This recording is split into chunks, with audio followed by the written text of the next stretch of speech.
Hello, friends. Welcome, welcome, welcome. How's it going? It's a lovely Monday morning here in the neighborhood. Probably a different time of day where you are. I mean, I don't know. Maybe you found a time machine or you somehow got to Tokyo, whichever way. Welcome on this lovely day. Getting back into the week once more. Gosh, it's hot. Gosh, it's humid. More about that in a little bit. For now, though, I say, George, hello, friend. How's it going, Jim? Good seeing you, unnamed Comet. Pepper, welcome back. Pepper, how many times I said hello to you? Those of you who've been around forever, I feel like I said hello to you thousands of times. That may be too many, but I love it. I love that we have this routine. More than twice, okay.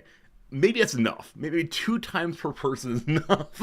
Hey, how's it going, Mark? Strawberry Chemist, welcome back. Hello to you, Heliquin. Night Fork, good seeing you. What's up? It's the morning here. I've had breakfast. I've just now turned on the AC unit. So the room right now is still pretty darn humid.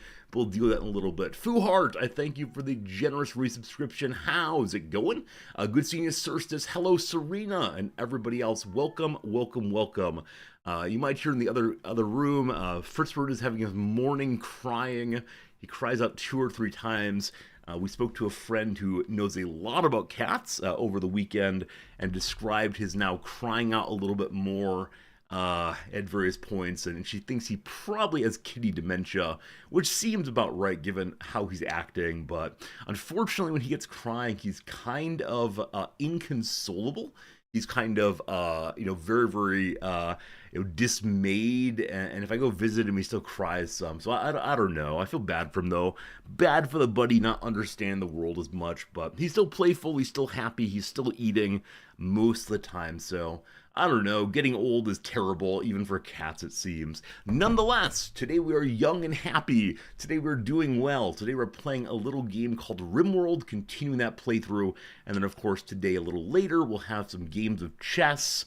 Going to be a good time through and through. I'll mention right here, right now, that this weekend upcoming will be another somewhat awkward weekend of no stream, at least for a day, maybe a day and a half. We'll see, because Noms has decided she'd like to get in one more little vacation before the next semester.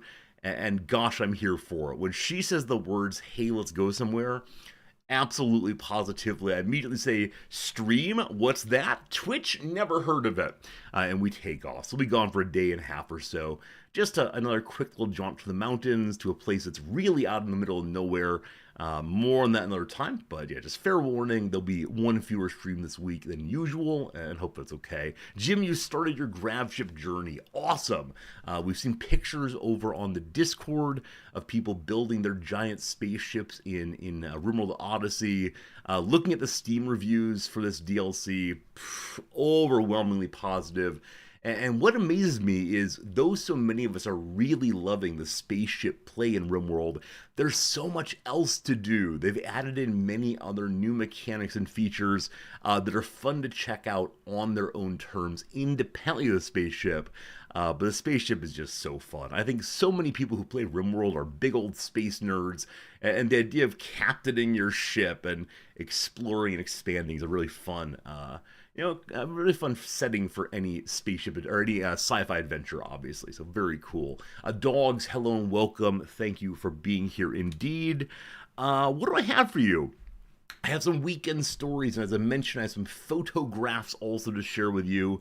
So Saturday, post-stream, I popped on over to the big old local card shop. I mean, it's not that local. It's on the other side Target. Sorry. It's not in Target. Over on the other side of Tokyo, this big old place called Haruruya. Yes, indeed, that's a Japanese pronunciation of hallelujah, which we find delightful every time.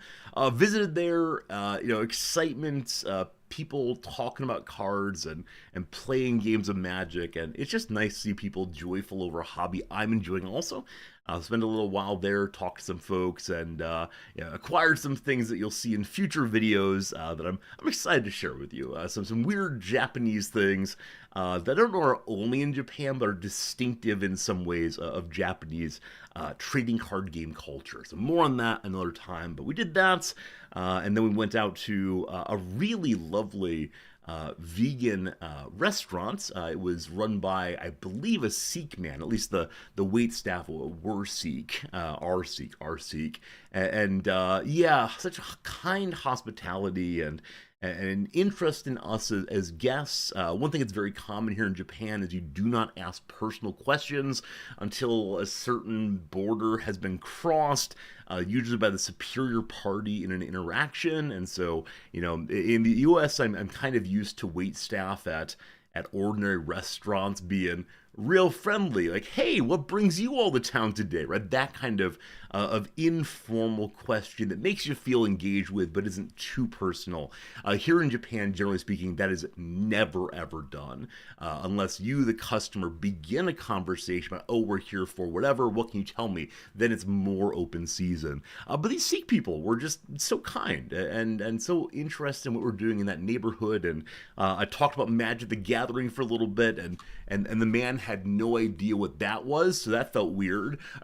And then trying to explain, so these little pieces of cardboard, little piece of paper, it didn't really go anywhere, but that's okay. He was friendly anyway, and we had a nice little dish of a vegan curry, which I have no idea how they made it, how they got the flavors together, but very, very tasty anyway, for sure. And then yesterday, surprisingly, we went out.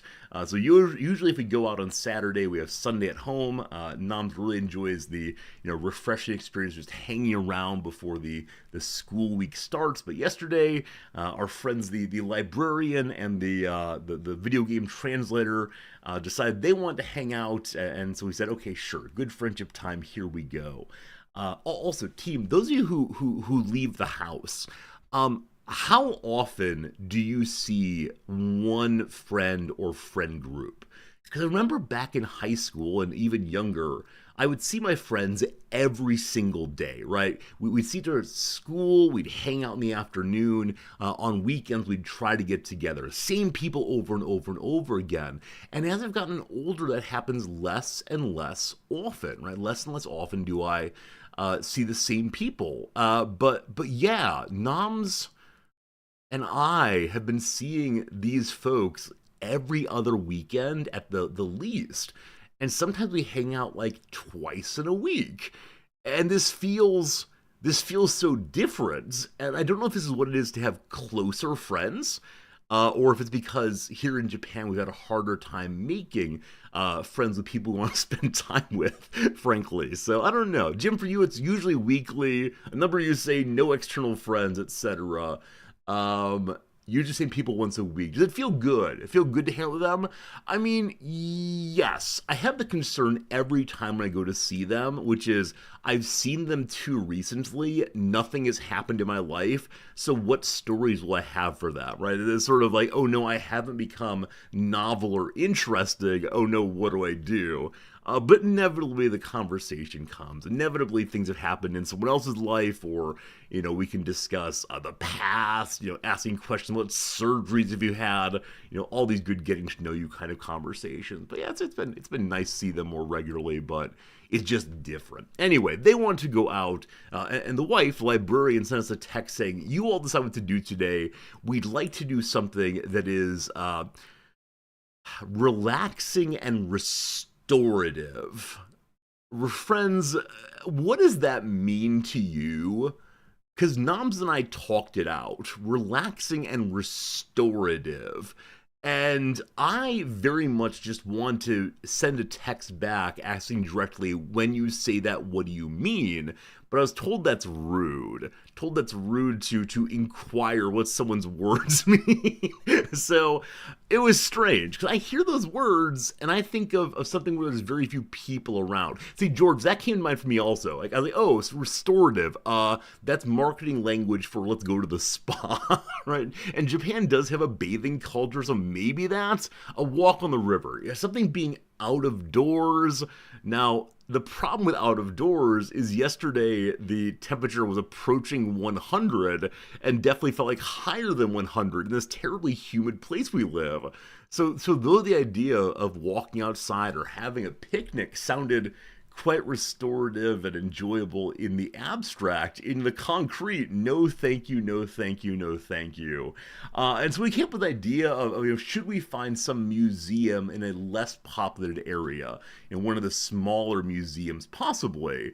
And because the big museums, of course, on the weekend are absolutely full, pushing through groups, body to body. It's but not relaxed and restorative. And so therefore, like, is there a smaller museum that you'd like to see? And they responded.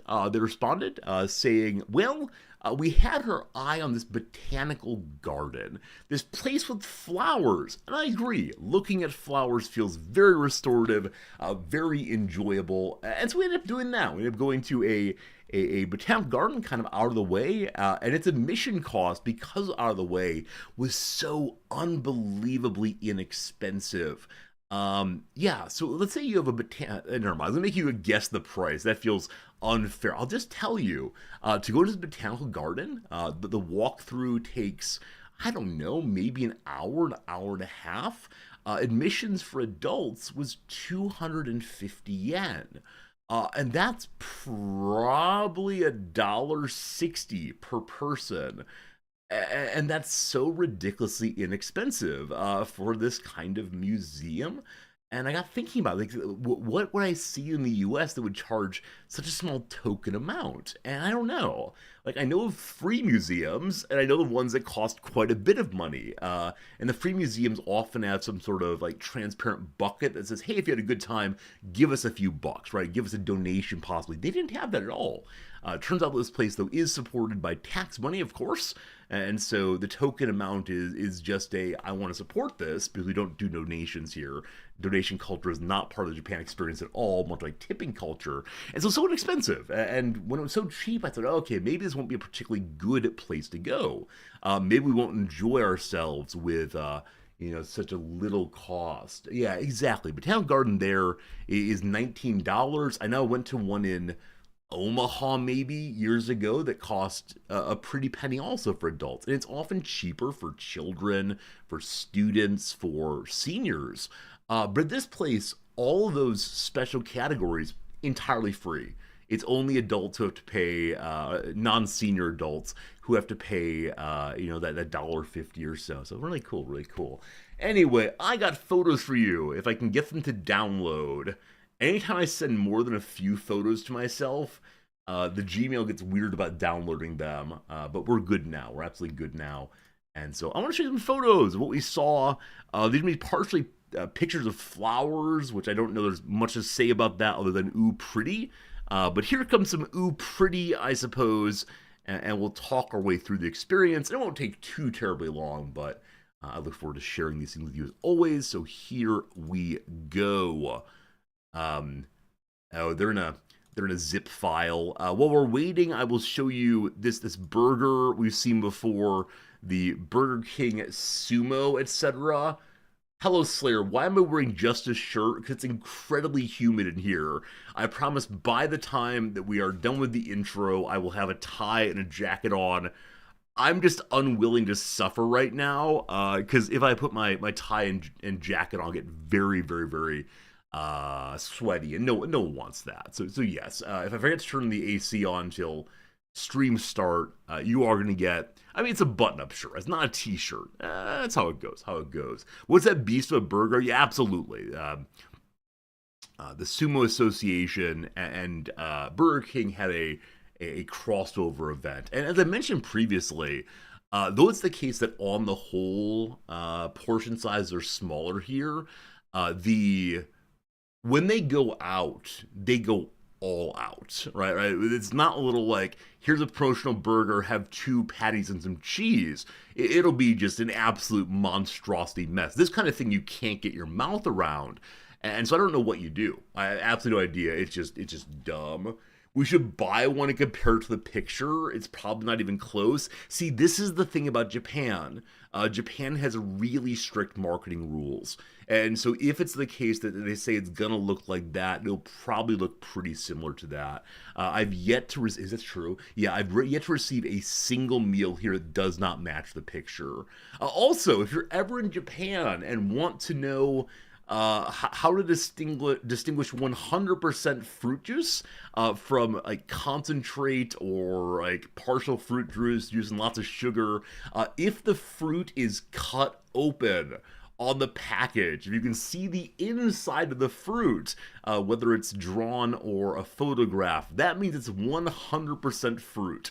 There you go. A little bit of Japanese knowledge for you today. Hopefully useful to you in the future. Not sure why it would be, but there you go. All right, what pictures do I have for you? Let's start with this one. Let me go in big in this photo for better vision and so on. I think this picture was taken in portrait mode or yeah, portrait mode. I apologize. I fixed it very, very soon thereafter. Yeah, there you go. So we went into this area, and man, what a bunch of flowers and palms and so on. And a little waterfall. How great is that? So this is the first thing you see when you go in.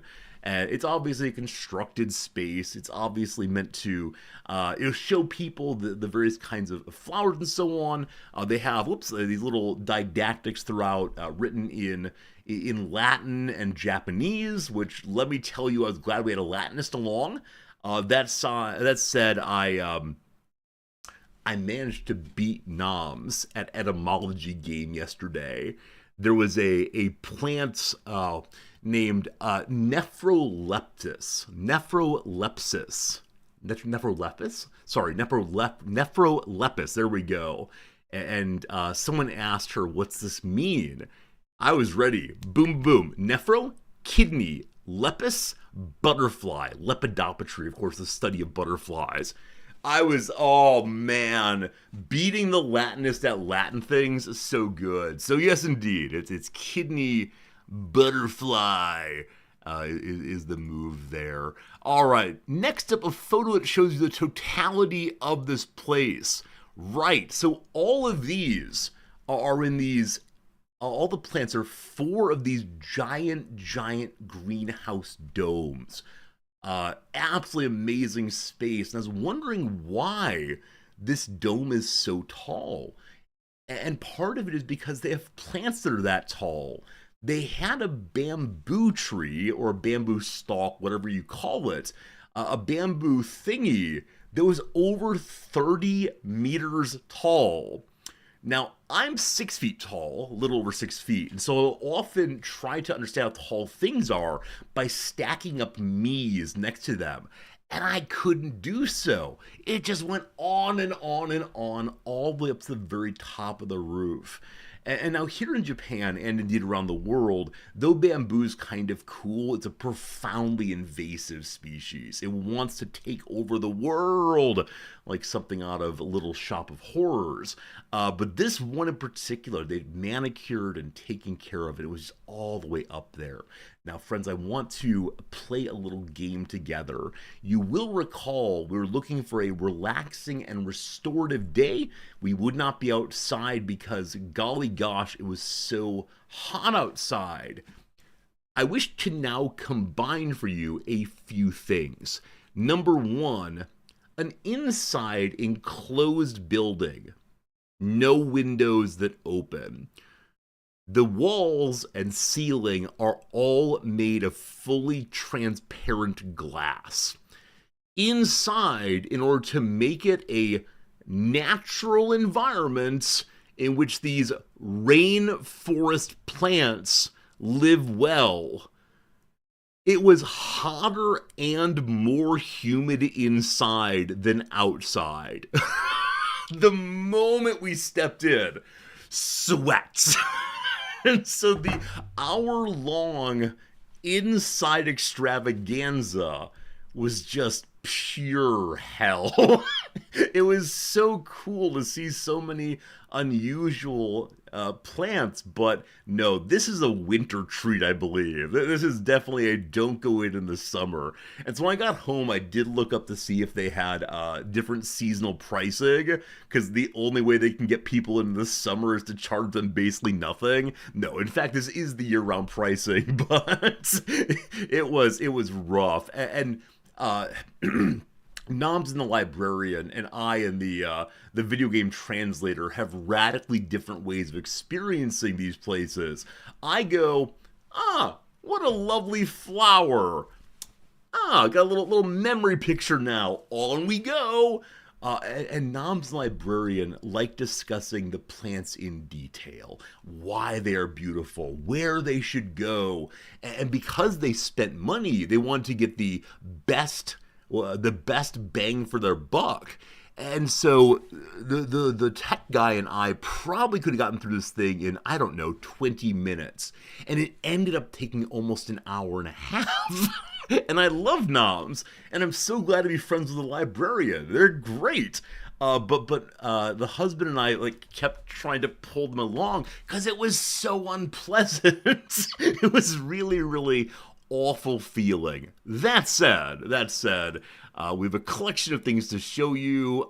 Here, for example, Noms's hand for size, these absolutely gigantic ferns. And there were ones that were even bigger.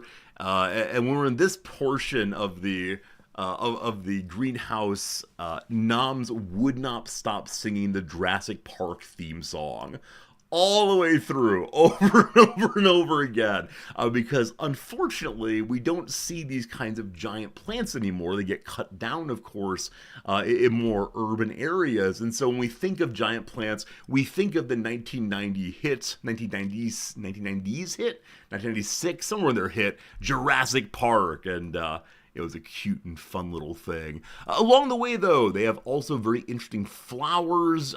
For example, let's see. Yeah, these things right here. I don't know what they are, but it was so beautiful to see them, coming together in these kind of like clumps of beauty. And apparently they grow that way, ordinarily, and just like such a striking color. And that kept getting me. I'm used to the kind of muted colors of the ordinary plants I see around. Pretty, but not bright and pretty.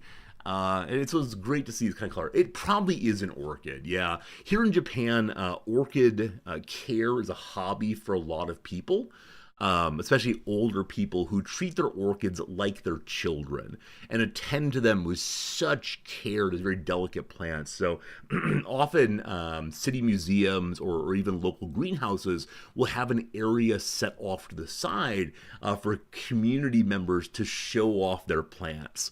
And what I love is some of them have photos of the person who cares for the plants, and inevitably, the Japanese person that wants to look so serious, but is often holding their plant lovingly. And there's this moment of, I know I'm supposed to be serious for the picture, but I love this orchid more than I love my children. And it's very cute little pictures of who cares for these things. Delightful. Other plants along the way. There were many. Don't worry, I'm not showing you all of them by any means. But these plants right here are called like lobster claw flowers. Initially I saw flamingos, right? It's just a little flamingos there, but yeah, and inside of them they have unbelievably complex structures. I remembered some of the words from my biology classes, but yeah, again, just striking colors and the complexity of the flowers there. Those look really cool. They do open up a little bit more, but that was full bloom for the day at least. And then, no, one more collection, and then the and then. Again, here are more of those orchids. We grab them out there just to see how carefully pressed they are. The ones that are put together by the seniors usually are just one or two single buds that are given the greatest of energy by pruning off all of their comrades. You are the chosen one. Anyone who tries to bloom, off you go. If I want to share all the photos, good Discord channel to put them in.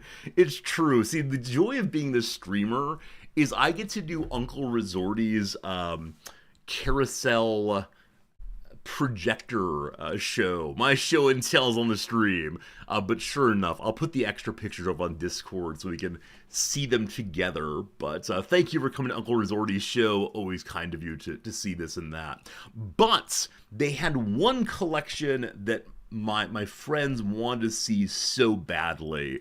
And these are the stars of the collection. Does anybody know what's special about these? It might pop out for you right away if you know things about flowers. They're kind of ugly. They do not look, like the most beautiful things. They're kind of curled down. I'll tell you right now, they smell kind of bad also. Are these the ones that smell like death? They collect water. No, they collect insects who believe they're rotting meat. So they are pictures of a sort, but the pictures smell like rotting meat. And so they draw in little bugs and butterflies and all the rest. And then nom nom nom. This entire smaller greenhouse here was carnivorous plants of various sorts. And as a kid, I knew the Venus flytrap. I remember that the thing to do back in the day was to feed your Venus flytraps hot dog pieces. Apparently, this is not something to be done. But just seeing the variety of ways in which plants trick the other animals of the world to get inside of them in some ways, and many of the plants, not these, but many other plants, this thing had a beautiful open flower of some sort that as something came into it would just gradually close up. And not in the way that the Venus flytrap does, sort of the om nom nom thing, but instead, like, it would just, like, I don't know, unbloom possibly? Something like that. Unbloom all the way. I don't know. Hello, No Virtue. Have I seen the game Empires of the Undergrowth where you play as ants? I did. We played that game on stream for, I think, a day. Unfortunately, the game was very, very brown. And so I found it difficult for some viewers to follow what was happening because it was so darn brown. That said, we did play the ant game. It's a delightful way to engage with some knowledge. We learned things about ants. But yeah, probably not to play it again. But thank you for the recommendation, No Virtue. We do appreciate that. I think I have one more photo for you, maybe. Is that true? Oh, two more. At the very... Oh, actually, three more. Because there's a cafe part of this also. Friends, we'll be showing you some food very, very soon. But at the very end of this arboretum, is that the word? Sure. They had surprise, a different kind of collection, and it was a giant collection of butterflies. And I don't know, it's probably 70 or 80 of them. And I always feel a little sad to see the butterflies, tacked on the wall there, because their vibrancy is dead. But gosh, they're beautiful. And so I just took a picture of 4 or 5 of them. But what strikes me about these is the upper part of the wings, to me, look like snakes. Now, I don't know if that's the intended comparison from the perspective of, I don't know. It's very hard to talk about purposes and evolution, by the way. But nonetheless, it's so striking how I immediately see certain things, and I can imagine, were I a predator being, and see, oh, dangerous, off I go. The way in which various camouflages,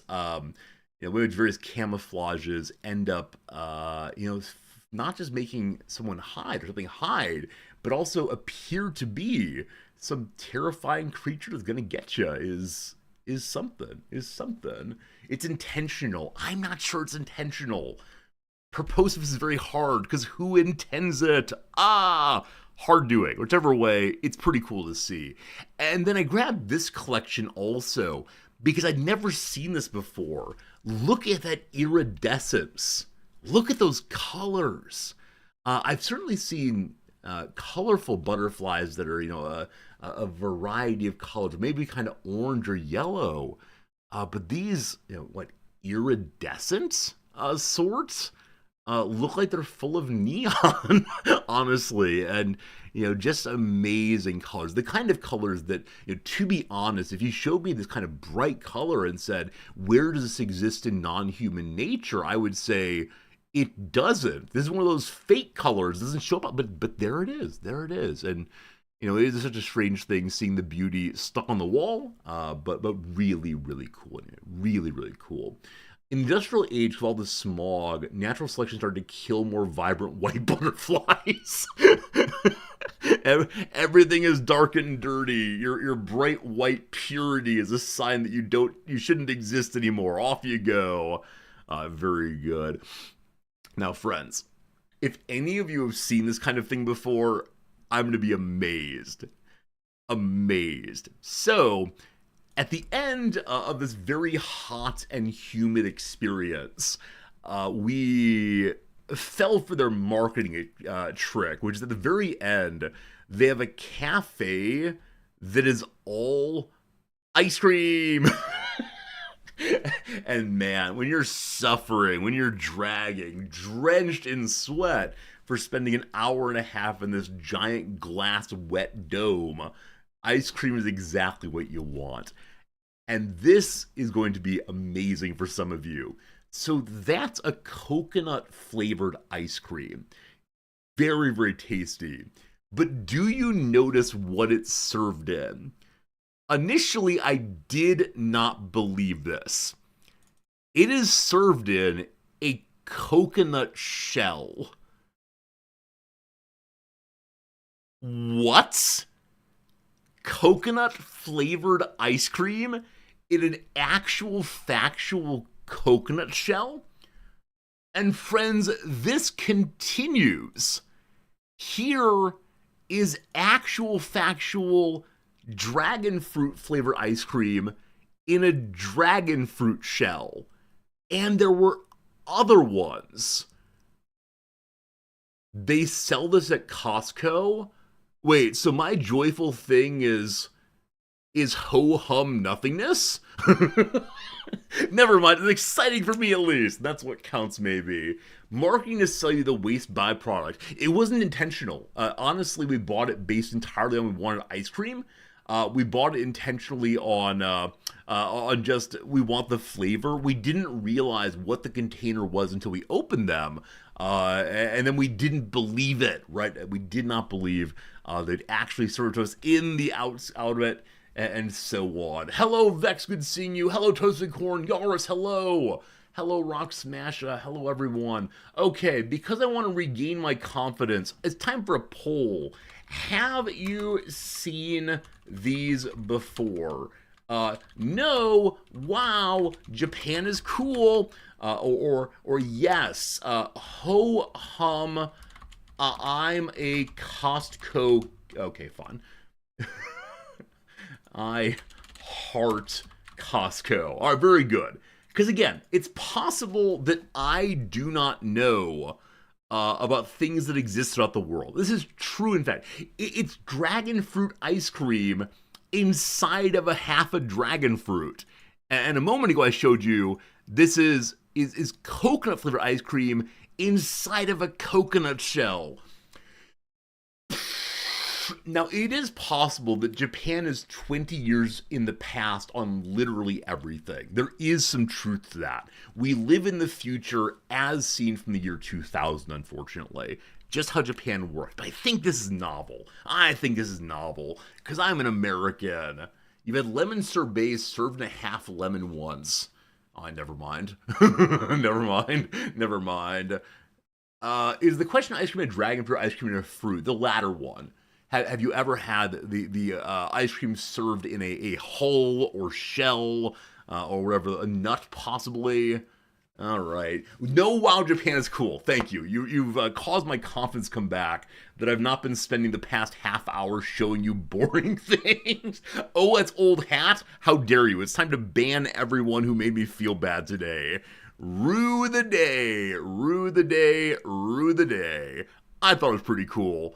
And then on the way out, we were leaving, we saw water lilies, and that felt nice. There you go, team. A little photo trip through a very humid botanical garden.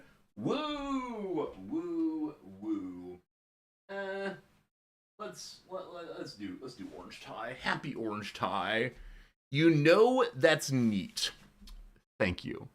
That's all I need. You know that's neat. All right, thank you. Thank you for tolerating the pictures.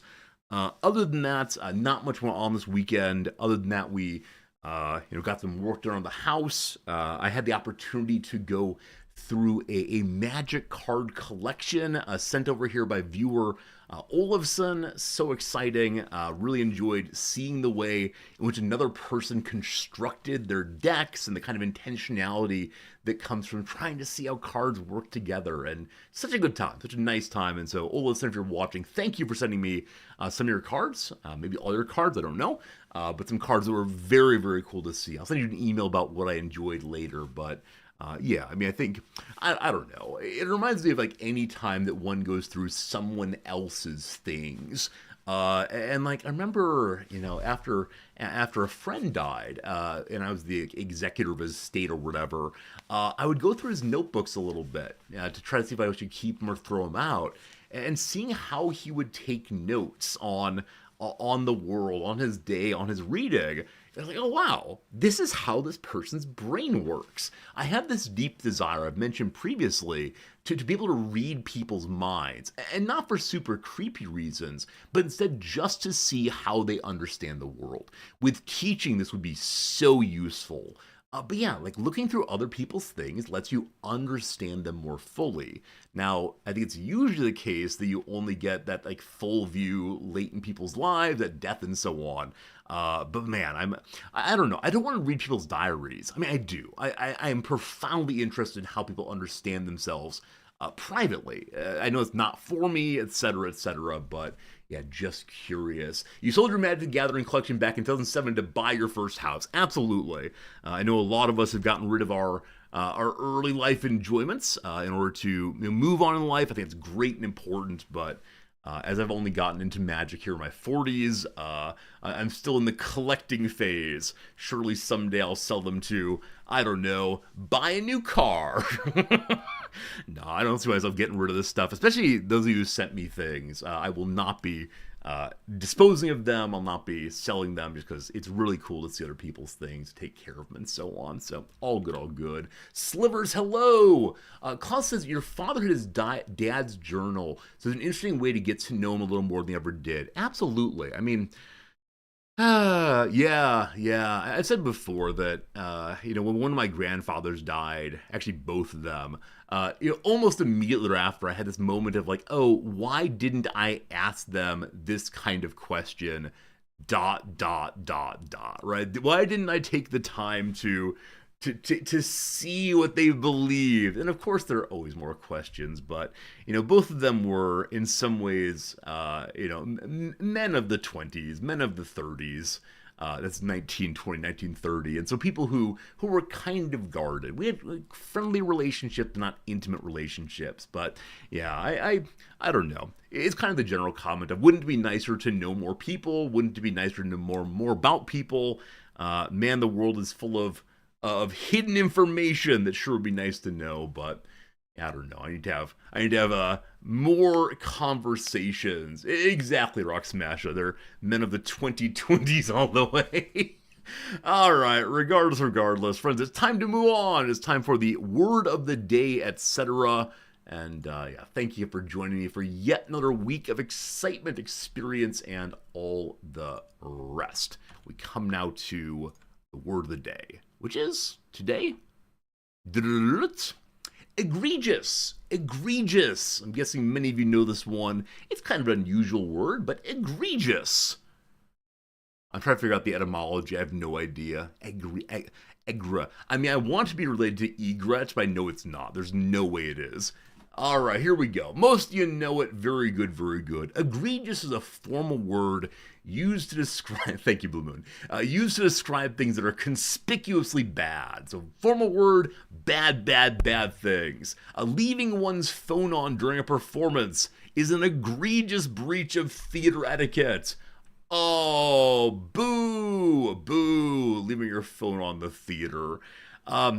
Yeah, I've seen online more and more videos, which I hate, of course, but videos from the theater of people from the stage, the actors, calling out bad behavior in the crowd, either as the character or instead, as themselves, dropping the role, giving the comment, and then taking the role back on. And I don't know if this is the case that it's always been that way. Bad behavior is called out, and only now do we have video cameras to show everyone how it goes. Or if it's the case that we as viewers are increasingly poor at behavior. we don't take the theater as seriously as we used to, and so there's more and more pushback from the stage. I don't know. Like comedians with hecklers. Yeah, I think the space of stand-up comedy has for much longer times been a space of the audience gets involved and shouts things.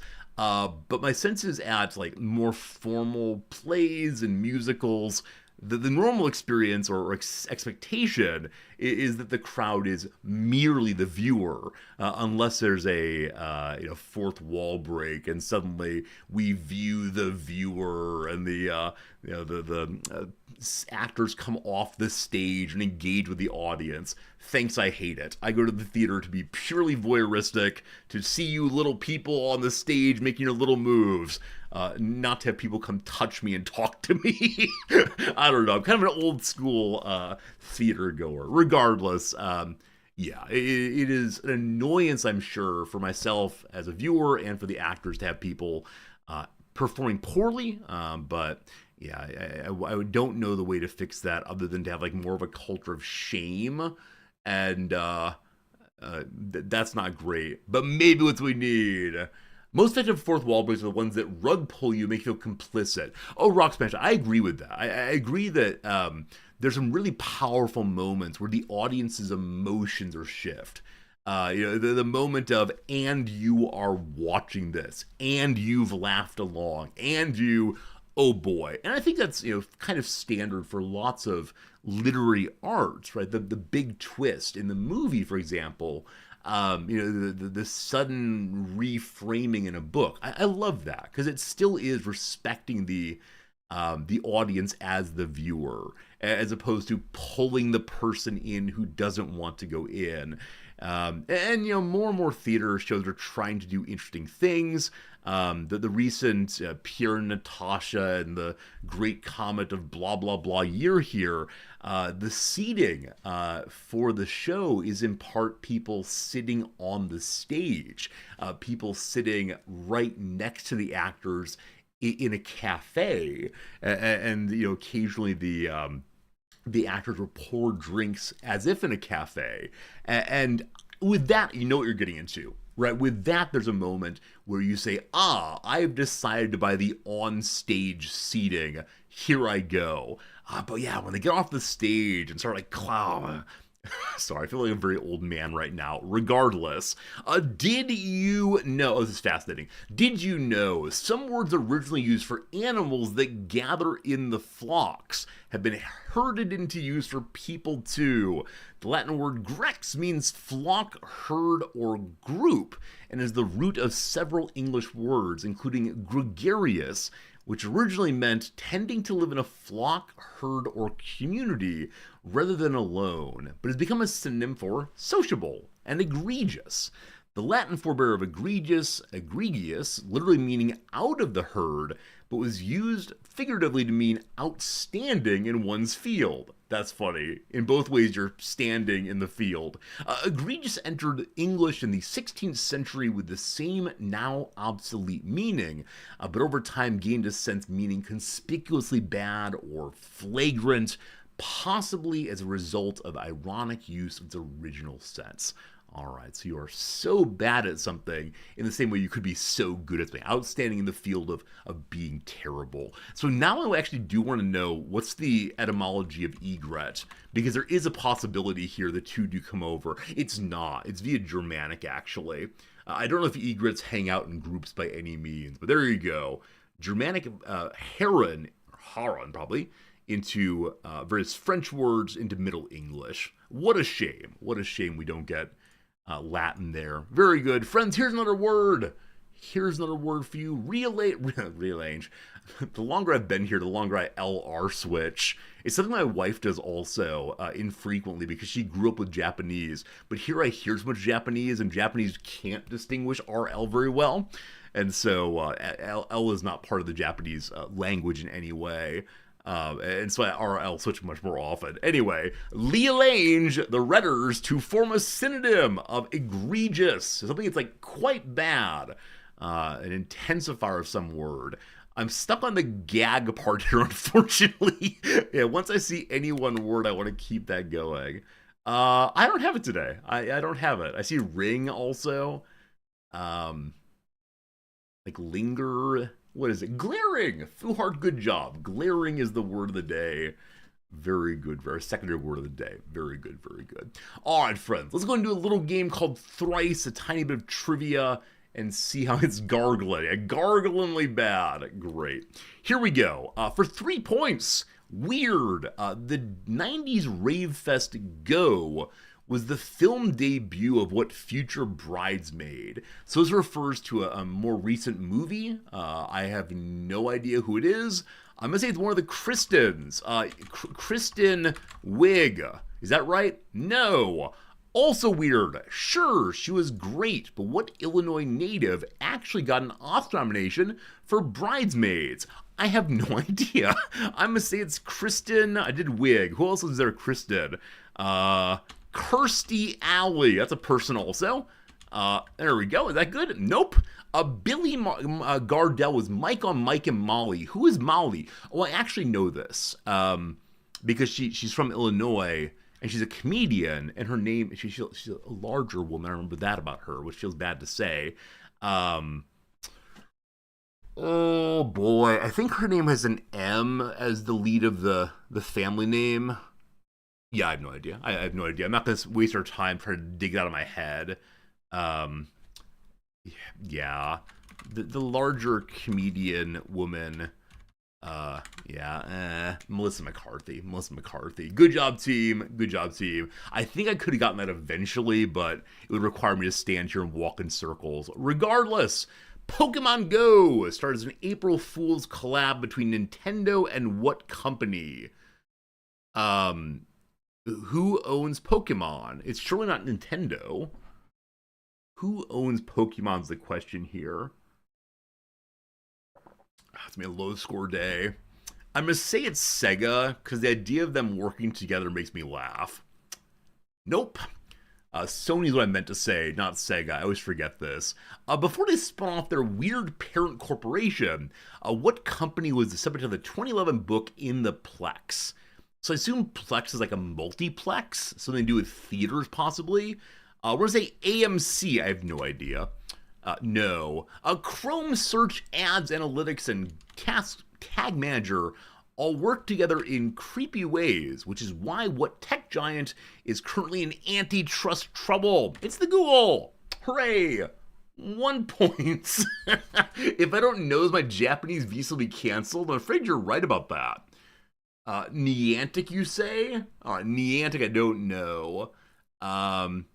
Okay, the weird parent corporation here is what Alphabet company that owns Google and so on. Oh, originally it was Google Maps connected with Nintendo. Interesting. Nintendo does own Pokemon? Have they always? Or is that an acquisition? Anyway, the Pokemon company owns Pokemon. Well, that's very confusing. 1 point. Good start. Okay. In 2006, a wasted Danny DeVito showed up on The View and somehow wound up launching his own brand of what booze? I know who Danny DeVito is. He's married to Rhea Perlman. He got his big break on Taxi. Taxi Driver? Taxi. And he is one of the big friends in Always Sunny in Philadelphia. I have no idea what kind of alcohol. I'm going to say wine. I don't think wine is a booze, but I know a lot of celebrities have wines. Wrong. In the early 20th century, southern Italy gave us what, Deadly Steve? you can use to spike your country time. So lemon and something, or lemonade and something, I guess. So an Italian alcohol. I think Peroni is a brand. The name Asti seems Italian to me. So is it Asti Spumante? Is that what it's called? Maybe. Maybe. No. This is rough, team. If you're playing the lowest part in a string quartet, you may as well get turnt on what drink that has the instrument's name right in it. String quartet. Isn't it usually violin, violin, viola, cello? Is cello the name of a, or does it do violin, viola, cello, bass? I thought it needs to be a quintet for bass. Is there a bass alcohol? No, I think cello or celli or something is even better. Well, we'll see. Limoncello! Limoncello, team. Oh boy, at least I was right about the composition of a string quartet. I want to say I'm very proud of myself on that. It is a 1 point. This might be my worst scoring day ever. Here we go. Oh, good lord. What's the first whole number? It's both a perfect square and a perfect cube. Well, team, we have one issue. I don't know what those phrases mean.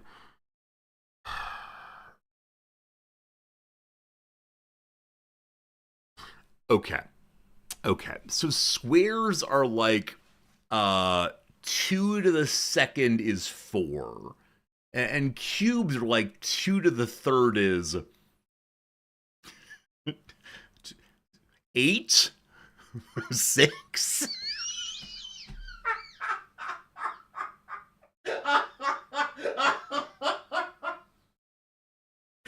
Oh, good lord. What are we doing, team? What are we doing today? Okay.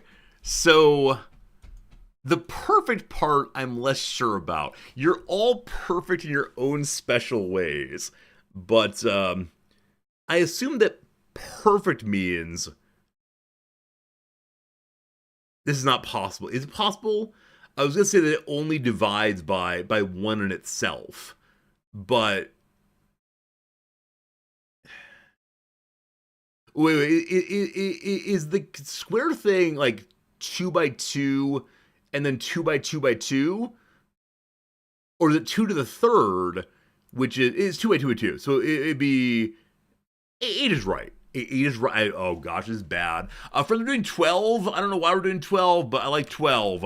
All right. The 1541 floppy drive and the 1520 graphics plotter were peripheral for the classic Commodore computer named for what number? Good God, thank goodness. It's 64. It's 64, thank goodness. There we go. Oh boy, team. Oh boy. At least we got 2 points. At least we get 2 points there. I knew that one. Oh boy, here we go. What is a perfect square? Please don't show me geometry. Another term for a square number. Well, help me with that one. The product of a number multiplied by itself.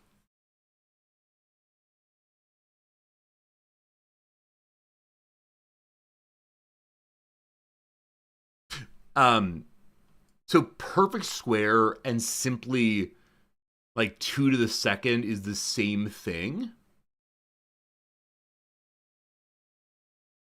Let's try to do like this and see.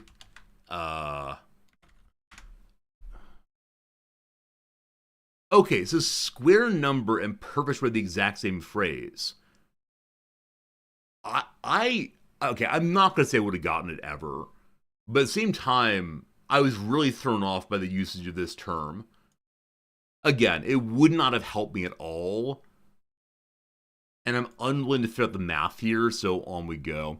All right, last one. Retired ballet dancer Damien Wurtzel is the president of what conservatory? So is it Juilliard? Let's see. Ha ha! There you go, team. It was one of three, but we got it ultimately. Woo! 6 points, so more than 1 point on each question on average. My suspicion is that I am below average today. I will take it and feel okay about it. The top 51% above average. Oh boy, oh boy. How do other people do? Okay, most people miss Melissa McCarthy. Again, I could have gotten it if I ground for a while and just stopped screaming, but no. The Google one, okay, most of that I hear also. So it is very similar. Most people didn't get the booze one. Yeah, so I don't think I would have found limoncello at all. I knew like the lemonade part from Country Time, but I had no yeah, just don't know alcohol at all. 64, Motil got on two, and then Juilliard, Motil did not get. So I was saved by Juilliard from being merely average, and thank goodness. Last week we were above average on which was us. We're below average on Wednesday. Most days were at least average to above average. Cool, cool. I do wonder what the toughest question in August is going to be. I wouldn't doubt it if it's Juilliard, as half of people didn't get it at all. But we'll see over the month. They're still showing Falstaff question from last month. All very good. What a good time. Now it's your time to play, friends. Now you all will be joining us for a little game called The Redactyl. I'm going to ask you to send a message no more often than once every 10 seconds. Once every 10 seconds. Give me any word you want to. Let's go ahead and solve this thing together. What is it? Blank is a blank. Very good start, very good start. Is it Mongolia today? It's not Mongolia. A modern thing, 11 moderns, good job. The word system appears 5 times. Is it a state this time? There are 4 states with us. Is science in the room? There are 2 sciences. How about a standard? There are 5 standards somewhere. Is limoncello here? It is not. One of these days I'll learn more about that. But yeah, anytime I miss a question, I should go researching it. But no luck, no luck. Age, there's 6 ages. How about creation? 6 creations also. Good job. Is it a war? 23 wars mentioned, but not at the top. There are 4 countries somewhere. Is it Asian? There are no Asians. I'm going to do Asia. Also, no ages either. Is it in the world? There are 16 worlds, including on the front page there. Is it technology? Good seeing you, 9. No technologies. Area. 22 areas. Nice job. Whoops, that's 2 T's. Mathematics. None of those. Roots, one of those. Bible, none of those. Kingdom, 11 kingdoms. Is it involving historical things, a historical country, etc.? Is it a large thing? There are 30 larges. Involve annexing things, 1 annexing or annex possibly. Is it a lease thing? There are 7 littles and so on. How about in Europe? There are 3 Europes and 2 East. Hey, positive, good seeing you. Change, there are 5 changes, well done. Mexico, none of those. Mexico is not a historical country. Come on. Is it part of the Punjab region? No Punjab things. China, no China today. How about the West? There are 7 West references. Is the Commonwealth part of our story? There is no goodness for us together. No Commonwealth. Rivers. There are 5 rivers. London is not here. Is it in the world? We saw world earlier. Good job. How about Italy? There's 1 Italy somewhere. America is not here. Is it Ireland? There are 3 Irelands, or we're getting closer. Good job. Is Israel here? No Israel. How about Scotland? 1 Scotland. How about the UK? 1 UK. I'll do United for 4, and we did Kingdom before. So something has been united with the kingdom of something, something, something. Is Greece here? No Greece. How about the North? There are North things. So a Northwest something, something, something. We did Irish for the IRA. Nope, definitely not Ireland at all. How about a call? There are 15 caller calls. Is an island part of it? No. Spain? No. Or 1, sorry. I do wonder if this is going to be one of those CK3 kingdoms. Do you have your CK3 kingdoms ready to go? If so, good luck. Bohemia? None of those. France? 46 France. How about Ulster? There are no Ulsters. India, unfortunately not one of those. Brittany. There you go. You found your CK3 kingdom. Well done indeed. I was actually thinking it was going to be on the English territory, Mercia or something, but good job, good job. Unfortunately, it's not the origin of William the Conqueror, but close by. Brittany is a peninsula, historical country, and cultural area in the northwest of modern France, covering the western part of what was known as Armorica, not sure, in Roman Gaul. Armorica, probably. It became an independent kingdom and then a duchy before being united with the Kingdom of France in 1532 as a province governed as a separate nation under the crown. Brittany is the traditional homeland of the Breton people and is one of the 6 Celtic nations, retaining a distinct cultural identity that reflects its history. As many of you know, this word Breton, however you want to say it, is in like the world of the Elder Scrolls, isn't it? I think it is. And I remember when I was young, there was this moment like, oh, who are these people? What are they up to? What strange fantasy creatures they are? And only later in life I realized, oh, that word actually refers to some people out there. And I wonder how they feel about being presented as they are. And they may have been the average humans in some game, and they are in Elder Scrolls. Isn't it the Imperials and the Bretons as the 2 human factions? Is that true? Am I making things up on stream? Elder Scrolls Breton. Yeah, absolutely. I want to look up my French culture. They're the result of interbreeding. What a terrible, terrible way to begin an article. But there you go. They are indeed involved in the world of the Elder Rings. Actually, Elder Scrolls. I wish Elden Rings had never come out. It really throws off my sense of Elder Scrolls. But they're indeed. They do exist. They have a story about where the name comes from. I want to know, though, in the earliest days, back in the days of Elder Scrolls Arena, had they just picked a name because it sounded fantasy-ish. Trivia, they're tall. No. Oh, here we go. The fictional Breton race has some similarities with Celtic Bretons, who are native, etc. So must be the case there was some overlap there. That's fun stuff. Fun stuff indeed. All right, cool. That's done for now. Good job. I realize I have one more set of pictures to show you from the weekend. I completely forgot to include them in the opening story. It won't take terribly long, I promise. But this thing. I don't want to say only in Japan, but I do want to say, like, sincerely, what a delight. So give me just 1 second to pull this up.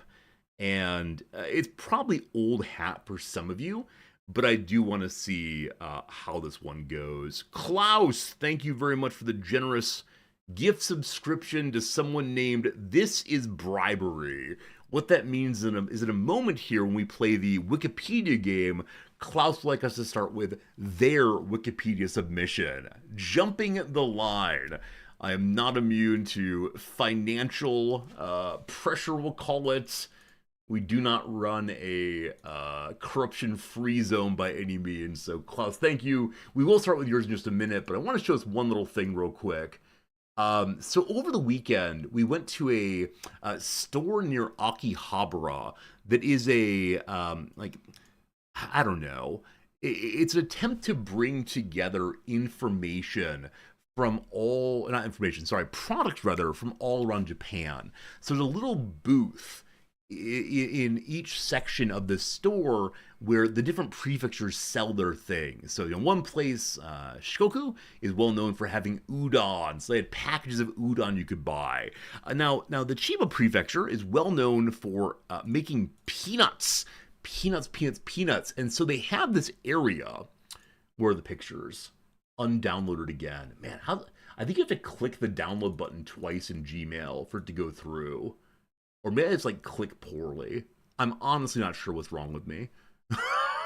Honestly, not sure. Hey, George Plays Twitch. Thank you for the gift sub to Egregious Acts. That's good. That's good. I like the references to the earlier word of the day. Thank you so much for your generosity as always, George and Klaus, and y'all let me pay the bills. You know what? I like paying the bills. That's fun. All right, you need to extract all to there. Done. Okay, very good. Here come some pictures.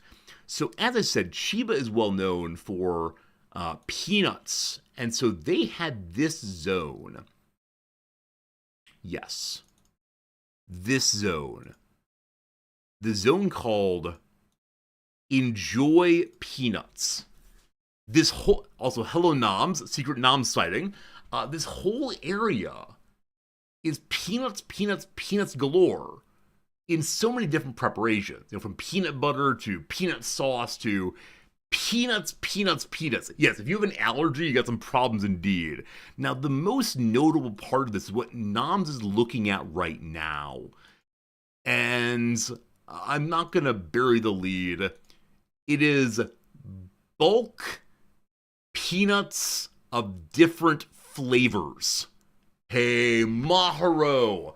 Thanks for the 5 gifted subs, my friends. That's really generous of you. Wow, so many gift subs. Maharo, thanks for supporting the community in all the ways you do. And I'm glad you're enjoying hearing stories about peanuts. There you go, indeed. So this is a bulk area where you can get different flavors of peanuts. And the ones on the right side of your screen are traditional Japanese flavors. Things like black sesame and mochi and so on. And the ones on the left side are more Western flavors. And so Noms and I went ahead and got little cups of each of these. And unfortunately, I got, you know, all and only the Western flavors. Things like caramel flavor, things like white chocolate and strawberry. And it was all just very, very nice. But the point of this story is when you are filling your little cup, you know, it's priced by the cup. One of their rules is the lid must shut. The lid must shut so you don't overfill. And so I very politely put in a few of each kind I want. There's a tiny little bit of space between the top of the cup and the lid, and it clicks on perfectly, no problem. Noms decides, though, my beloved wife decides that she would like to have 10 of all of her flavors. I don't know why she has this strange moment of like numerophilia, we'll call it. But she decides she wants 10 of each. And so she's counting and counting and counting in, and she puts in the last 10, and it sticks out. It's over the top. How is she going to close her lid? It doesn't close. But she's taken too many. You can't put them back. And furthermore, she wants 10 of each. So she tries to shake it to go down. It does not. And so she goes ahead and puts the lid and pushes as hard as she can. Pops right back off again. And so she goes to another booth and takes their tape and tapes on the lid so it stays shut. And then, the most egregious part of the story, she makes me go pay for them, so it looks like Big Boy over here is the greedy Gus with all the peanuts. Come on! Come on! Anyway, we enjoyed them. They're very tasty. We gave some to our friends, but I'd never seen this kind of display before, right? I've definitely seen displays of, you know, bulk oats or a wide variety of different candies, but just being a pile of different peanuts, super fun, super nice, and we were glad to check it out. So there you go. A quick little story I forgot to share with you. Hopefully enjoyable enough. All right, team. As mentioned, it's time for a little round of the Wikipedia game, the most exciting game on stream on the whole of Twitch, obviously. In this game, I will be gazing upon a Wikipedia page, and you may ask any yes-no questions to determine what Wikipedia page it is. Now, friend Klaus bribed me, and so I need to pull up friend Klaus's suggestions. Honestly, I've forgotten what Klaus wanted. There are a lot of people who want them. All right, Klaus says, right. This is a good one. I'm excited for it. Friends, I see a Wikipedia page before me, given from friend Klaus. You may ask me any yes no questions to determine what Wikipedia page am I currently looking at. Let me know. Let me know. Is it a person? It is not a person. No. Is it a place? It is not a place. No. Is it unique? In some sense, it's unique. Yes. Is it a tangible thing? It is not a tangible thing. No, not tangible at all. Is it alive? It is not alive. Is it a quid pro quo? It is not that. Have you heard of it? Darby, I don't know you well enough, but I expect that yes, the majority of our viewers, probably even, let's say 95% of our viewers will have heard of this thing, absolutely. Is it a botanical garden in Japan? No. Is related to science? No. Is it sad mathematics? Though the channel has lots of sad mathematics, this is not part of it. Entertainment? No. An event? No. Abstract? In some senses, abstract, yes, but not overly abstract. Is it taught in college? Probably mentioned in college, but I don't think it'd be taught, no. Is it bribery? Kazale, I know. You have some good ones that got pushed down the list because of someone's bribery. But no, Kazale, this one's not bribery in any sense. Is it strongly related to the U.S.? I don't believe so. This would not be U.S. specific by any means. Would you boo this one? I don't think so. Philosophical? Not really. Politics? Not really. Art? Not really. Is it Mongolia? Well, I mean, just saying Mongolia is not a question, but no, it's not Mongolia. All right, a lot of no's so far. A whole bunch of no's. Like I said, though, the majority of you do know of this. Is it related to warfare? Not exclusively. Not exclusively, but yes. Is it fashionable? That's fun. In some sense, it's fashionable, sure, but I would not use that word first. Is it of this world? It is not spooky alien stuff, I promise. Absolutely. Is it a strategy? I'm gonna say no, it's not a strategy per se. Does it require high school knowledge of math to understand? No, no math here. Is it 4-4-2? Oh, the football formation? No. But friends, less than a week until the Wrexham season begins. Saturday, 11 p.m. they start, and I'm so excited. That said, over the weekend, Wrexham played a 90-minute match against a Dutch team and lost 3-1 because our defenders are so slow. We're going to get destroyed, absolutely. Is it medical related? No. Culinary arts? No. Chess related? No. Is it a tactic? Not really, no. No. Wrexham starts on our birthday. It's true. August 9th, my birthday. I'll be out in the middle of the woods watching my Wrexham match on my phone. It'll be something. Is this thing related to a game? No. Is it a strategy?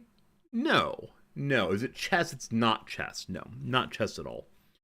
Like I said, it is in part related to the military or thinking about the military, but not exclusively so. Is it explosive? No, it's not explosive. I wanted to make a metaphorical joke there, but no, it's not explosive. Related to logistics, not really, no. Does that have to do with ranks? Yes, it does have to do with military ranks. I'll accept that, sure. Is related to training, not formal training, no. Is it Iron Man? I am Iron. No Iron Man.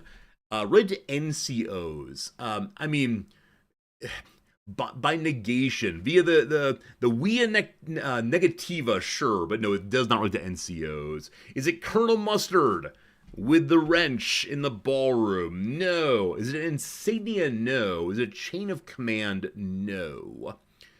Ranks, yes. Chain of command, no. NCOs, no. Insignias, no. But ranks, I think, is a good way of going with it, sure. Is it a type of commendation? It's not a commendation, no. Is it merit? No, it's not merit, but great question, Jester. Good seeing you. Does it exist in Starfleet? I'm almost certain this was mentioned in Star Trek, at least at some point. Is it part of Starfleet? I don't know for sure. Is it specific to the Navy? So I'm going to say it is not specific to the Navy, but you would find this in the Navy, sure. Is it U.S. military related? No. The draft? No. Is it a hierarchy? No. Is the number of board states in Go? What's that called actually? It's not the Stafford number, I think. What is it though? Would I salute it? I would not salute anything, frankly, but no. Could a civilian buy it? No. Is it an order? No. A Google? No. Would it impress us? That's very funny, Dogberry. It is not impressment of the Navy, but is it an award? It's not an award. No. No, no, no. Dogberry is very clever. Impressment jokes. What kind of nerds are we? Alright, I may need to give you a little pointer on this one. Like I said, it's not physical. That's an important thing. It's not physical. However, it is related to a physical action, we'll say. That might help a little bit. Is it grog? No. Promotions? No. Does it fly? No. Is it an MOS? No. Is it in a Western country's military? Sure, but not exclusively. Does the civilian sector use it also? Yes, the civilian sector does also use it in some sense. Is it a march? No. Is it scuttlebutt? It's not scuttlebutt. Navigation related, not so much. Don't ask, don't tell. Not since the 90s, I believe. Is it blood pinning? Oh, that's horrible. I was gonna say I don't know what blood pinning is, but that's like take your new rank and jam it into your chest, I believe. Oh, good God. Is it the very model of a modern major general? No, but I do have information, animal, vegetable, and mineral. I can tell it cite the difference between a javelin or ramelin, etc. Ravelin, rather. Used in Rome? I don't believe so, but it could have been. Does it improve morale? I'm gonna say indirectly, but it's not like meant to improve morale per se. An honorific? No. Is it musical? No. An award? No. A gun? No. Cadency? No. Is it time related? Not directly. Is it shore leave? No. A salute? No. So I think important things right now is it's in the military, primarily Navy. That said, it could also be used in a civilian arena. I think it is actually. It's related to ranks, definitely. Yeah, that's all we got right now. Is it a salute? No. Is it esprit de corps? No. At this point, you're gonna boo. Yeah, booing could come, but like I said, the majority of you know of this thing. It's just the question of how do you get there, as always. Forced retirement? No. Medal? No. Used in sports? No. An astrolabe? No. Is it a ship? It is not a ship. Is it R&R? Is that like rest and recuperation? It's nothing to do with recuperation. No. No, no, no. Forbidden commander to private smut. I don't know what that means, but no. Is it in any Paradox game? I think there's a joking reference to it in one event, but I'm not certain on that. It is certainly not central to any Paradox game. Yes. Okay, it's time for more help. Klaus, I know you're out there, so what little bit of help do you have? I have some additional help. Partially, I just want to say, think more about ranks. You all said, is it NCOs? And then stopped that. A mission briefing? No. Is it a sound? It's not a sound. No. No, no, no. No, no, no. Is it a specific rank? It's not a specific rank.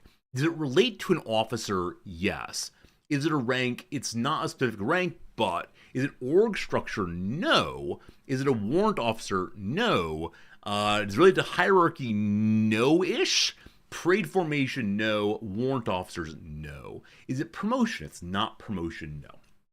No, no, no. Is it the gunnery sergeant? It's not the gunny. No. It's not. Aren't gunnery sergeants NCOs, non-commissioned officers? I thought so. Is it saluting? It's the fifth time y'all guess salute. It's not saluting. Is it a gentleman? It is not an officer and a gentleman. No. A commission? No. Marshal de Logis? Is it the marshal of logistics? No. Is it an office? No. No. It might help you figure out what rank it is or that it's related to. Because while it's not a specific rank, it is related to a specific rank. I never know how much to push. I so years and years and years ago, um, years and years ago, Bill Clinton helped someone make a crossword for the New York Times crossword, and they went back and forth sharing ideas for the crossword should be. And at one point, Clinton got so frustrated with the other person that he wrote back, "Why don't we just put the answers as the clues?" And occasionally I feel that way. I'll try to help you all. Commander-in-Chief, no. Insignia, no. Ceremony, no. Does it involve the captain? It does involve captains, yes. Supply, no. Commander-in-Chief, no. Is it Captain Nemo? No. Chaplain of the ship, no. The Admiralty, no. The Commodore, no. Does it have a logo or a symbol? No. Is it the skipper? I'll say it can be, sure.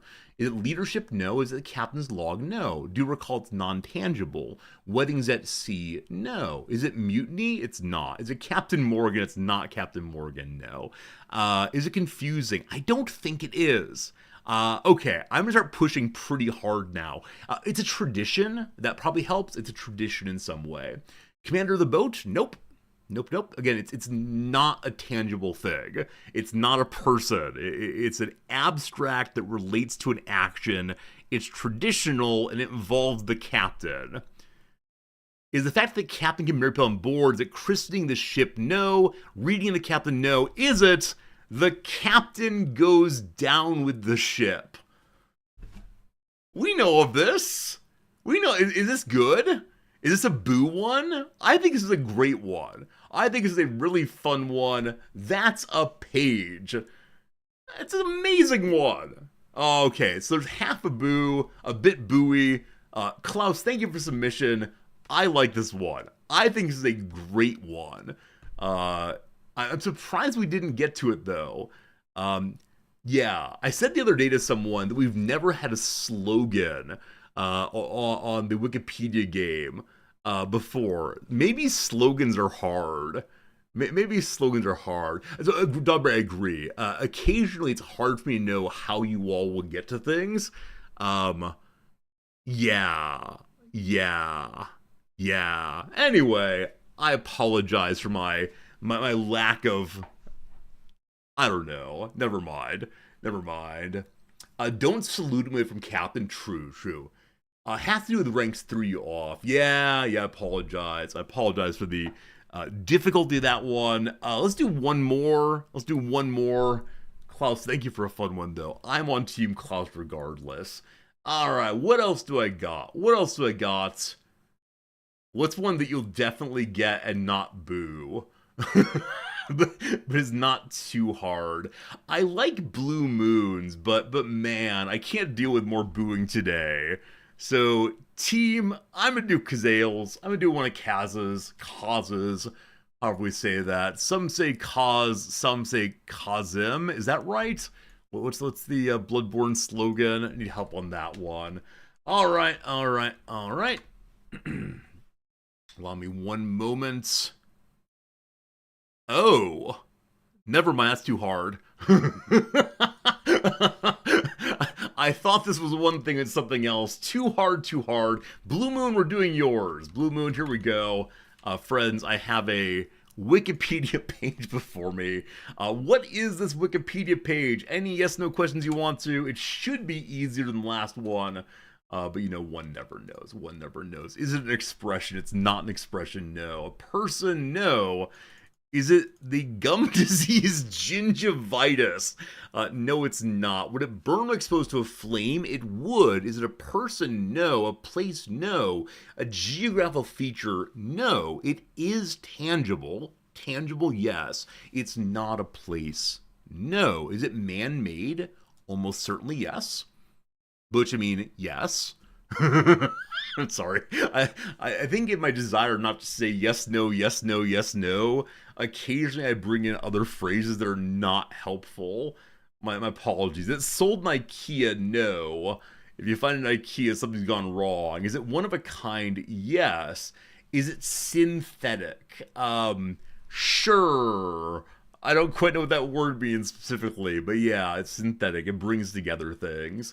So, does Mongolia burn when exposed to a bread box? Get all the questions together, but no, it does not. Is it a pan? No. Would it fit in a bread-sized bread box? That's an interesting question. I actually do not know how large this thing is. Pardon me brief on that one. I think the answer is yes. It would fit in a bread box, at least in part. I'm gonna say that, sure. They say it's unique, yes. Is it partially made of wood? Yes. Wait, I think. Pardon me briefly.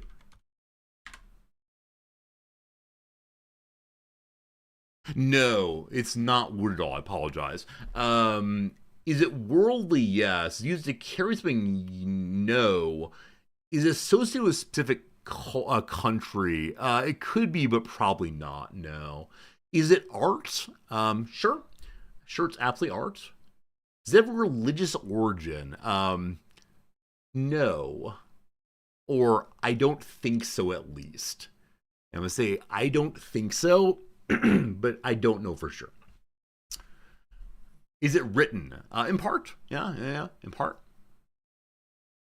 Did it exist before 2000? It did exist before 2000, yes. Yes. Is a St. Louis Arch. It is not St. Louis Arch. If you've never been up it, though, it's a beautiful, beautiful artifact building. It's quite good. Is it a meme? No. Did it exist for 1400? That's one heck of a question. Maybe. Is it a document? Yes. It is a document, yes. Is it currently in a museum? I believe so, yes. I believe so. Yes, it is. Yeah, it's absolutely in a museum. Is it a treaty? It's not a treaty. Is it religious? Maybe. Rosetta Stone, no. Do people think it might be a forgery? The word forgery is a very interesting word. Hey, Shadow Avatars, the Voynich manuscript. It is indeed. Good job, my friend. Good job. It is this absolutely beautiful, weird language presentation of vellum, not paper, so animal skins. And no one's quite sure what it is. The part of it is from the 14th century. Part of it has been owned by, the Holy Roman Emperor. There's stuff in it that it's just weird. Is it religious? Does it have an actual cipher? When you read about it, you realize that it's one heck of a mystery. And I believe the current consensus is that it's fun nonsense, the majority of it, but it's very, very unclear what's going on. Now, it is the case that, as many of you know, some people who are schizophrenic will just write and write and write, often in their home language, but also in other languages. So it's possible it's the output of someone who's not mentally healthy. It could be a trickster book. It's a really fascinating sort of mystery. Someone took a long time making this thing, but yeah, so I encourage you to check it out if you don't know of it. It's really, really interesting. It's the kind of thing that had I lived a slightly different life, I can imagine trying to research it. It's really the linguistics part of me that I like so much. Hey, Zelion, thank you for that resubscription. I appreciate it. I hope you're doing well, Zelion, but look at this. Look at this. Someone made this thing. Unique and inexplicably weird is your brand. Absolutely. Like, if it came out, this is an item that Tolkien made, just to fill his free time. I mean, the problem, of course, the Holy Roman Emperor owned it, but it seems like, I don't know how to talk about it. It's just weird. Anyway, there you go. 2 Wikipedia games done. I'm feeling adequately warmed up for today's stream. Friends, I think it's time for some actual factual gaming. Time for a little game called the Rimworld, and then I will end up looking at some chess in a couple hours. Gonna be a good time. Contemporary linguistics is far detached from this material. Oh, sure. Yeah, I mean, I recognize that there is like cryptolinguistics, so some specialists work on this, but yeah, I mean, I know that in the post-Chomskyan era, so much is about the structure of language and the way in which language works in general. And I think there's also some interest in like how languages develop. That's pretty cool. But no, I think that if I had my way, I'd look into weird stuff. Similar to how, a lot of archaeologists get into it because they want to be Indiana Jones, and then wait, archaeology is not so much that anymore. Perhaps it never was. All right, team, let's push this button here and bring up a little game called the Rimworld, a game we've been playing now for about 2 weeks, I believe, and I do not see an end anytime in the near future. So I don't know. The Rimworld directory is absolutely vibrant. I'm loving the Rimworld directory, but I do not know what title to put on the playthrough. So I'm going to put the title today of Hi. If anyone wants to stop in and say hi back to me, that's fine. How's life on the Rim bed? Fantastic, Shay. Thank you for asking. It's been a really fun playthrough. At the very end of last stream, we found for ourselves some pieces to expand our ship. We've been looking for these for many a day, and we finally got some more. So today's been a restabilizing day. We just went to a kind of spooky mech place, fought some mechs. We're gonna restabilize, get some food, and then build out our ship. And finally, our lacking space will become full of space again. Now, delightfully, when we ran away from the mech hub, we brought along a mech. Literally anything that is on your ship's frame, on your ship's support, when you take off, is taken with you, including enemies. You can steal anything you want to. I'm so delightfully appreciative that the Scyther here did not cause my beloved church to explode. Have been to space yet? No. The hope is that today I can get my ship pressurized and we will go to space. Going to space is the goal for the week. Maybe for today, we'll see how it goes. So as we landed, we found another crashed mechanoid platform. Having completed one of the grab core locations, now we found another one. We'll get to that soon enough, I'm sure. As far as food goes, we got kind of low on food while we were out and about, but we came to this nice, friendly, temperate forest. We should be able to do some hunting. There's probably berries nearby, etc. And did I abandon my birds?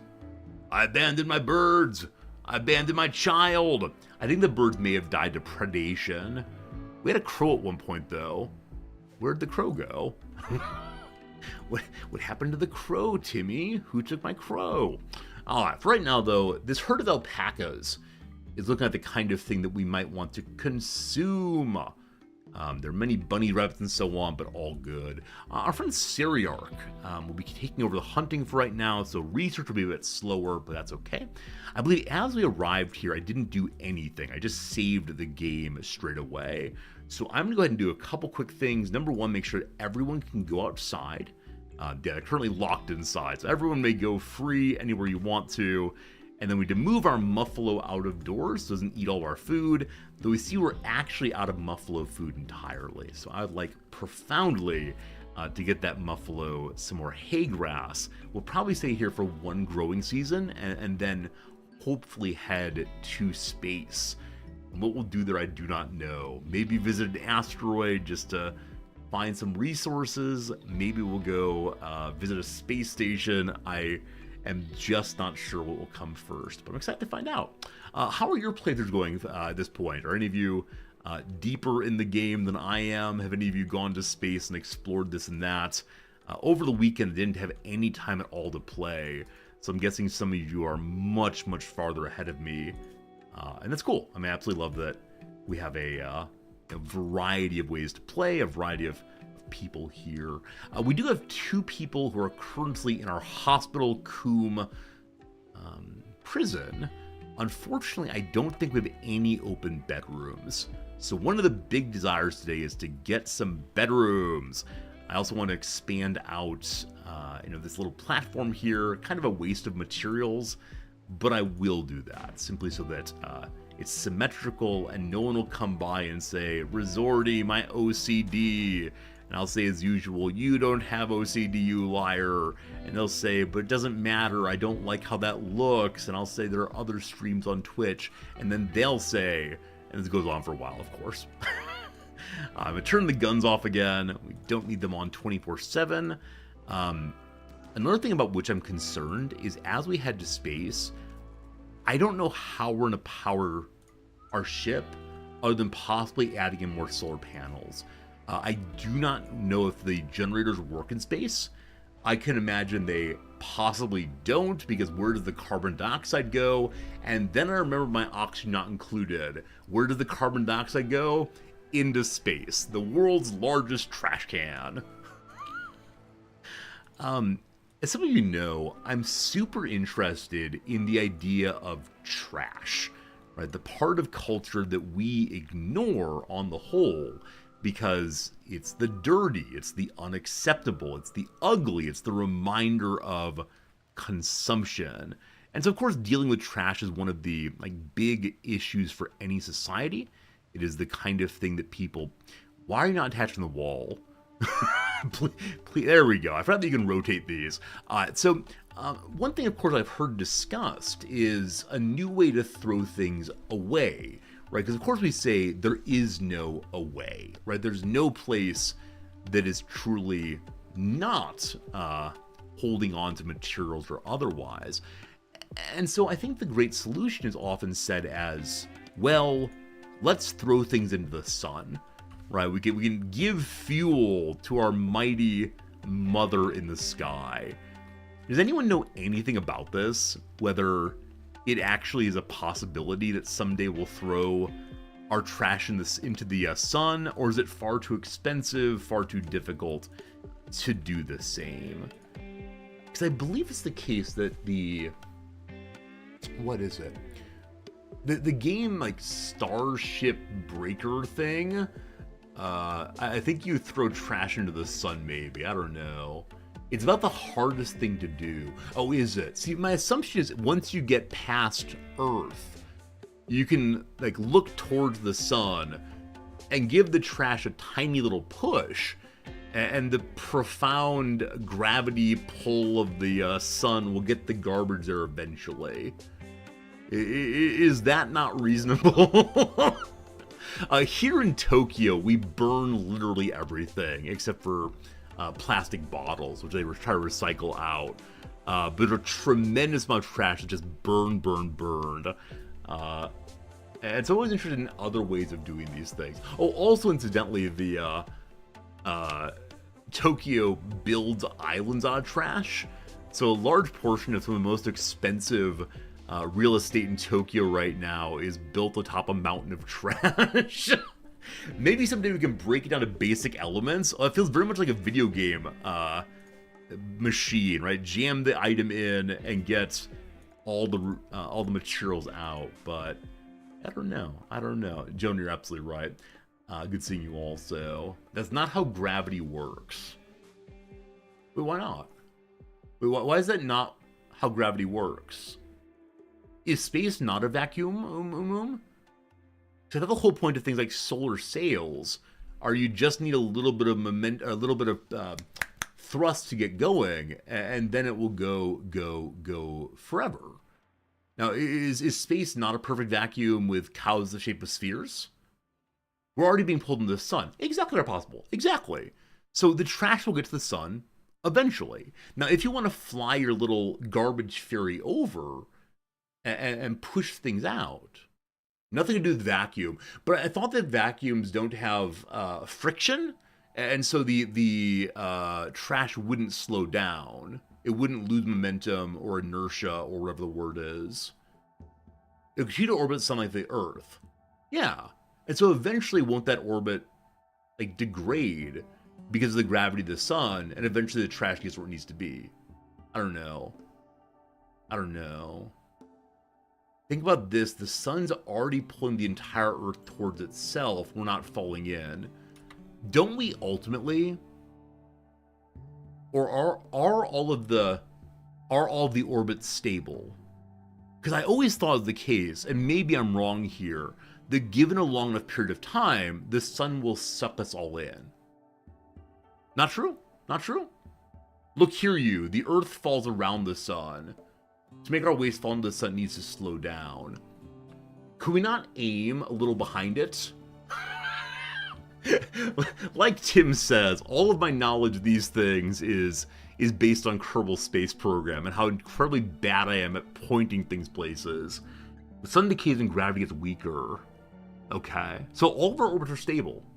I had no idea. In the same way like the space station is falling out of the sky and someday will crash into the ocean, hopefully.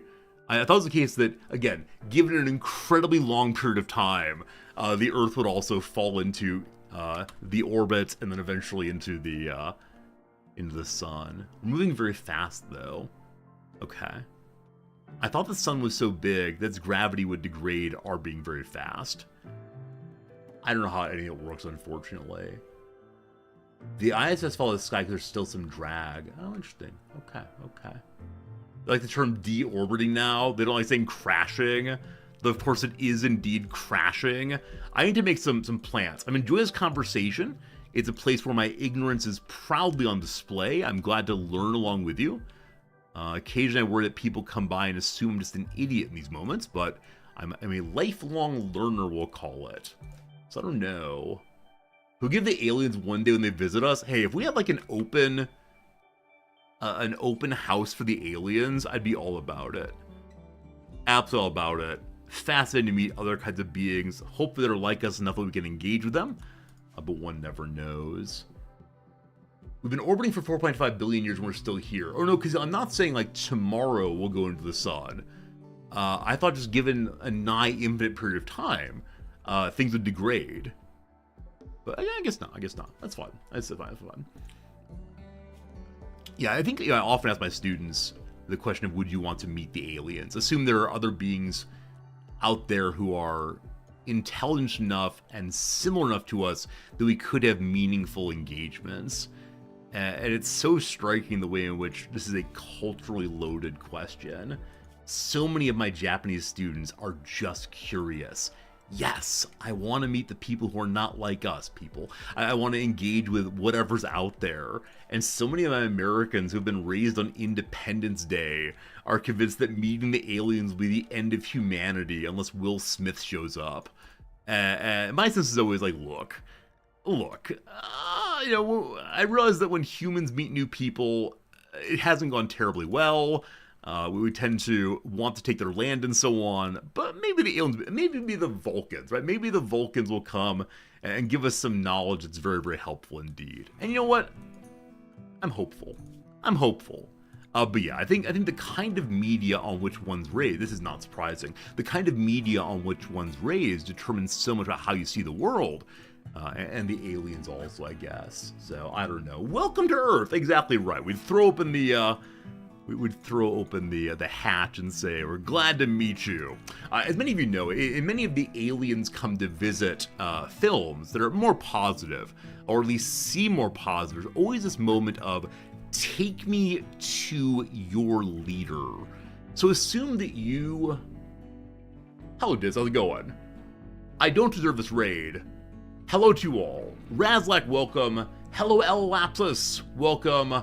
Friends, please say hi to the Raiders from, in my view, one of the greatest players of all time in this game. Recently had a success in which he had a single Mechanitor finish the game. One dude and his army of robots. Please follow. Please check him out. I over here am a so-so player. It's more story, it's more blather, but welcome indeed. And I hope, how's the stream going? How is the gaming? Tell me stories, please. I'd love to know for sure. This is my spaceship. It is nothing terribly exciting, but we've yet to go to space. On today's stream, we will most likely go to space. And I'm very excited for that. I'm very grateful we've gotten far enough along that we can pressure their ship and take off and see what's what. But sincerely, I hope the stream went well. I hope that the gaming continues. And again, those of you who play at 500% difficulty, I am frankly amazed and impressed. And gosh, I wish I were like you. That's right, something like that. Anyway, we got a new character named Lafayette. Let me go ahead and throw a name on this one. You're gonna be Fooheart because you gave a gift sub earlier. I appreciate it. Got the Alpha Thrombo army now. See, this is what I mean. I hear the Alpha Thrombo, I hear the giant mech queen, and what do I say? Scary, scary, maybe someday. Our friend here, what do they do instead? Rush right on in and check out that new content. So very, very cool, and thank you again for being here. All right. Had to change the setting, my apologies. The other monitors call for my attention. We're live streaming on YouTube also. I need to keep the window open for that. Very good, very good. Thank you for the follows. I appreciate it. So Lafayette here has no bed. Recent prisoner, recently released, needs someplace to sleep. I'm really enjoying the experience of having a spaceship with limited space and all the rest. But we need to find some way to get additional bedrooms. I like my pilot having a private bedroom. I like people back here having, what's this mess here? Gotta fix that. I like the people back here having their private bedrooms for them and their spouse. Unfortunately, Jim's partner died and is not remarried. So either we need to make a new bedroom very quickly, or we need to throw someone's bed into another room. I like the idea of someone sleeping in the engine room. I don't know why this delights me. It makes me think of something that Mr. Scott might do in the old Star Trek show. Not sure the engine's running terribly well, Captain. Allow me to keep it company tonight. And so, Fooheart, who has put on fancy space person armor, needs to change that out. We'll see what kind of work you do in particular. Fooheart is an amazing mohawk. White hair to the side, or Kaylee from Firefly. Low-Tech, good seeing you, or Latek. Honestly, I've never seen Firefly, so I'm always curious, the references I make to Star Trek and Star Wars, what other properties do these match with, right? What other kinds of shows have I missed out on, and I should be referring to here? Not sure. Anyway, Fooheart, what's going on here? Very good at the plants, very good at the medical, ugly but kind. Hopefully a nice sharing of positive and negative feelings. We may need to have them go to sleep in the day to hide their ugliness away, but that's okay. Okay, my friend, you become grower in chief. Plant cutting job 1, please. Growing number 2 for now. Everyone helps with flicking, everyone helps with firefighting, good. You're also a number 1 doctor. How fantastic is that, huh? Very pleased with that for sure. Because Fooheart can do the growing, we can check out Jim, who's been our number 1 grower so far. Now, Jim's skill in growing is in fact better than Fooheart's. Let's have them go ahead and work together for right now. Now, one thing I need to keep my eyes out for still is which of you will do the work of cleaning and hauling as always. Rog, who was hired just recently, is doing that work right now. We'll leave you on that and see what happens. Dean Alfine has finally gotten to repairing up Jim's bedroom. I think there must have been a Zit event here, because no one's been inside the ship to destroy these things, but honestly I don't recall. This damage happened on last stream, surely. Now that we've made this nice and symmetrical, I'm going to go ahead and increase the size of the junk heap, the place where we store our steel and plasteel and so on, and add more turrets. And I know, and you know, and we all know, that turret structures like this will cause them all to blow up. I just think they look really, really fantastic. And unfortunately, this ship is largely built on vibes as opposed to strategy. Okay, so with that set up, people have gotten to work all good. Fooheart has no weapon so far. Man, you're not especially good. So do I have an SMG for you? Do I have something else lovely for you? Here we have a good quality heavy SMG. That sounds fun. Random while firing, all good, all good. Do we have an assault rifle? Haven't made extra of those. I want everyone on assault rifles, but looks like it's not listed here. That's because last time we played, we had a bit of a crisis involving components. And you might say, Resorty, where'd the components go? And we look at the turrets with great suspicion. I'm just not sure. Having landed here, I don't think I've yet looked for the various kinds of material. As many of you know, you can do the Z key and bring up all the material by searching. But I enjoy the old school way of looking through the mountains, doing some prospecting, and figuring out where things are. There we go. Nice little pile right there, no problem. Resorty, where did the turrets go? Whoa, whoa, whoa, whoa, whoa. What turrets are you talking about? I don't think we have any turrets at all. Seems like fake news, propaganda in my stream. It's more likely than you think. Hello, Two Cats Yelling. I was playing this game a lot when you first found my channel. Yeah, I have played a tremendous amount of Rimworld. I'm not a purely Rimworld streamer, but it's a game that I do always enjoy, as many of you know, and we've been playing it pretty consistently for the past 2 or 3 weeks. And I'll continue at least for a few more weeks here, I suspect. All you new followers, thank you very much. It's always a great thing to get a raid, and then to have people be entertained enough that they decide to hang out and throw those follows. Wishy, thank you for the generous resubscription also. Alright, so here I see steel, I see components, and that's about all for right now. It is the case that I'd love to find uranium. Making a uranium mace would be such a wonderful experience. Unfortunately, no uranium found yet. No my-ranium. Sorry. Welcome, new viewers. This is what passes for humor here.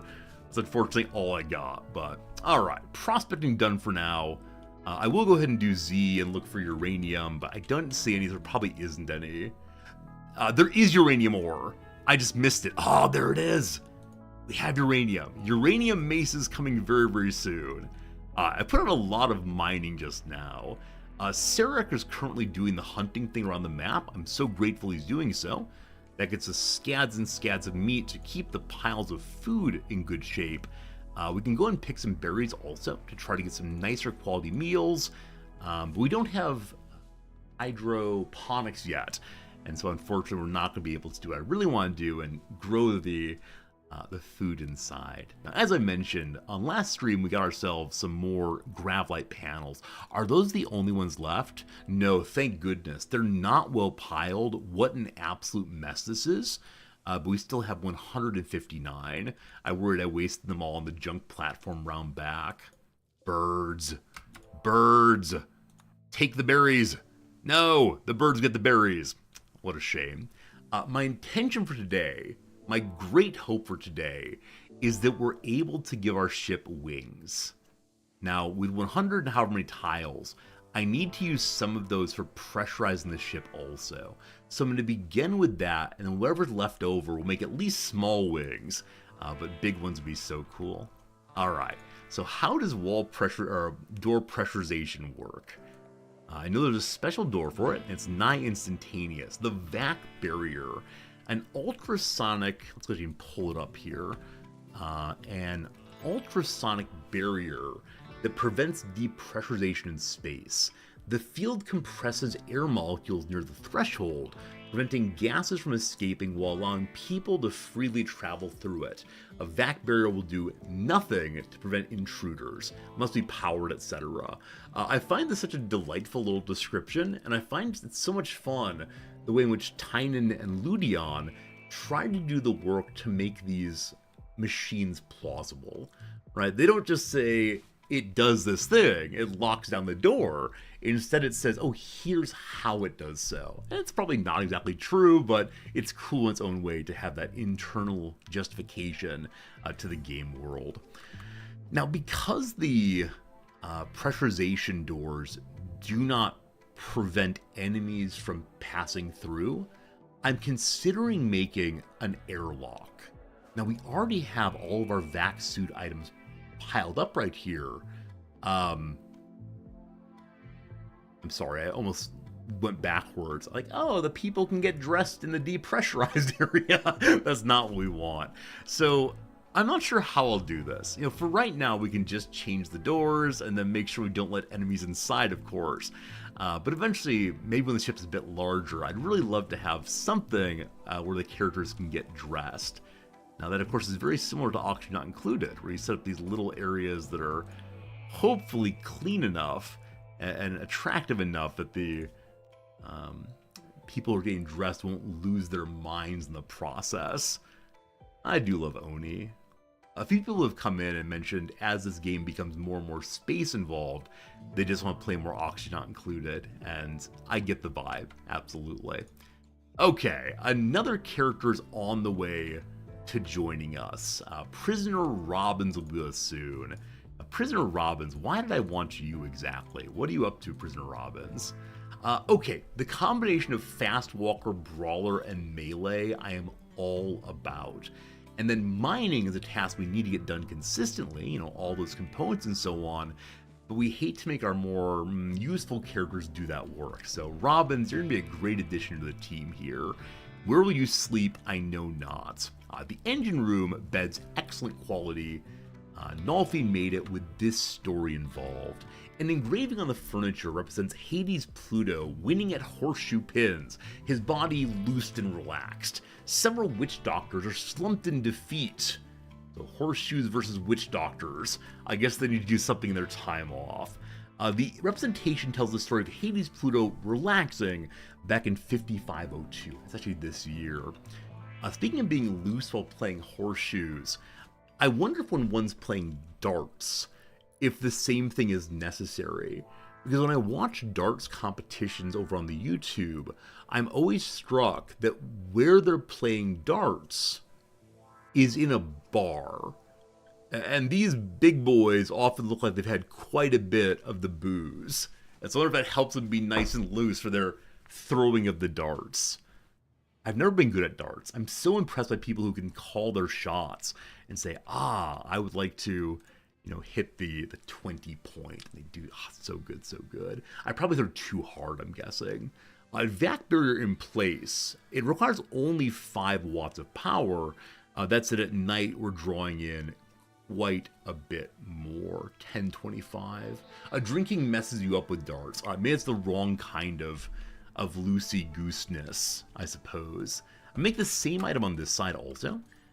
And then we need to start doing the work of hospital beds. Alright. By the time our hospital is no longer a prison, it will turn into a proper hospital with a proper bed, at least one. So, on research, what do we want to do next then? What would be a nice thing? So we skipped a lot of the early stuff. Might go back and get some of them. As many of you know, Devil Strand, so great for good armor on one's jackets. Only thing I hate is I'm playing with only the one DLC right now, and so I can't change the color, and having all of our people look in red feels so dumb. This is Star Trek. They can't all be red. They can't all be red shirts, unfortunately. Maybe auto doors. So I didn't take auto doors early because I was worried about power consumption. This can help quite a bit, red shirt. That's probably a quite good idea. Let's go and glance through and see what else might be useful immediately. Things like smoke pop, always nice. Have any of you yet made ships on which you've put a, what's it called? A wind turbine? Because it looks like an airplane propeller? I saw someone do this over on the subreddit. They had a picture of their ship that they insisted was not a spaceship, but instead an airplane. And oh, how I laughed. It was absolutely great. Absolutely wonderful. Alright, what else we see? Shields Online. Yeah, lots of good stuff later here, but I agree. Auto doors, always so nice. Really herds some people up. It was absolutely wonderful. You've seen someone have on each side a little two propeller. I don't quite know how these words work, unfortunately. Airplanes are one more thing I'm somewhat ignorant about, unfortunately. That gets done. Further pressurization on this side also. I think we might add a third, we might add a third battery in the engine room by extending the engine room back out a little bit. You know, we have quite a bit more space, and we have another one of these extenders we can put out. I don't want to put them out until I really need them. I don't know why that is. Do they even use power? Yeah, they don't even use power, so kind of who cares? Kind of who cares, honestly.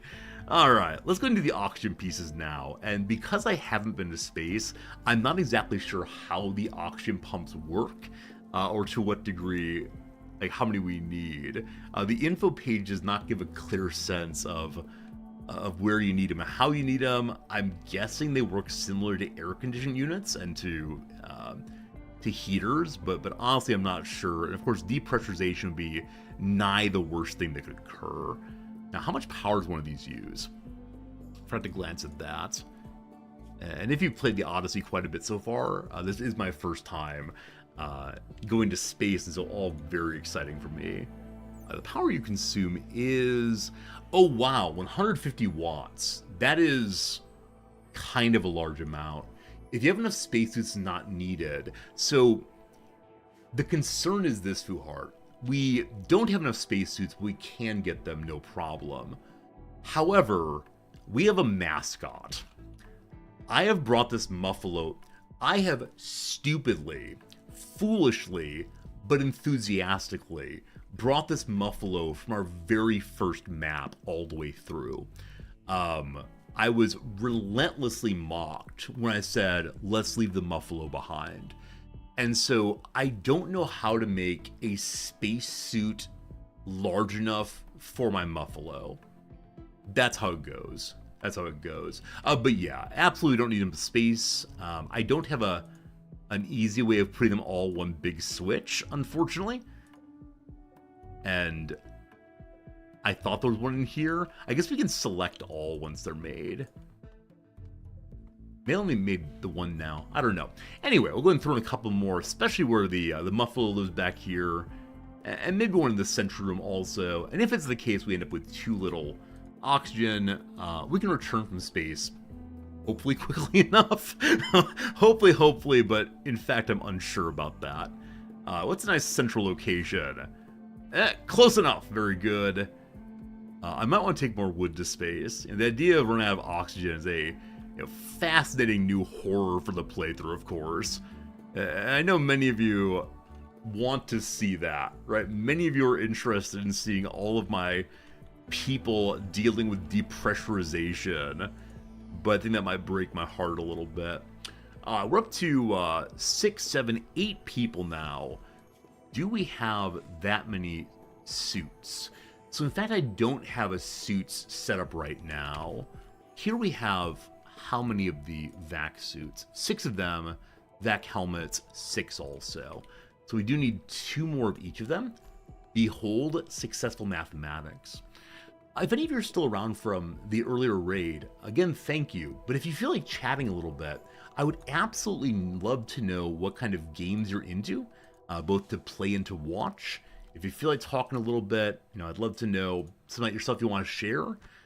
This stream is a little bit more community-based. We have an active Discord, and I'm just so delighted to meet people from around Twitch.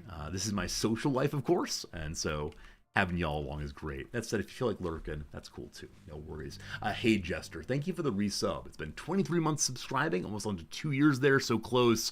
Jester, I hope you're doing well, and sincerely thank you for being here. Absolutely, absolutely. Okay, who's our crafter-in-chief? I believe it's Fernanthus. Tactical games, builders, cooperative things, detail RPGs. That's a lot of different things. You are a person of wide tastes, substantial desires, and I'm absolutely here for it. Okay, Pharaoh, I believe you're number 1 crafter. You've been helping out with hunting. Let's go ahead and stop that for now. You've been, you're also number 1 cook. That's a problem, my friend. So HP is currently in charge of caring for the animals and the human people. Yeah, all these full-time jobs on the same person. No good, no good. The altars in Brotato. I want to play the altars so badly. When it came out, I was busy with a Paradox game. I said, okay, I could stop. But I haven't played the altars yet, but I've heard so many amazing things about it. Yeah, I know it was streamed on Twitch quite a bit when it first came out, so maybe someday. Solving the mystery of the work queue. I need Pharaoh to be doing the crafting. And so I need Pharaoh not to be doing the cooking because it's a full-time job. So Sarek is hunting. HP, you're going to take over on the cooking. I'm going to take handling off of you for now and put it on new friend Fuhart as first priority. Wardening will be done very, very soon. I believe one more recruitment will do it, and then that will drop off, thank goodness. And so, Pharaoh, smithing is first. Awesome. New person named Robbins. Hello, Robbins. First of all, you need a name. Thank you very much indeed for Klaus's gift subs earlier. Klaus, I'll take good care of you for a time at least. We found uranium, and so I want to make a uranium mace. Now, some of you know already, I've been saving my different benches off to the side. It's going to take up so much space, of course. And so I'm going to put the smithy, I don't know. I mean, does it go in the rec room? Alright, every room a workshop for right now until I get a larger ship going. Yeah, unfortunately, this room is counting as a laboratory. Does anyone know why? Oh, it's the drug table, right? The drug table counts as a laboratory immediately instead of as a workshop. So other things are slower. I really like the recent addition to the game in which the kind of room that things are in gives an interesting bonus to work speed. In a smaller ship, though, it's very difficult to specialize like that. So at some point in the fullness time will be good. Were we playing a standard colony game, be no problem. But here, a bit strange. Okay, I want to reorganize so my melees are all together. I'm gonna do the big draft for a moment. So Jim, oops, wrong button. So Jim is a meleeer. You go and move over to with Rog. Klaus, a meleeer also. So we have 5 ranged and 3 melee. I thought earlier we had 1 more meleeer. I don't recall, but I believe Klaus is maybe the best of the meleeers. It's true, someday. This is so dumb. I managed doing some melee hunting to help Klaus gain melee skill. It is so stupid, but so funny to me every time. So I'd like to have 1 uranium mace at least, 2 even better. We have to make sure the uranium has been mined out first, though. Let's go ahead and do a mace and make it out of exclusively uranium. Want the very best worker to do it, namely Pharaoh. Let's get some very good maces, please. We found the uranium up this way, and so Klaus the Miner, putting on the spacesuit. I know it looks fancy, but for right now, I'm gonna need you to have stay with everybody else. Klaus the Miner, you, my friend, must mine. It's always so awkward not having a dedicated cleaner hauler. We probably need to have one of those. But beloved Klaus, mining first. There's so much mining. Yeah, for eventually. Hey, Darkuna, why is the weekend so short? To make you appreciate it more, right? If you were to get the weekend every day, then you probably wouldn't have a good time. This is the answer we tell ourselves. This is the answer we go for. Is it true? Probably not. That's okay, though. HPG, good seeing you. You'd be happy with weekend every day. Yeah, I have a professor friend who retired maybe 3 or 4 years ago. Exactly, Vaughn. Retired every day of the weekend. So my professor friend felt that way for the first year or so. Like, oh, every day a weekend, I can get up and do anything I want to every single day. And he found for about a year or so, he got pretty darn bored with that. And so he ended up volunteering, and then he ended up getting a job again. And I wonder if part of this is, for a lot of people, they find their purpose in their work. Part of American society says that, you know, if you do not work, you're useless society, whatever. And that's, of course, very sad. And so I think he struggled with the loss of a certain identity, of course. Now, more animals. It is the case that there are many other ways to think of yourself, and you can find joy and satisfaction in many, many other parts of life.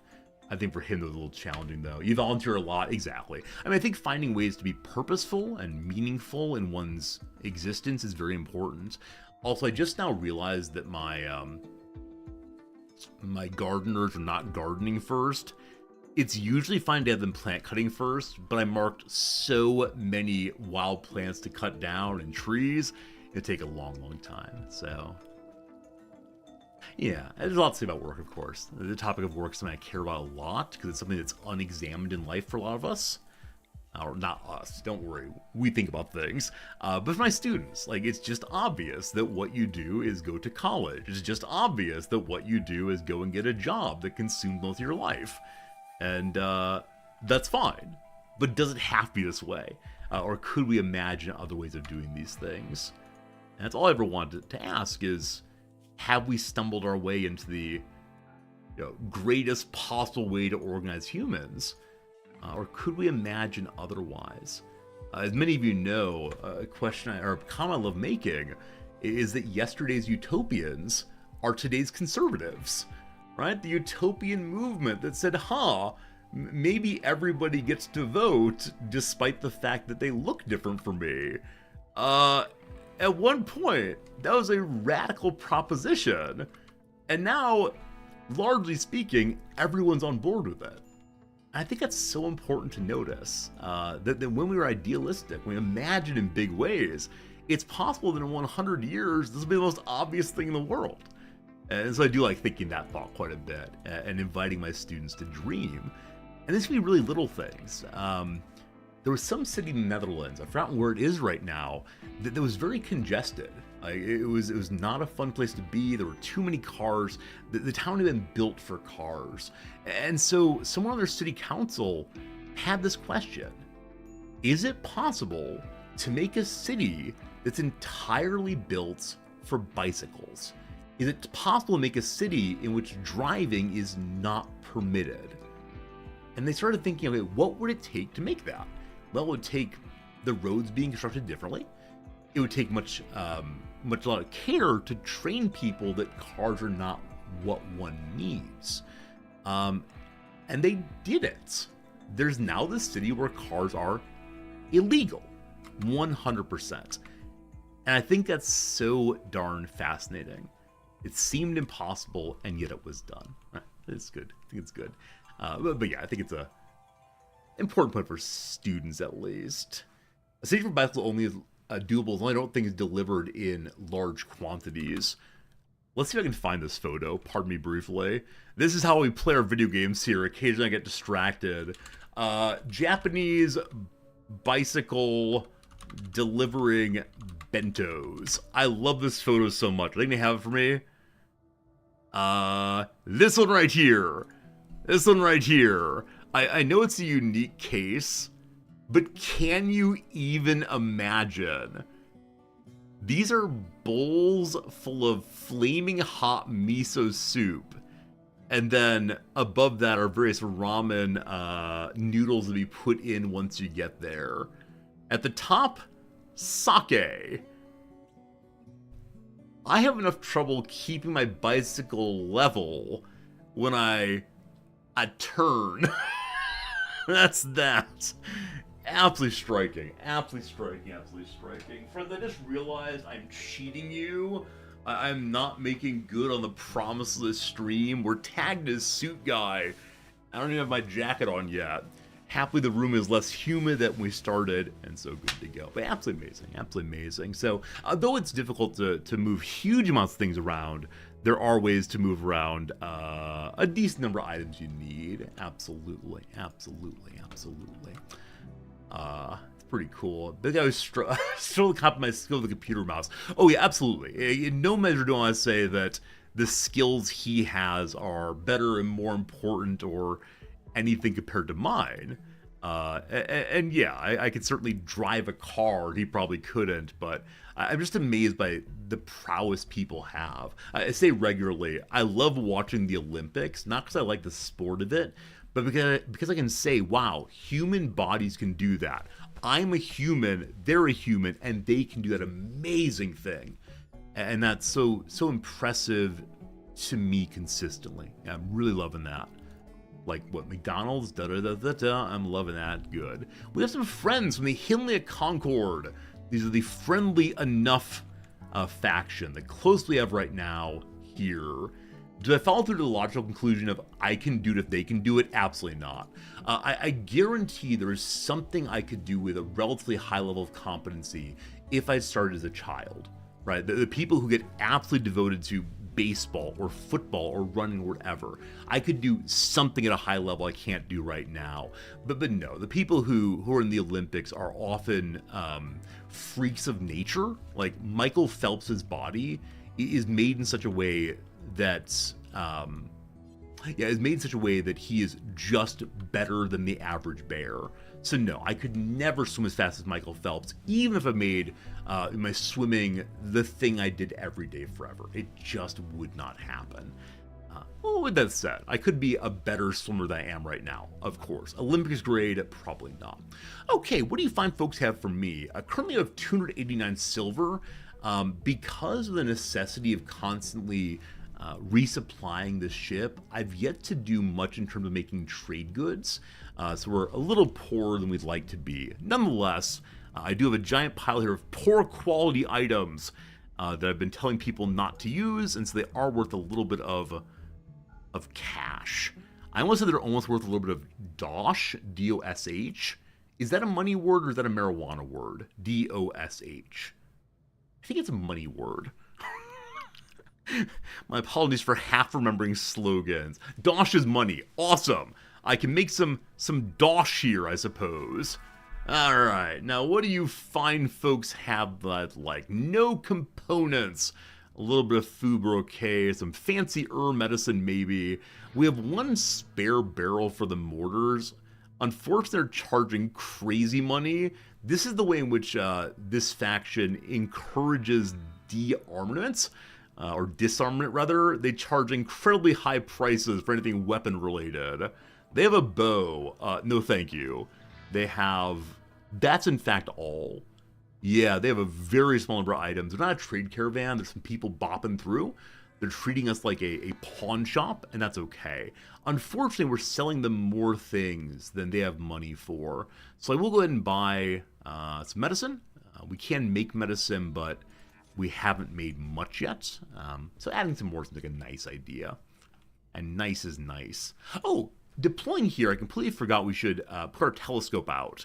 I love the idea that a spaceship has a deployable telescope to imagine where they're going in the stars. That's part of the role play this for me. Alright, a Zit event happened. Oh no. It happened next to the traders and they're on fire. I swear I didn't attack you. I swear it's not my fault. Wee-oo. No, dweeb. Dweeb, stop being on fire. Oh, dweeb. Alright, stopped up and roll. No, running faster puts more oxygen onto it.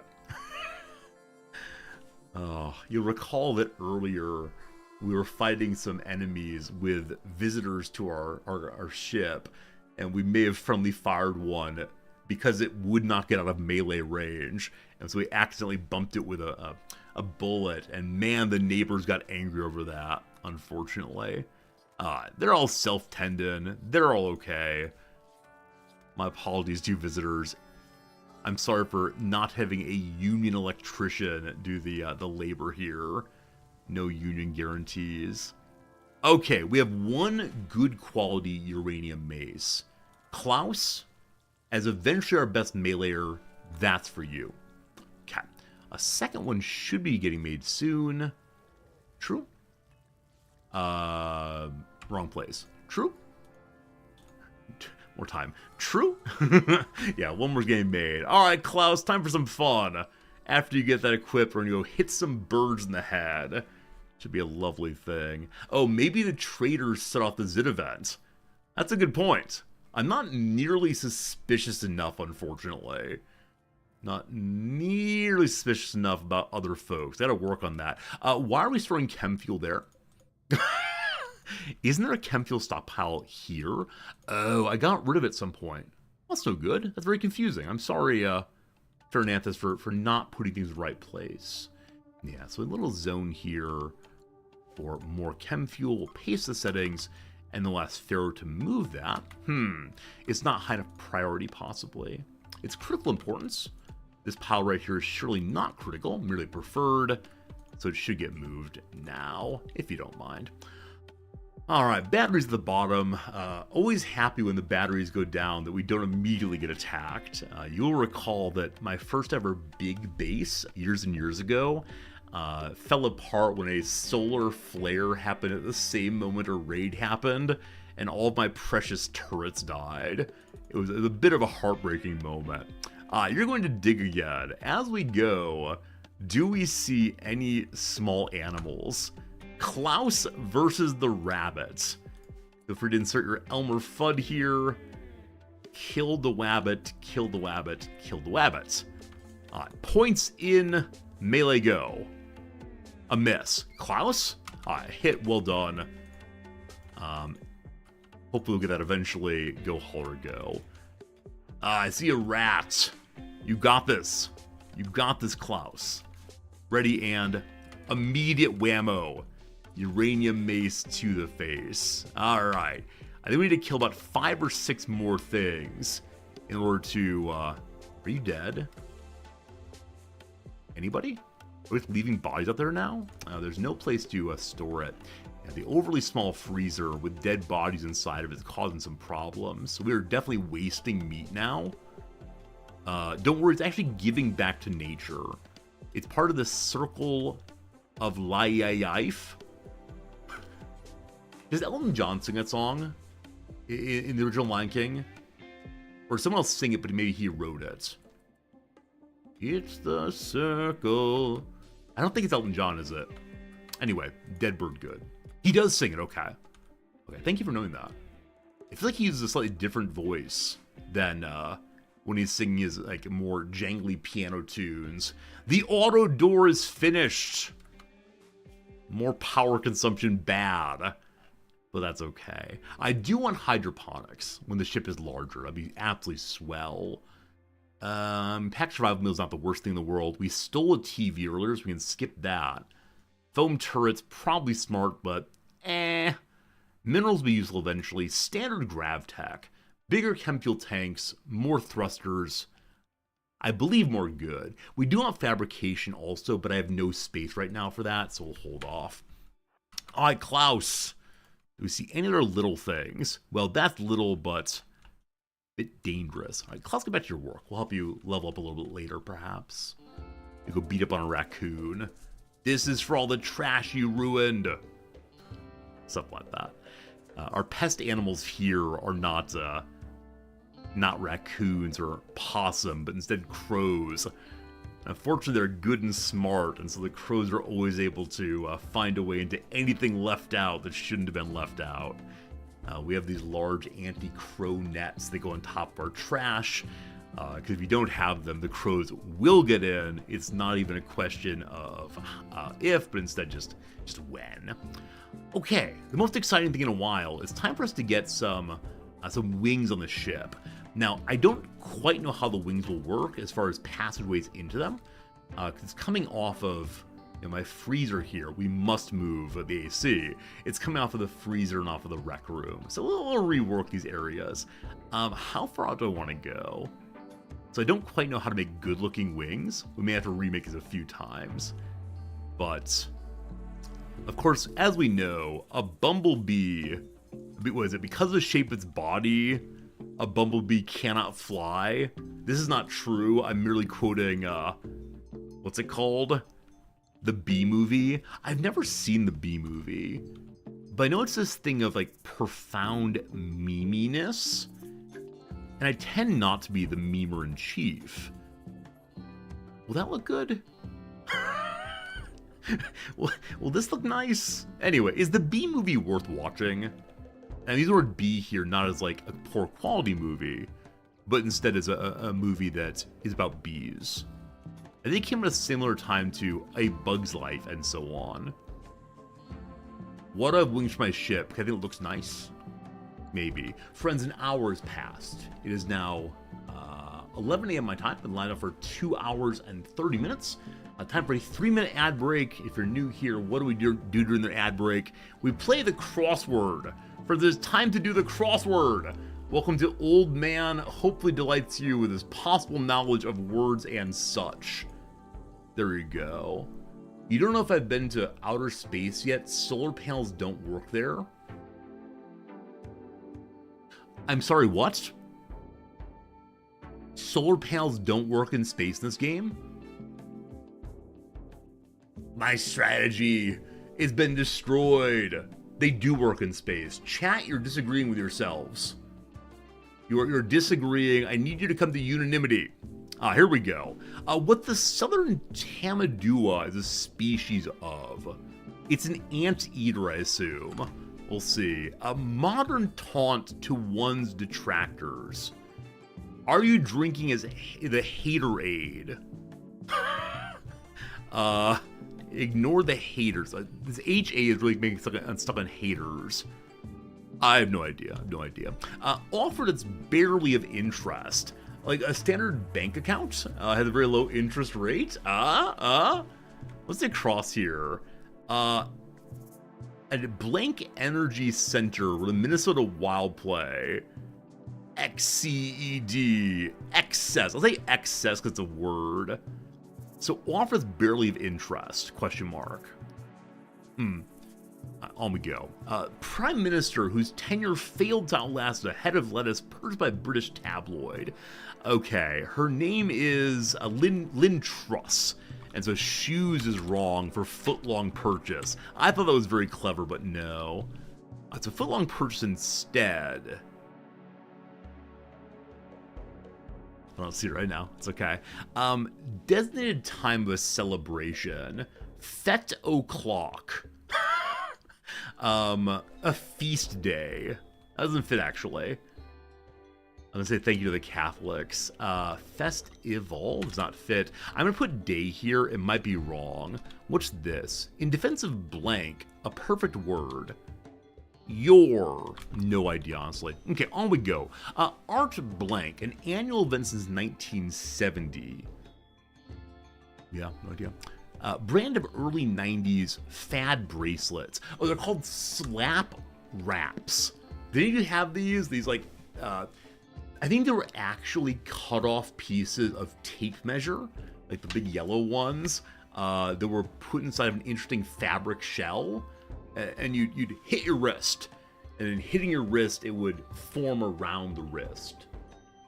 And you have a little bracelet then. I think I had one of these. I think it was like neon green, possibly. Oh, that's great. Conditioning is part of it. How about hair care? Hair care is conditioning. Oops. Okay. It seems safe to say something sure. Like, I'm sure, we're sure, maybe? Literally finger pressure. Oh, Shiatsu's finger pressure. I absolutely forgot about that. And as a subscription is to Lapse. I presume Let Out is aired. Good. I pressure. What am I missing? Where's the word break? Huh. We'll fix that later. Two more, and back to the game. Merchant, a salesperson, a monger, merchant. Cleaning aids or erasers. This is the third week in a row to add erasers in the puzzle, I believe. Merchant, retailer. There we go. One more for now and then back to it. Not just mentally. So physically, mentally. So mentally can mean like excessively, like, man, you're being mental right now, that kind of thing. So it could be like in one's outer life also, with good distinction there between mind and body, thanks to Descartes. A pricey reservation, maybe. Suits. I put the U in, it feels strong, but I'm not sure past that. Okay, team, we pause the game. We return to the game, all very, very good. I still have my water glass good and full, and some of you worry about the hydration station over here, but probably next dab break with some water. For now, we're good though. Okay, so in Ray Wings, does this stubby little thing count? Or do I need to get additional space on each side? Because we're actually not using this right now. how about I reinstall you here? And I believe I can make another one of those. Here. We'd get more steel again. Yeah, I think these stubby little things don't count as a wing. Have I seen how tiny some wings on planes are? Not exactly. I built a Kerbal space rocket with very, very tiny wings. Friends, I'm now going to do some looking into possibilities. Show me the B-52 bomber. That's a thing, right? Okay. So the wings are incredibly, incredibly long. Seems excessive. Show me the space shuttle. That's more appropriate. Oh, they're farther back. I don't have space farther back. Can't do that. Okay. Show me the Enterprise. It does not have wings. It has what? Narcells? Is that what they're called? Like warped narcells, possibly. Also, the aircraft carrier Enterprise doesn't have them either. Nacelles, thank you, nacelles. I was close. I was close there. The B-2 bomber. Does that look better? Okay, this is just one big wing. I think I confused nacelles and narwhals there. They're both kind of pointy. No, this will not work. So, what ship, my friends, looks similar to this ship? Or do I just make my wings like big old rectangles and hope for the best? And get this endlessly mocked for the rest of this playthrough? I think that's coming. Like, I know you all well enough. I know how this place works. That many of you will say, he looks like a pee-pee. That's right, you talk that way. Why does one need wings? I need more space. I need more space because everything is quite truncated. And so I'm trying, or not truncated, collapsed. And so I'm trying to figure out how to make more space without the ship looking dumb. And I worry that I don't have the technical ability to make it non-dumb. The X-3 Stiletto or the StarCraft Battlecruiser. If I make a StarCraft Battlecruiser, I'm going to say Battlecruiser Online every single time, right? That's how this thing works. That looks really cool. That looks really cool. I guess oh, that would help. If I move my engines to the outer edge, that would give them a reason, possibly. I like this idea. Thank you for the information. The X-3 Stiletto. What's that? Oh, wow. Quite pointy indeed. This is one of the ships that was meant to like break the sound barrier or get some new mock or something. Mock. Are you of the right age? Do you know the response to mock? You can do it. I meant to go to 2,000 miles per hour. Couldn't even pass Mach 1. That's sad. Mach-ing. Not yet. Not yet. That comes eventually. It's a Mach. Yeah. You have to say the yeah. That's your part, chat. That's your part. All right, very good. I saw a post somewhere yesterday. It may have been on Discord. If so, I apologize. And it said you can determine the age of someone, but if you shout towards their face, peaches come from a can, do they know what comes next? If you announce to someone that peaches come from a can, do they know how that goes? It's our very own shibboleth, I suppose. Okay, I have some ideas for how to make this look good now. Good, of course, being a relative phrase. So, I should probably go ahead and make them back to here, or even farther back, frankly. Oh, you know what? We could have the airlock here, like in the wing. Whoa! They were put there by a man. Exactly, Big Buck. It's Mach. Wait, is it Mach-ing? Yeah, bird, yeah. Wait, am I wrong? I thought it was Mach. Yeah, ing. Yeah, bird. Yeah. Everybody heard him mocking. However that goes. I thought. I apologize for my ignorance here. Okay. The mini ones don't have to be the radius of the big one? Wait, really? Oh, they can overlap. Wow. Oh, also we were using it a little bit. I didn't realize that. It's unfortunate. That's a good point, though. The whole circle counts.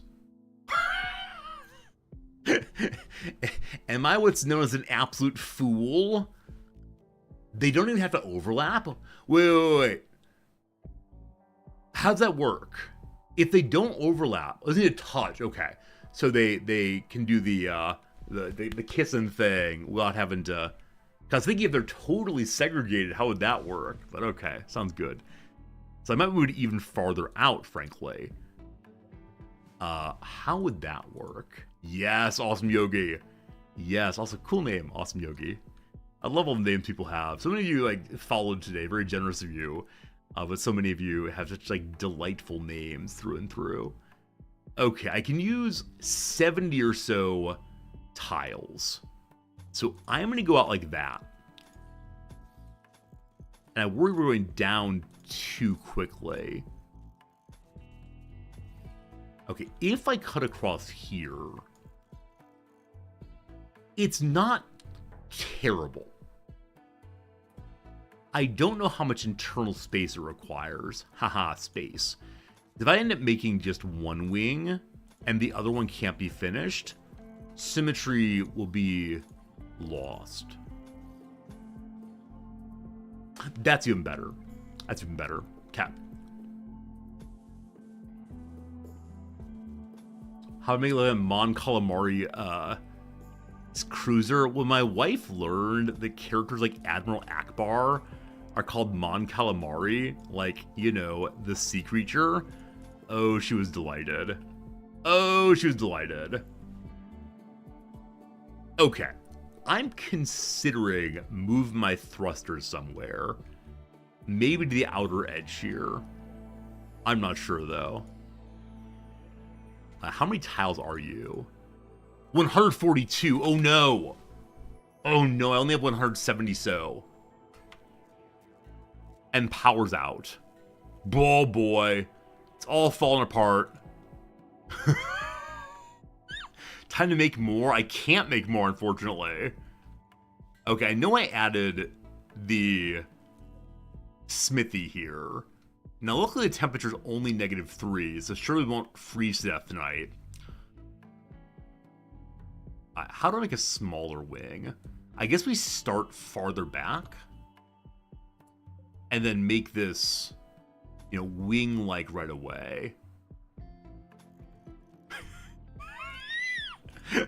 I apologize, friends. It's really about the best I can do. Is that cool? Is that cooler? I think cool does not enter into it. If we're going to do that, though, we should degrade this portion also. It's a little smaller than before. But that's okay. That's okay. Get rid of those, and those, and those. Oops. Back in. When you play games like Rimworld, you know, games where survival is a large portion of the show, do you tend to go for beauty?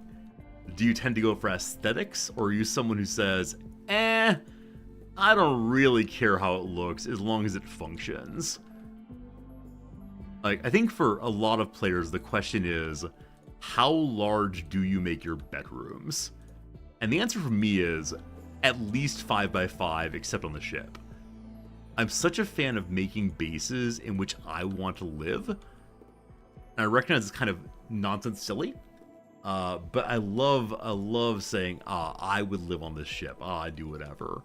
And I don't know. I know it's somewhat different than some folks. Beauty comes last? Last? So you're a function over form kind of person, I guess. I'm going to go and remove another line. If I can get us to 70 or so, we'll be okay. 80. We have how many tiles again? I used some here, unfortunately. We currently have only 82. 120. So I need 40 more if we're doing that format. We know we can get some more. I'm going to copy this over. 4, it looks like. And then do the line all the way down. Okay. This thing has not been made yet. We'll get on that presently. We need more steel. Okay. I may need to build another generator for a little bit, or I might go ahead and instead turn off some machines. What's my philosophy on center of lift placement relative to center of mass? Look here, you. This is a quite a Kerbal Space Program. As many of you know, I spent a lot of time playing Kerbal Space Program. I've made a bunch of tutorial videos. And so I think if you have a question about like my understanding of lift placement and the importance of maintaining a center of gravity so your ship does not shift too far, there are YouTube videos to help you. Why would you waste that? I'm very, very bad at the game, actually. Very bad at the game, and I think we're having some hee-hee-ha-ha's at my expense, possibly. All fine, all fine. As long as the ship looks cool, though, I'm happy. Where did that other mace go? There it is. Good quality mace. So, who is it? Rog, you're gonna get the good quality mace, thank you. And speaking of which, beloved Klaus, what you up to? Have some food. No, no, no. You're gonna hit a raccoon in the head. Place your bets now. Klaus versus the raccoon. Bum, bum, biggada bum, bum, bum, bum, biggada bum. Uh-oh. Oh, wow. One miss, one hit. Amazing. What did you do to it? Hit it in the jaw. I learned over the weekend a fact that is so helpful and useful. The kind of thing I pass on to the public service announcement. So many of you know that if ever you get into a fight with a shark, how do you deal with a shark? A shark is biting you. A shark is attacking you. You're going to die to the shark. How do you avoid the situation? You know, right? You punch it in the nose. You punch it in the nose and go for the eyes, boo. Go for the eyes. Right. There's a similar strategy for dealing with crabs. I believe it was crabs. If a crab comes at you, doing this little hand thing, it's ticklish. I learned over the weekend on Reddit, so possibly suspect, that crabs are ticklish on their underside. And so if you can reach to, is it called the plastron, I believe? If you can reach the bottom side of the crab and give it a little, they're ticklish and will disengage. And I love this idea. Now I realize that if I'm actually in a final fight situation, Resorty versus Crab, the fight or flight situation will probably not involve fight or flight or tickle. But there you go. Kick it is safer? No. Safety does not matter here. What matters is having a tickle fight with a crab. Alright, Klaus is up to level 6 now, so continuing to beat up on the world's most adorable fauna, does not seem quite right. I had a conversation with myself just there of, is it flora, is it fauna, is it flora, is it fauna? And I figured it out eventually, but ended up saying, what did I say? I said Florna, I believe. Not ideal. One more buddy! Give him the old what for. Okay, Klaus is very unhappy. Would you mind hauling us in, please? Okay, there's no haul spot for food right now. We need the larger freezer as mentioned, which will come pretty soon. So what I'm going to do, and this is frankly disgusting, what I'm going to do is actually leave the animals outside. I actually just changed my mind there, because it's very cold outside, and so at least constantly refrigerated out there, if not even frozen at times. So, this will be a pile of meat. Sorry, I thought it looks like, it seems a little ridiculous, so animals all the way, of non-rotten quality, and we must name it, the flesh heap. Only one H needed. Flesh heap. I love it. Klaus, would you mind taking that to the flesh heap, if you would? You hero, thank you. Okay.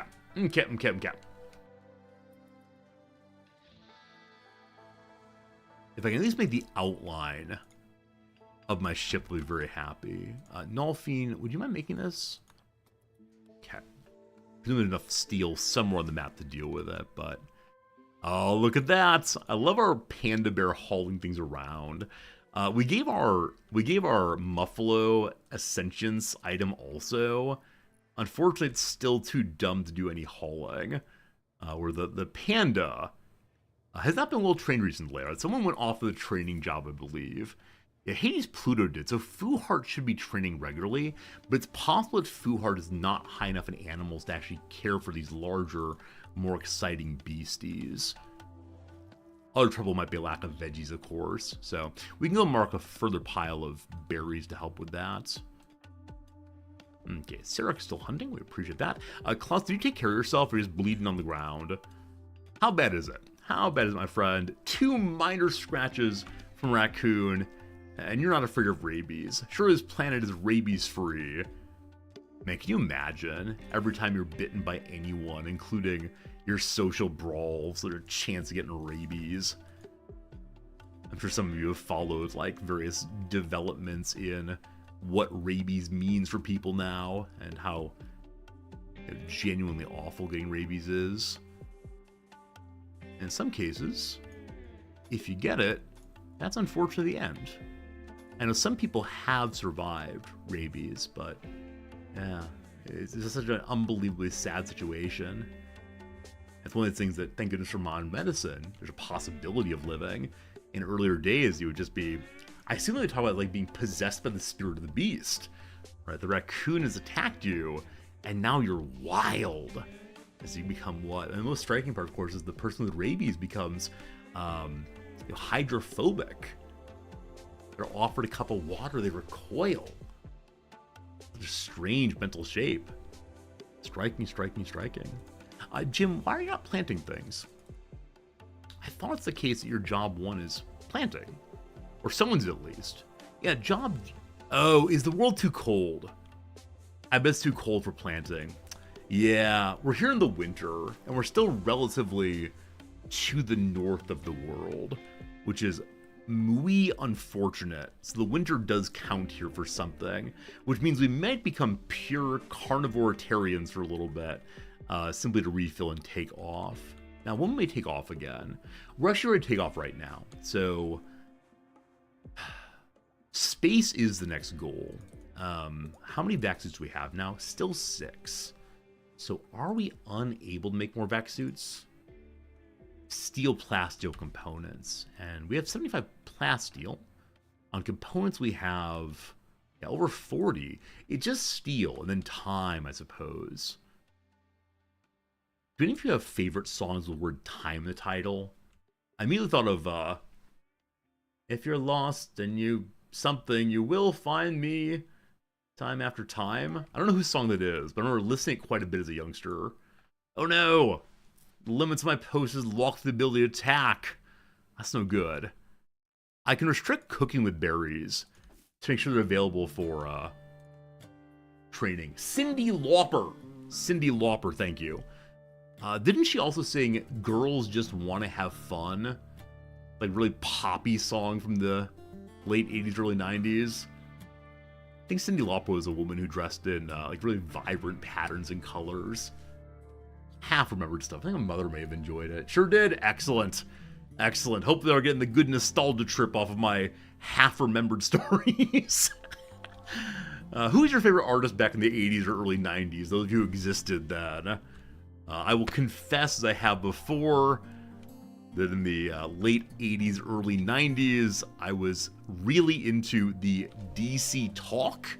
This was a Christian rap group. It was an attempt at being, I don't know, cool Christian music. My favorite song of theirs was Down with the DC Talk. Gotta get down with the DC Talk. Excellent singing. And then I also had an MC Hammer phase. I was desperately wanting to have the large pants. Did not have those, unfortunately. But yes, MC Hammer was the guy for me for a while. You like religious music. So when you say religious music, do you mean like more traditional songs we sung in temple or church? Or do you mean instead any music that engages in religious topics? because like, you know, Christian rock is, you know, often. I mean, what's the line from South Park on this one? You take a song and change the word baby into God. What's DC stand for? DC talk? I have no idea. I wouldn't be surprised one of two things. Namely, number one, Washington, D.C., or possibly like Disciple of Christ. I have no idea, honestly.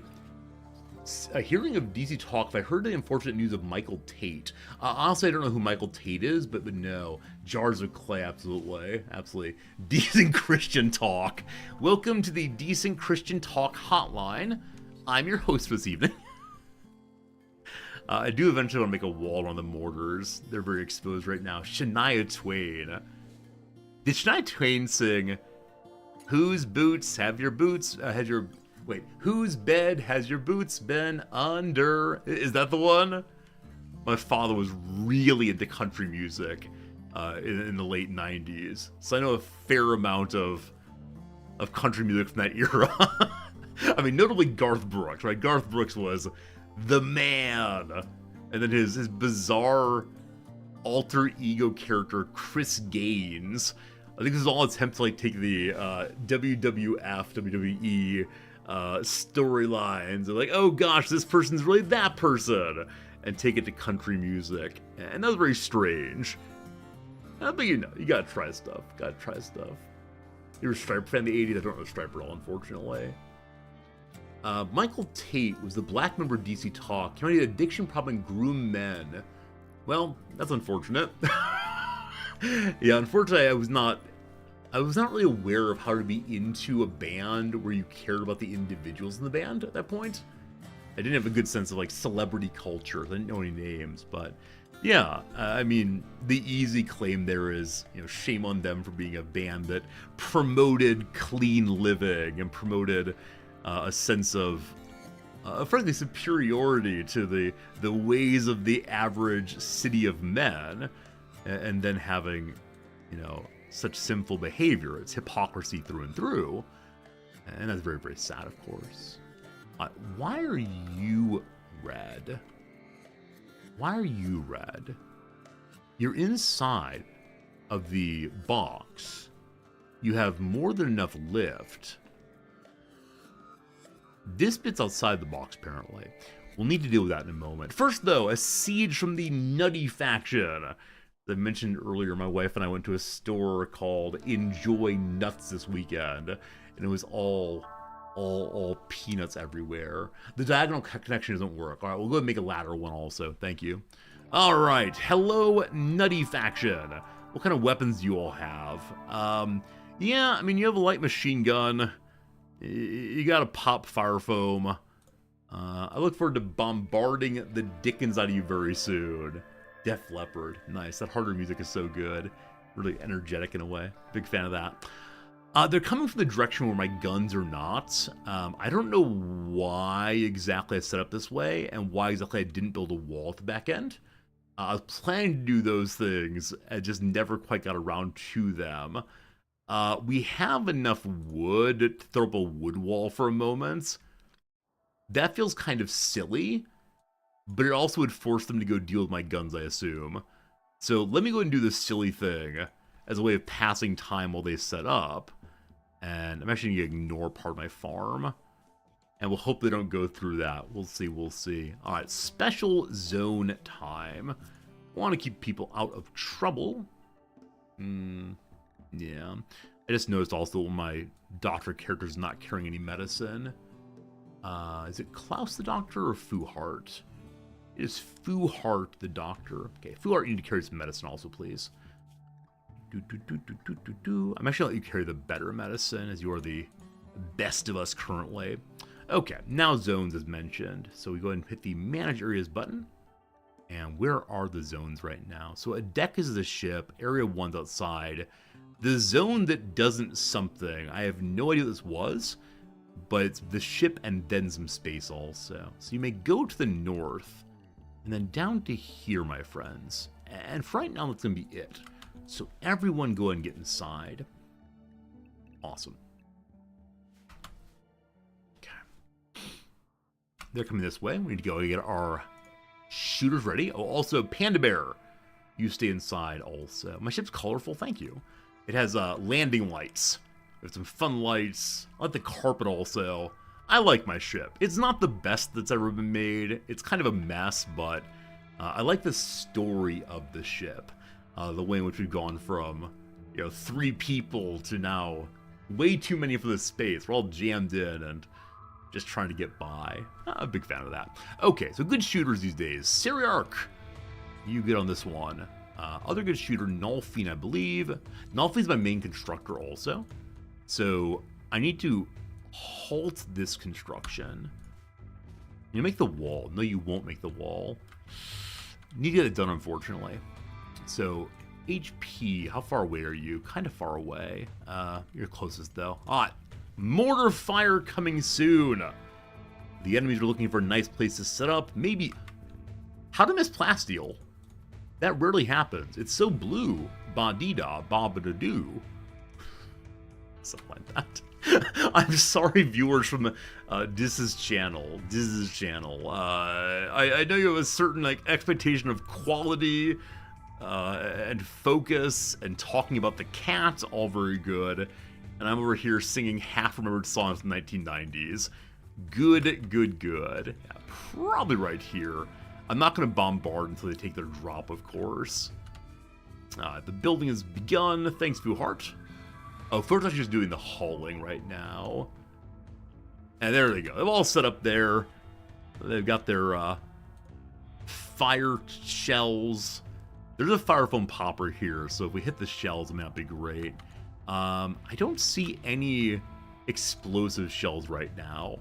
All right, team. What do you think's gonna happen here? Do we hit? Do we miss?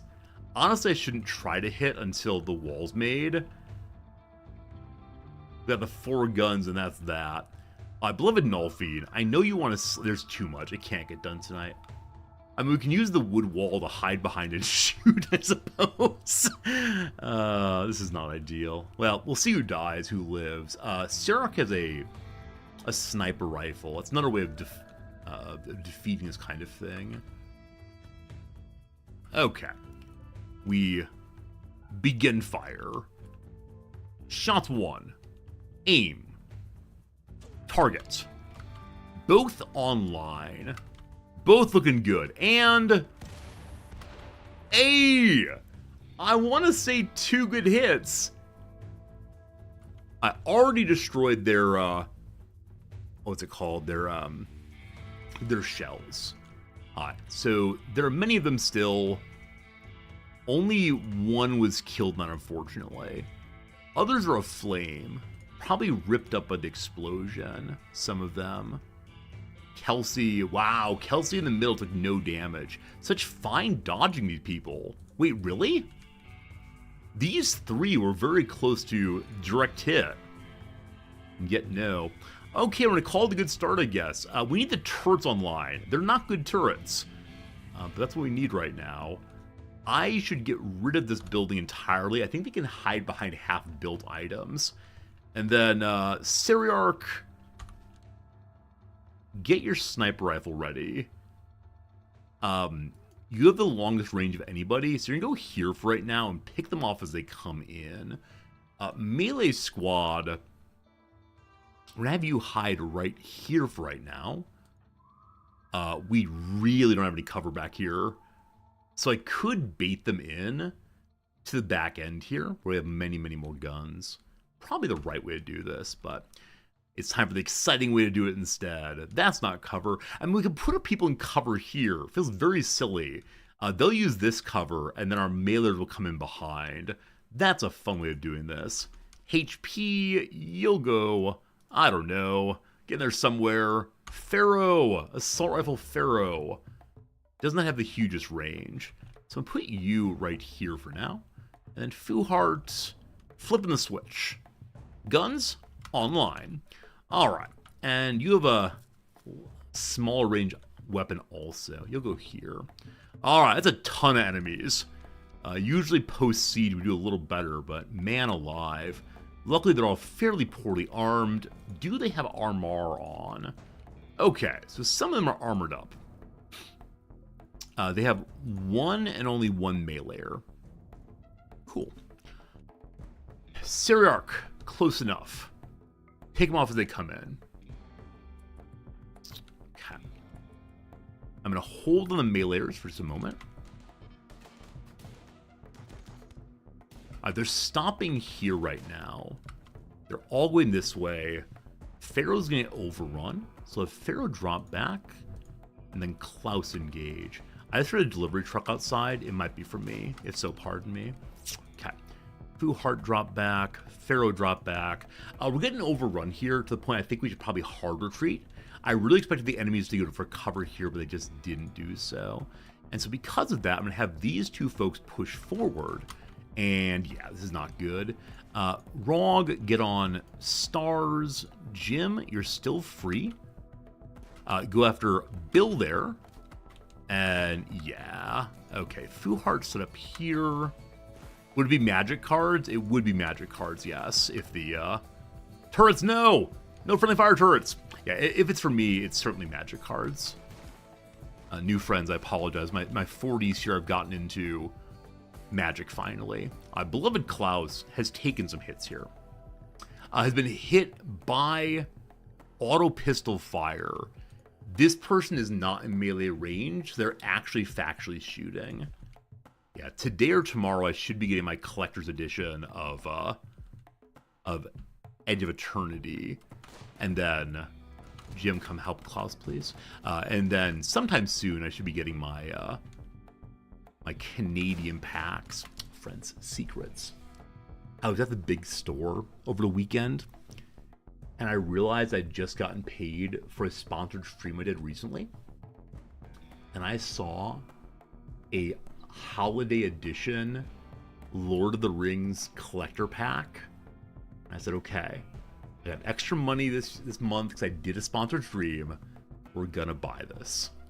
And so I have a Lord of the Rings holiday edition collector pack that I'm going to open on a video for you all probably at Christmas. I'm so excited to see what's inside. I thought I would never, ever, ever find one of these, and now we have it, and that's pretty cool. All right, let's go ahead and fire on the people back here, please. And Klaus must be saved. How long did you die, my friend? 8 hours. A whole workday, you're going to be fine. Cool. Bill is down. If you cause things to explode and be so angry, you're not going to, though. Okay, let's move forward. Deal with stars. Fu Hart is firing to there. That's great. Pharaoh disengage. Good man, good man. Get inside the cover, please. I love this kind of moment in the playthrough. Like, it's not totally under control. There's a little bit of panic over, oh no, what do we do? Oh no, how do we survive? But then we win. And that's fantastic. It makes me very, very happy. So, good job, team. A big win, despite some slight issues. We don't have a hospital right now. I can make this a hospital bed. Fine. All good, all good. No captures. I thought one person was downed. It's just my dude, unfortunately. Literally everyone died this time. Jim is trying to haul the beer, not haul the person. What a jerk. What a jerk, Jim. That's our first beer in the base. I tend to be very bad about making beer. I know for some people it's one of the more important elements of the base, but I don't know. It seems fiddly to me in some ways. I don't know. When you play, do you make beer? It's a very early technology, of course. No flake, thank you. It's very early technology, so it can be made without too much stress or trouble. It does give a little bit of happiness. I think I'm always concerned about people getting addicted. You know, you forgot the cats drink it. Yeah, absolutely, animals can have it. It might be the case that I just never fully understood the point of beer in the game.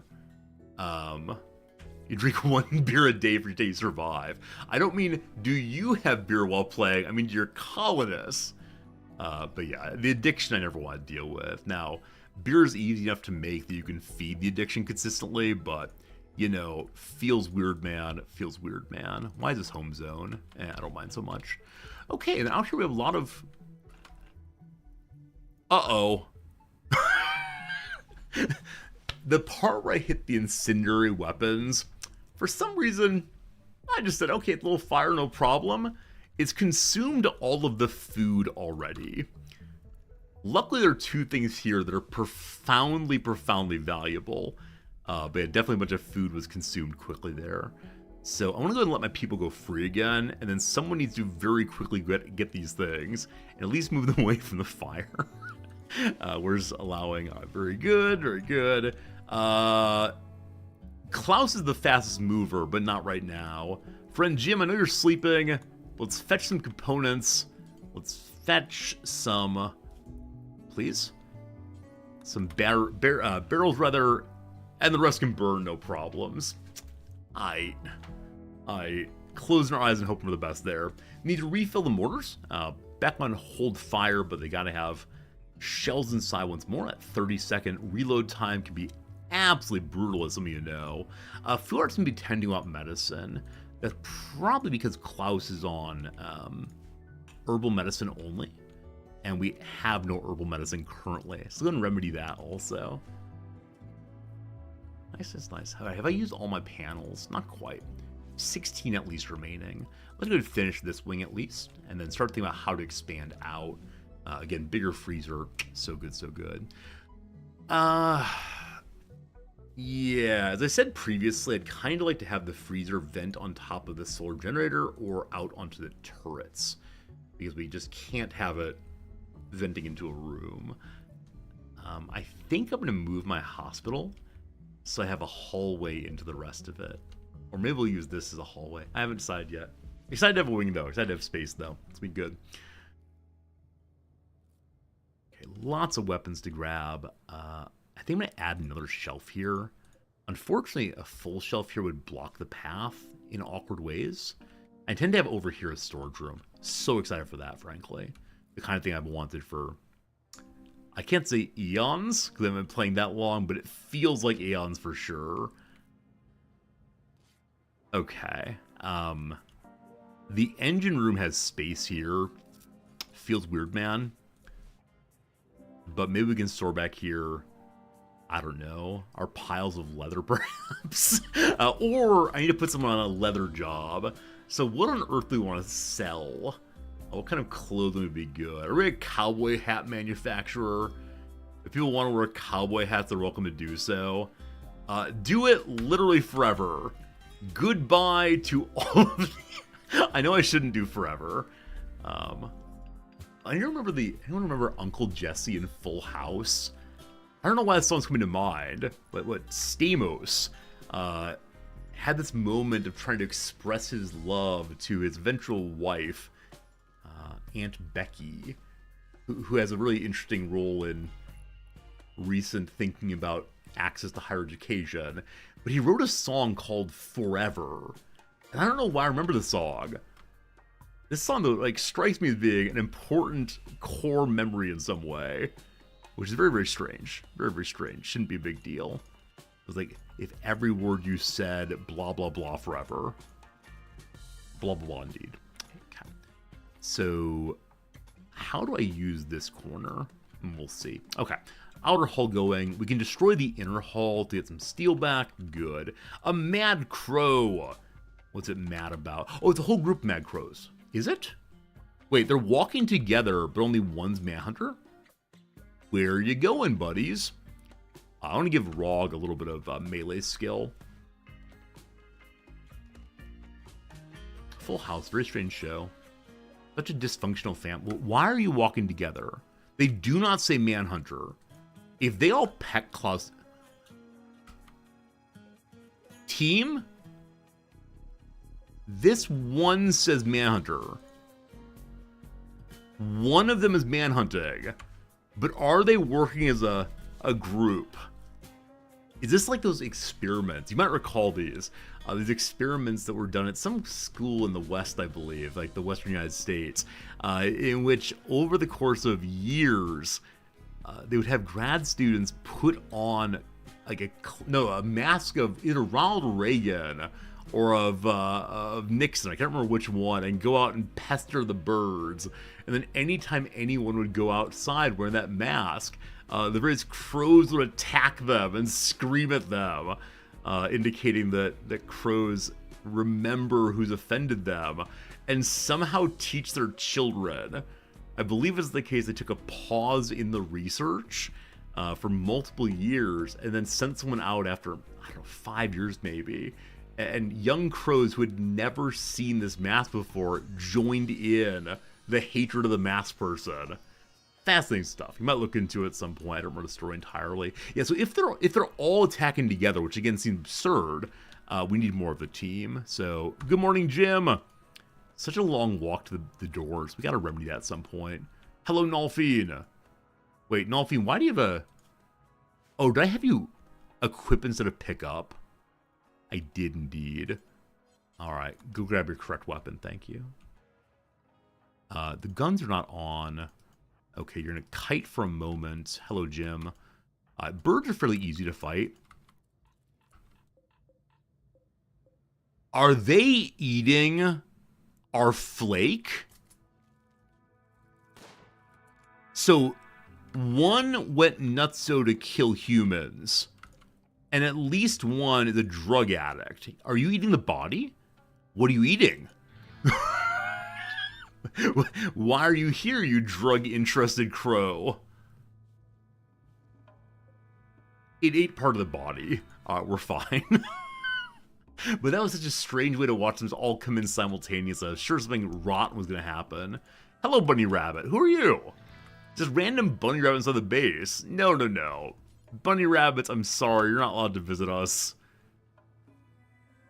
How'd you... Oh! Wait a minute. The vac barriers do not protect against enemies walking in. Do the vac barriers allow animals to walk in also?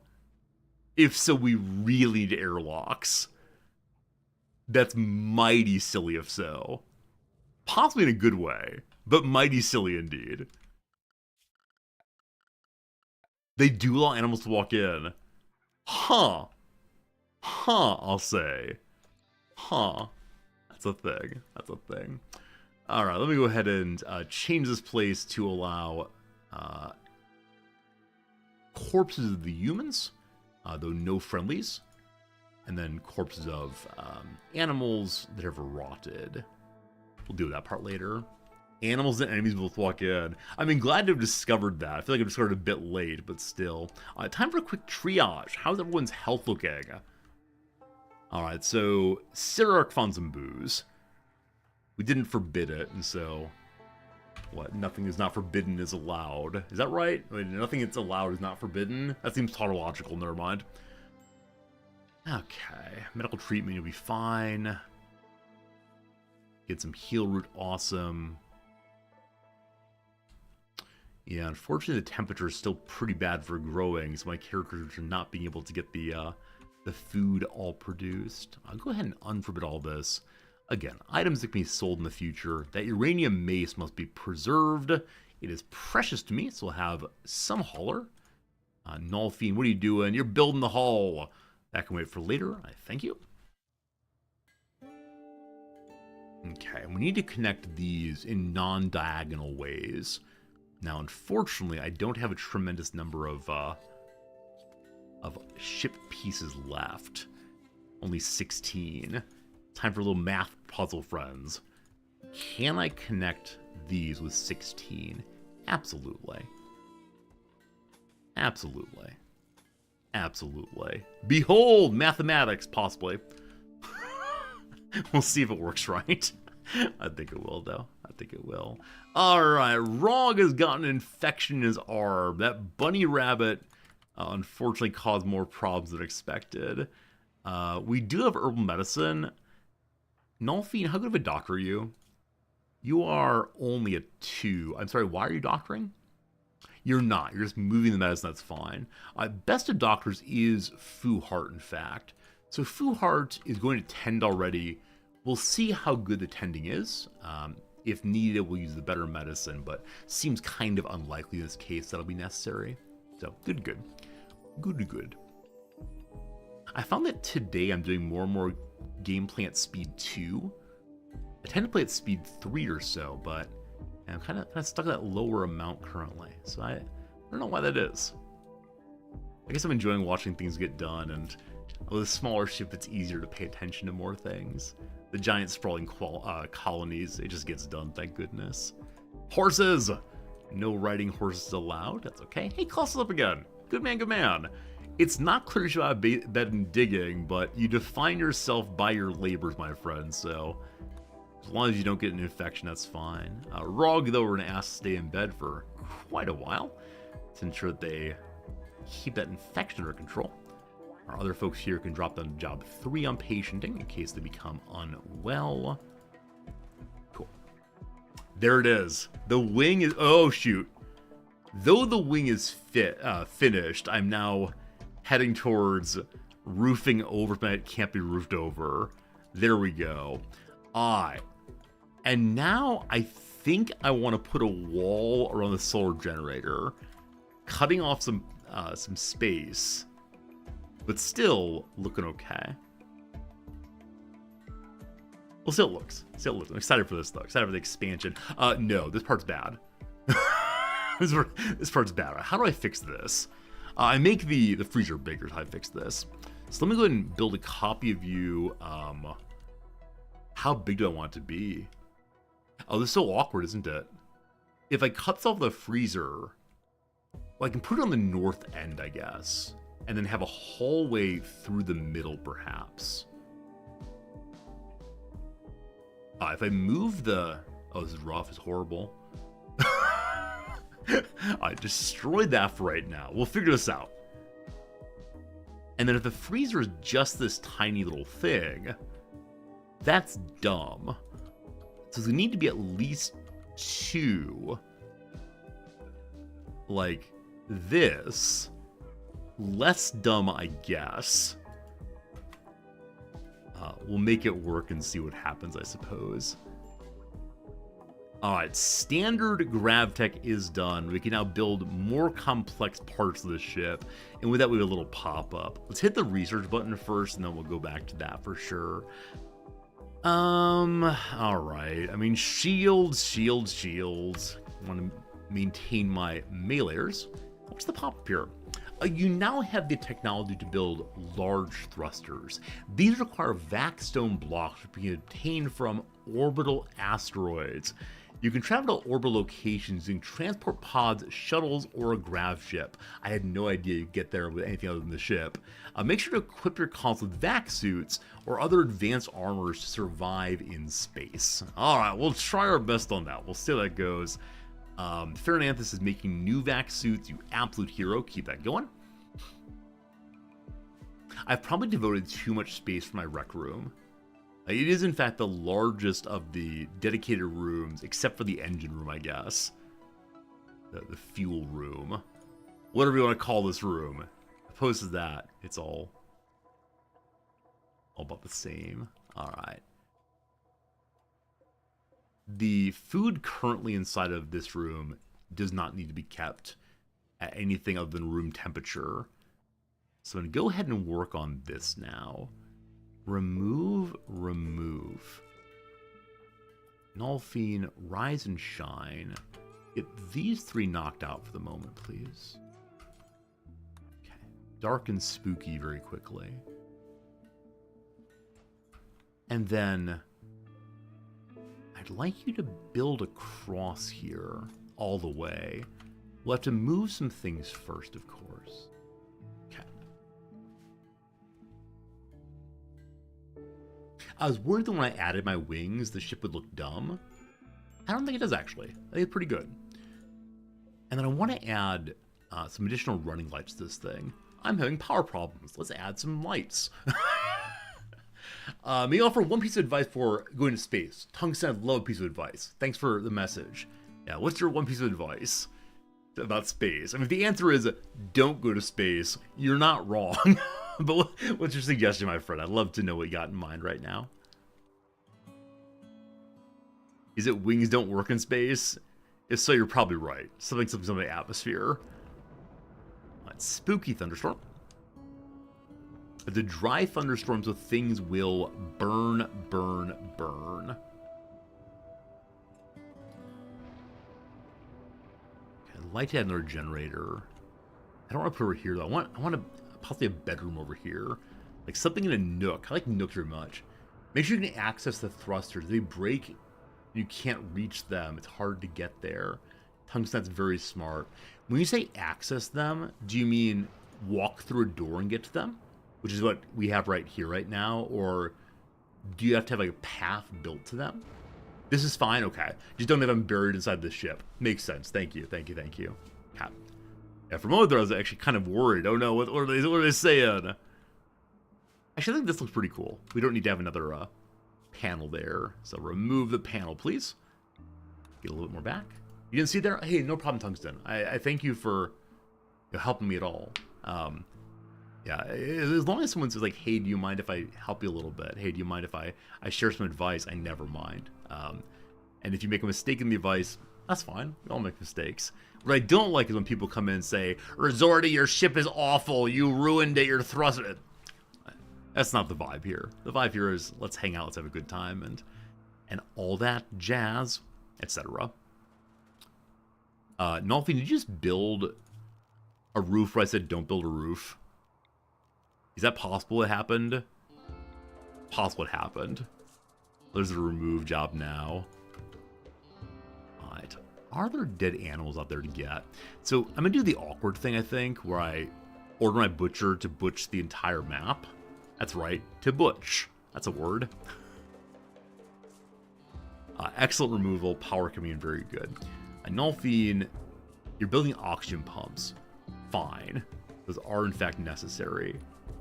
Does anyone know if you don't have oxygen for a limited period in a small room, are you okay in this game? So I'm considering not pressurizing my freezer, because it'll only be moving through for a very short period. I don't know. I don't know if it's a reasonable thing to do. I think it'd be cool at least. Speaking of cool though, how about this freezer? So little space. It's such a dumb freezer. Again, I'm going to be spacing my two colonists while we're up there. But I don't know. Yeah, Tungsten, I agree. I'd like to have airlocks beyond the vac barrier. So we could put like a tiny little room there maybe. I don't know. We'll see what happens. I'm okay with my first visit to space being an absolute catastrophe. I mean, no skin off my teeth, no it's skin off my back, no skin off of any part of my body for maybe doing it wrong for a little bit. Also, I should put a door here in case we need to repair the solar generator. A maintenance door, I suppose. Oh, also, we recently researched auto doors. I mean, we could put a second solar panel here. I thought it looked dumb, though. That's right, avoiding looking dumb, the Resorty story. Also, we have to move our blue paint out again. I have almost no Tinctoria. Oh no. Alright, Nolfine has no building to do. Nolfine locked themselves inside this room. I am so grateful that they announced the issue. but still. Alright. Open the wall, Nolfine. The saying is no skin off my teeth, thank you. Yeah, I guess the phrasing is, that's no skin off my teeth, because we don't have skin on our teeth. So it's an easy, non-concerning kind of concern. Or need. 97 on 53, all good. No skin off my nose. It's possible it's a regionalism, where different regions have different phrases for, this is fine to do, all describing different kinds of body parts and skin and so on, which does feel silly, but that's cool. So I love learning about regionalisms, and so many of you are from so many different places that so often I do learn about what I want to sort of strange phrases, possibly. The skin of the nose to barely make something. I mean, I know like by the hair of one's chin is used similarly. Yeah, these are definitely like ruralisms I don't know terribly well. Yeah, no skin off my back, by the skin of the nose, no skin off my teeth. I think all of these are used idiomatically. It might be regional. Yeah, I know that I've grown up with something off my back. I don't know. Regardless, friends, time for a quick ad break of 3 minutes. It's now noon my time, and our hours passed. Been live for 3 hours and 30 minutes. We're going to do a tiny little bit of crossword now. Thank you for being here. I appreciate you spending time with me. In your language, the phrasing is no skin off my butt. That's fascinating, Super Fragger. What language do you use if you don't mind? I'm always so very interested in and learning about the places that are represented here. Please, if you don't mind, reveal your language. Okay, so French. Oh no. Oh no. Ellen's longtime Grey's Anatomy co-star. I mean, I know that Sandra Oh is on that show. Oh, I have no idea. My wife watched that show. Gives a take. How about opines? Yeah, my take is, my belief is. Crack. Crack with an E. To break the E. Sure, we'll find it eventually. A high-end butcher shop purchase. How about, like, Wagyu? Wagyu beef? Incidentally, friends, do you know the etymology of Wagyu beef? I think Wagyu like that. So, wa is a word used in Japanese to mean Japanese things. Gu is cow. So Wagyu beef is just Japanese cow beef. I love that so much. I love that this like Wagyu beef, like this aura of mystery just means cow from Japan. That's all it is. Pulitzer-winning poet Graham. I'm not sure. The across your wisecrack might be Jape, actually. We'll see in a bit. Might be James then. A diving bird rather. Probably wren, I'm guessing. So probably yawn is the perfect word we're looking for. Very good. Ha ha ha ha ha. I'm gonna put LMAO in. I have no idea if it's right though. Unfortunately. Drink up is to lap up. A Bly of the NFL. I know Nelly Bly, but that's all, unfortunately. Unexceptional. Unexceptional. Back to the top of cross agains. So average. Bare. Not like the rar, but like empty. Blase. Blah. That'll work. I got blase. Little devil. Little devil.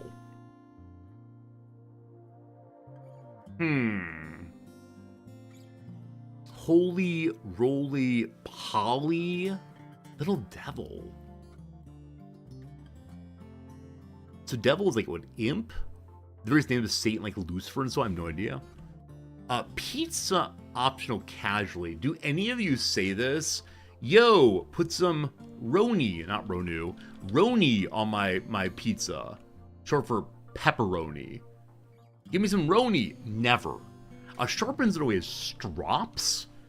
I've never used a strop sharpen my razor, but I know what it is at least. A phrase that means the opposite of lest. So less is a causative word, like a negative causative, lest this happens. Unsure. Contacted in a way. That D looks really bad.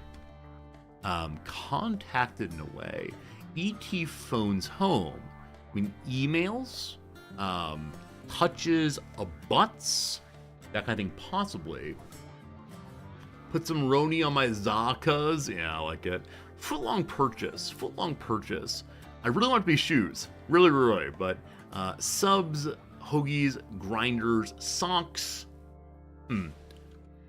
A pricey reservation. A suite, of course. That's good. I wonder if the offer that's barely of interest is a sub rate. Meaning like sub below. Possibly. Okay, I want to go and do two more and then back to the game, I promise. Humorously unexpected. I mean, ironic would work instead. So ha ha ha ha ha is ROFL. I wonder how that was coined. Rolling on the floor laughing. Like, I understand if someone's in extreme glee, delight, elation, one could fall over laughing. But why is the phrase roll on the floor laughing the one that fell into internet parlance? No idea. So ironic here, probably. Last one for now. Never in a million years. So absolutely not. Not gonna happen no matter what. Huh. I have no idea. No idea. No idea. No idea. Yeah. What's wrong here? It seems safe to say. I pressui. Yeah, there's something wrong in that corner. We'll figure it out eventually. That's fine, though. Alright, folks. Ad break done. Video game returning. Friends, we're playing Rimworld about another 20 minutes or so. If you're new to the stream, you will now be aware that every day we play a video game for a while, Rimworld these days, and then we play some chess afterwards. So chess is coming for too long, and yeah, should be a good time. If you don't know chess, don't worry, I don't either. Alright, so this room is supposed to be the raw food. We have no basic food right now, at all. So we need to kill some animals toot sweet, and see what happens. Thought I'd pivot to CK3. I was considering, I was thinking, you know what we need to play today? Crusader Kings 3. What a great game.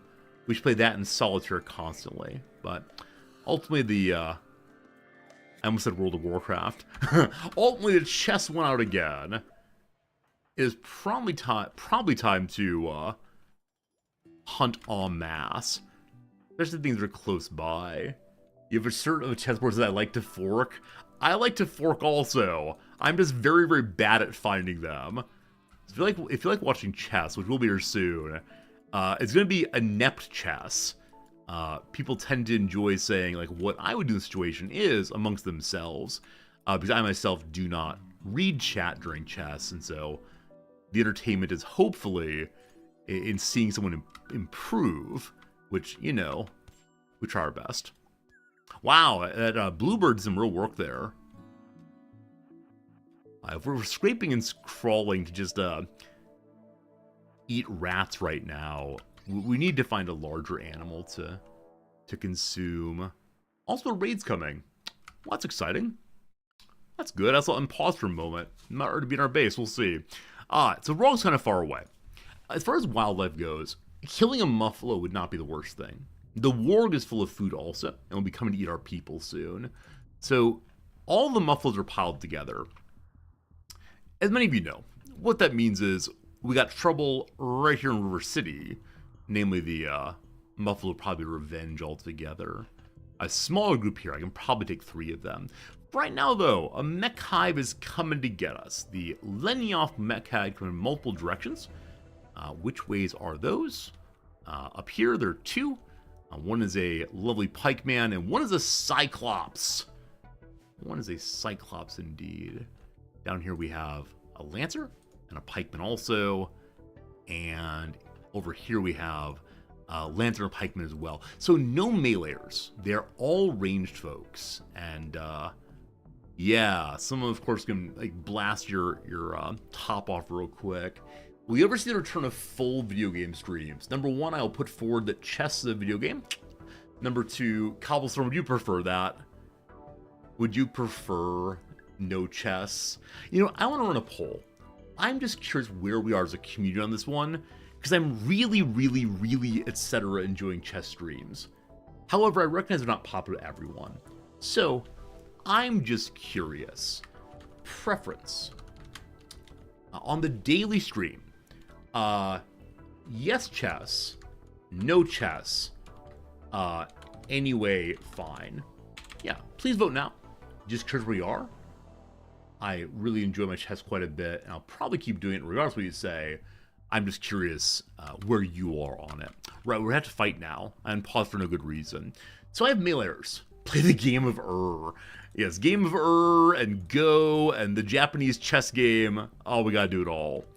Alright. We got 2 buddies there. We do not want to get in range. Klaus, how bad off are you, brother man? You're looking rough, but you can still melee some. Alright, you go here also. Nolfine is also missed. My 3 meleeers are all over there. Unfortunate. There's a group coming from this way that are farther away. These are closer by also. Okay. You go there. Syriarch, I want you on the corner, sniping as soon as possible. Now, sniping its mechs, not an ideal decision, but we got to do what we got to do. They're going north. You go there. Pharaoh. Okay, so half of you say no chess. Half of you say yes chess or anyway fine. Thanks, appreciate it. That's kind of what I expected. About half of you were into chess, half of you not into chess, and that's how it goes, how it goes. No easy answers in Resortyville. Never, ever, ever, ever. Alright, you're gonna protect Syriarch. We're not set up for this fight. We could fall back and turn on the turrets. Now, some of them can outrange turrets, but that's okay. Okay. Y'all go this way. 3 fights. How will it go? Are they waiting? I may have misread. If they're waiting, we're in much better shape, and I can go around together. They're waiting for a while. Okay, in that case, everybody go to here. We'll fight them group by group. I'm really glad I noticed that ultimately. Yeah. Chess is a divisive game. We've picked up some viewers who only like chess. They're not here right now, of course. But anytime I change what games I'm playing, I know it causes some consternation. You know, back in the day, initially, I was playing only story games, right? Story games are a lot of my play back in the, 2019 era of the stream. And I moved out story games to strategy games, and boy, howdy, there's disdain. Your issue is the non-chess happens when you're away from the screen. Yeah, I get it. I get it. And this is like the place where I say, okay, well, at least there are VODs, but I know the joy of watching live, and I don't want to degrade that even a little bit, and so like it's not, doesn't matter if you're live or no. Yeah. So thanks for being honest about how you're feeling, but man, for me, the chess is such a good time. Every time so good. Alright, Klaus is in real bad shape. Klaus, just go home. No, don't go dig. What's wrong with you? Are you just, like, very sore, probably? It's dark and very sore. I need you to melee then. Okay. So if Syriarch engage these people... Yeah, I agree. I agree. I get the changing games always so awkward. Okay. This corner is not going to give me range here, unfortunately. So to pop out and get blasted. And then meleeers, you're going to run. Please don't get shot. No snap shooting, please. Okay, fine. That's begun. Syriarch dodged out. Good. The Lancer has no target yet, so you can pull back around the corner. They should come in now. Oh, they're leashed. I forgot. They leash before they come in. Unless you do some real damage. At least one of you will get in range. A miss. Okay, they're all aiming at brothers here. That's not great. Cover! Cover all of you! Oh no. Oh no. Alright, miss. Welcome to the dumbest thing I've ever done. They can't kill you all! And they're all beginning. Wait, are they all beginning? Or just this group's beginning? I think it's individual groups. Still. Alright. Excellent fighting. Syriarch, excellent shooting. Everyone come out. We don't believe in cover here. Nolfing, go! Okay, Rog, get some cover. Melee, awesome. Rog, you were shot. You were bit by a bluebird. I thought you'd taken a Lancer blast, and you were... Sorry. I know the wheezing laugh is very upsetting to some of you, but you were bit by a bluebird. Sorry. Alright. We got it ready to defend the base against the other folks. 2 up there, 2 down here. Unfortunately, everyone's a little bit bummed out right now. Another one down, good job. Nolfi, if you wouldn't mind, go and haul the big boy in. And then Syriarch, I'm going to need you to return to base in preparation for fighting the next group. And that's be this one right here, I do believe. Let's go! Yeah, fighting in the middle of the night, definitely not my favorite choice. Oh, we could bombard. I always forget you can mortar. And unfortunately, I mentioned earlier my mortars need to be refilled, and I didn't actually refill them. Oh, goodness. Alright, everyone's very unhappy. They just want to go to sleep. I know. I'd like that too. 22 seconds. I'll hold fire. Very good. I need to put everyone inside of the safer zone so they don't accidentally wander off and cause problems. 15 seconds. I should aim again. I'm going to shoot the ones that are closer by with both of them. I was considering splitting, but I think it might be smarter to try our best here. 6 seconds. 4 seconds. Check the aiming again. We good? Awkward, awkward, awkward. You're lined up to there. Let's shift north also. All right. Let's see how it goes, team. 2 away. Okay. A hit on one Lancer. It took some damage. They don't care. Apparently, the more important things to worry about than being bombarded. I'm going to go ahead and switch targets. I'm going to have you individually fire on the group up here. That Cyclops is going to burn the dickens out of us. Unfortunately, getting that plugged in. Guns, we're keeping our guns cool. Those of you who know things about weapons and metal and so on, if you kept your weapons inside of a freezer, would that be bad for them? I assume the answer is yes, in that, you know, they're made out of metal and metal expands, blah, blah, blah. But I honestly don't know. I honestly don't know at all. Okay, 2 shells away. One comes here and misses, unfortunately. Other one away already? Other one away already. Here? That's a rat. There it is. Butterfly through the sky. It's online, and ho ho ho ho! A hit indeed. Good job. You'll recall that for a long time there I was in the Mortar Haters Union, but now less so. Now less so. Okay, so this group's not coming. Also, we have no normal food, so I'm gonna go ahead and let everyone eat the fancy food, anything you want to, because starvation is not acceptable in this base. The one from the north coming down.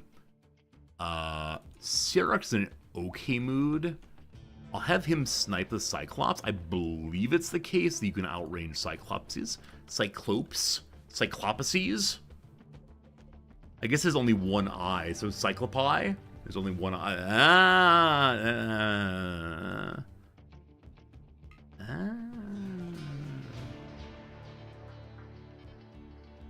Okay, more going that way. Ooh, that one's moving pretty fast, actually. Okay, I'm gonna need a meleeer. Jim, good morning. Let's go, let's go. Away, away, away. 2 misses. I'm back to hating mortars again. The worst, the worst, the worst. Okay, Cyclops is coming around. Jim, are you here in time or no? Maybe. Sniper rifle versus Buddy here. Bad decision. Does Sirach drop back to there? Oh, the guns aren't on. Let me spend all of my components making guns and then not use them. That's the real power move. That they're merely to intimidate. Jim, let's go. Don't get burdinated. I turn and fire fine. Other ones coming as well. They're both coming. This is the more dangerous group. 14 seconds. Probably should not be mortaring now. Should be shifting to fight. But if we can get just one more hits, wouldn't it be glorious? Awesome. Good job. Starvation. Malfeed. Go eat. Thanks. I don't mean to tell you how to live your life, but you know. Melee 14 on Jim. The guns are firing now. Is there some like movie like called The Guns of Navarone? Is that a thing? Maybe. All right, 2 here, not currently under cover. Jim, get covered there. Syriarch, are you in range? You're not. It's a good movie. I don't know anything about it, honestly. I'm not meaning to be like coy about that. I genuinely know nothing but the name. Okay, mortars, 2 seconds. They're out of range still. So we'll see what happens. That's a terrible shot. Okay, good job, team. Good job. HP, I need your help, please. All right, so Fuart is ravenously hungry. I had them on the guns for way too long. Everyone's pretty hungry, but there's no time to eat.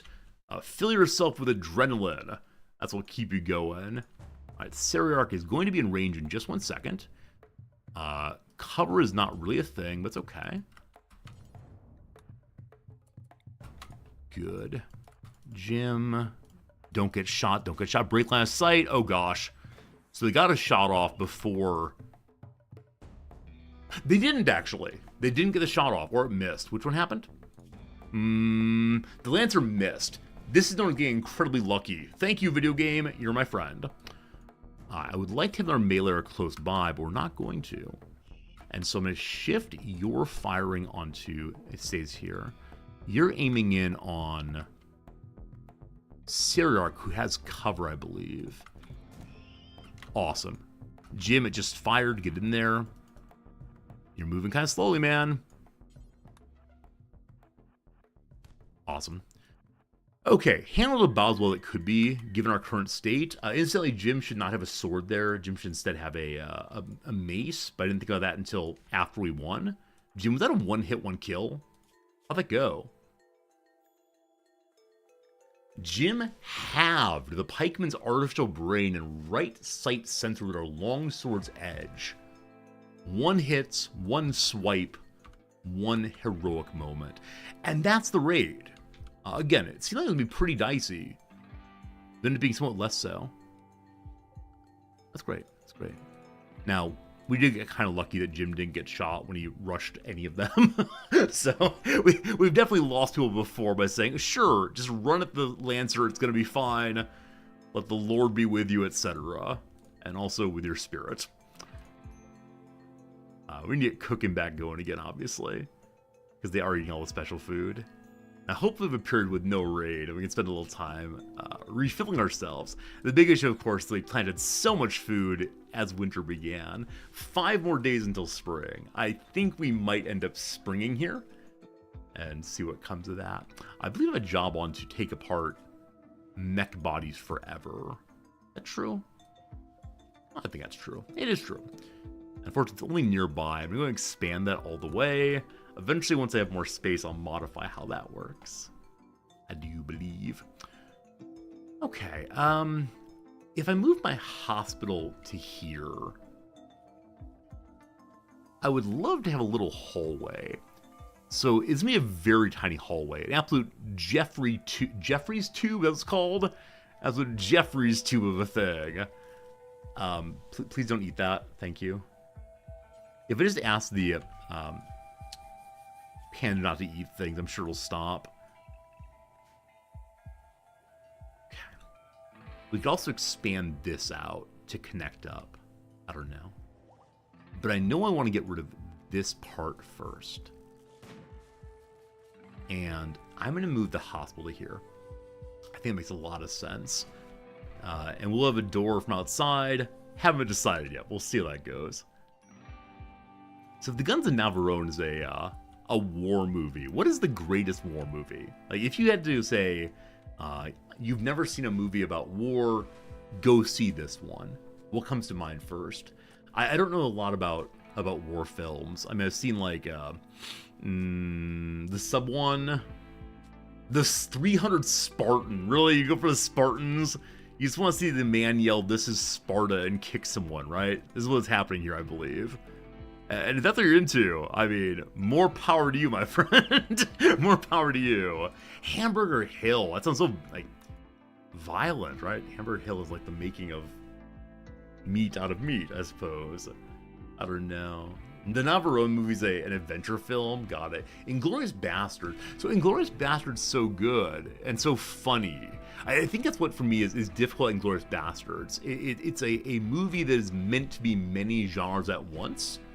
And so it's a war movie, but it's a comedy and a thriller and. I guess I'm not sure what I'm actually asking for. Like, am I asking for realism? I don't think so.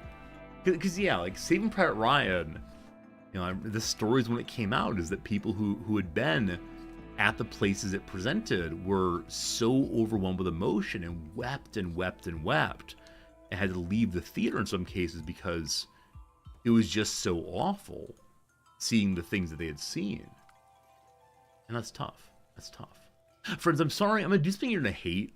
And I do this not because I hate the people in the boxes, but because I love space.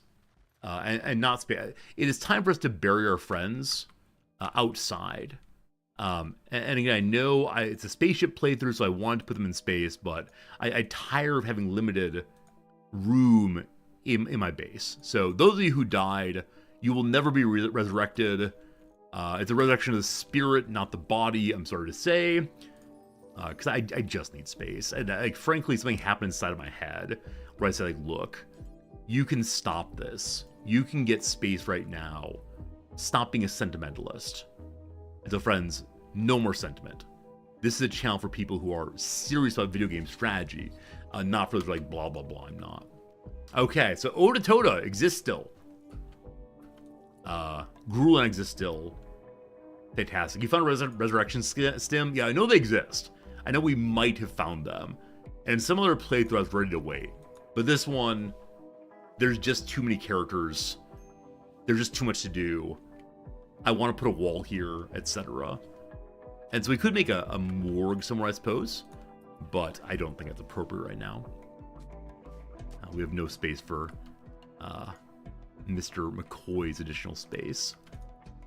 I keep saying the word space, which is so awkward. Because, of course, this whole game is about space in the other sense. Right now. Nolfin, can you bury? Yes. Can't have the dead here just spewing the miasma about them.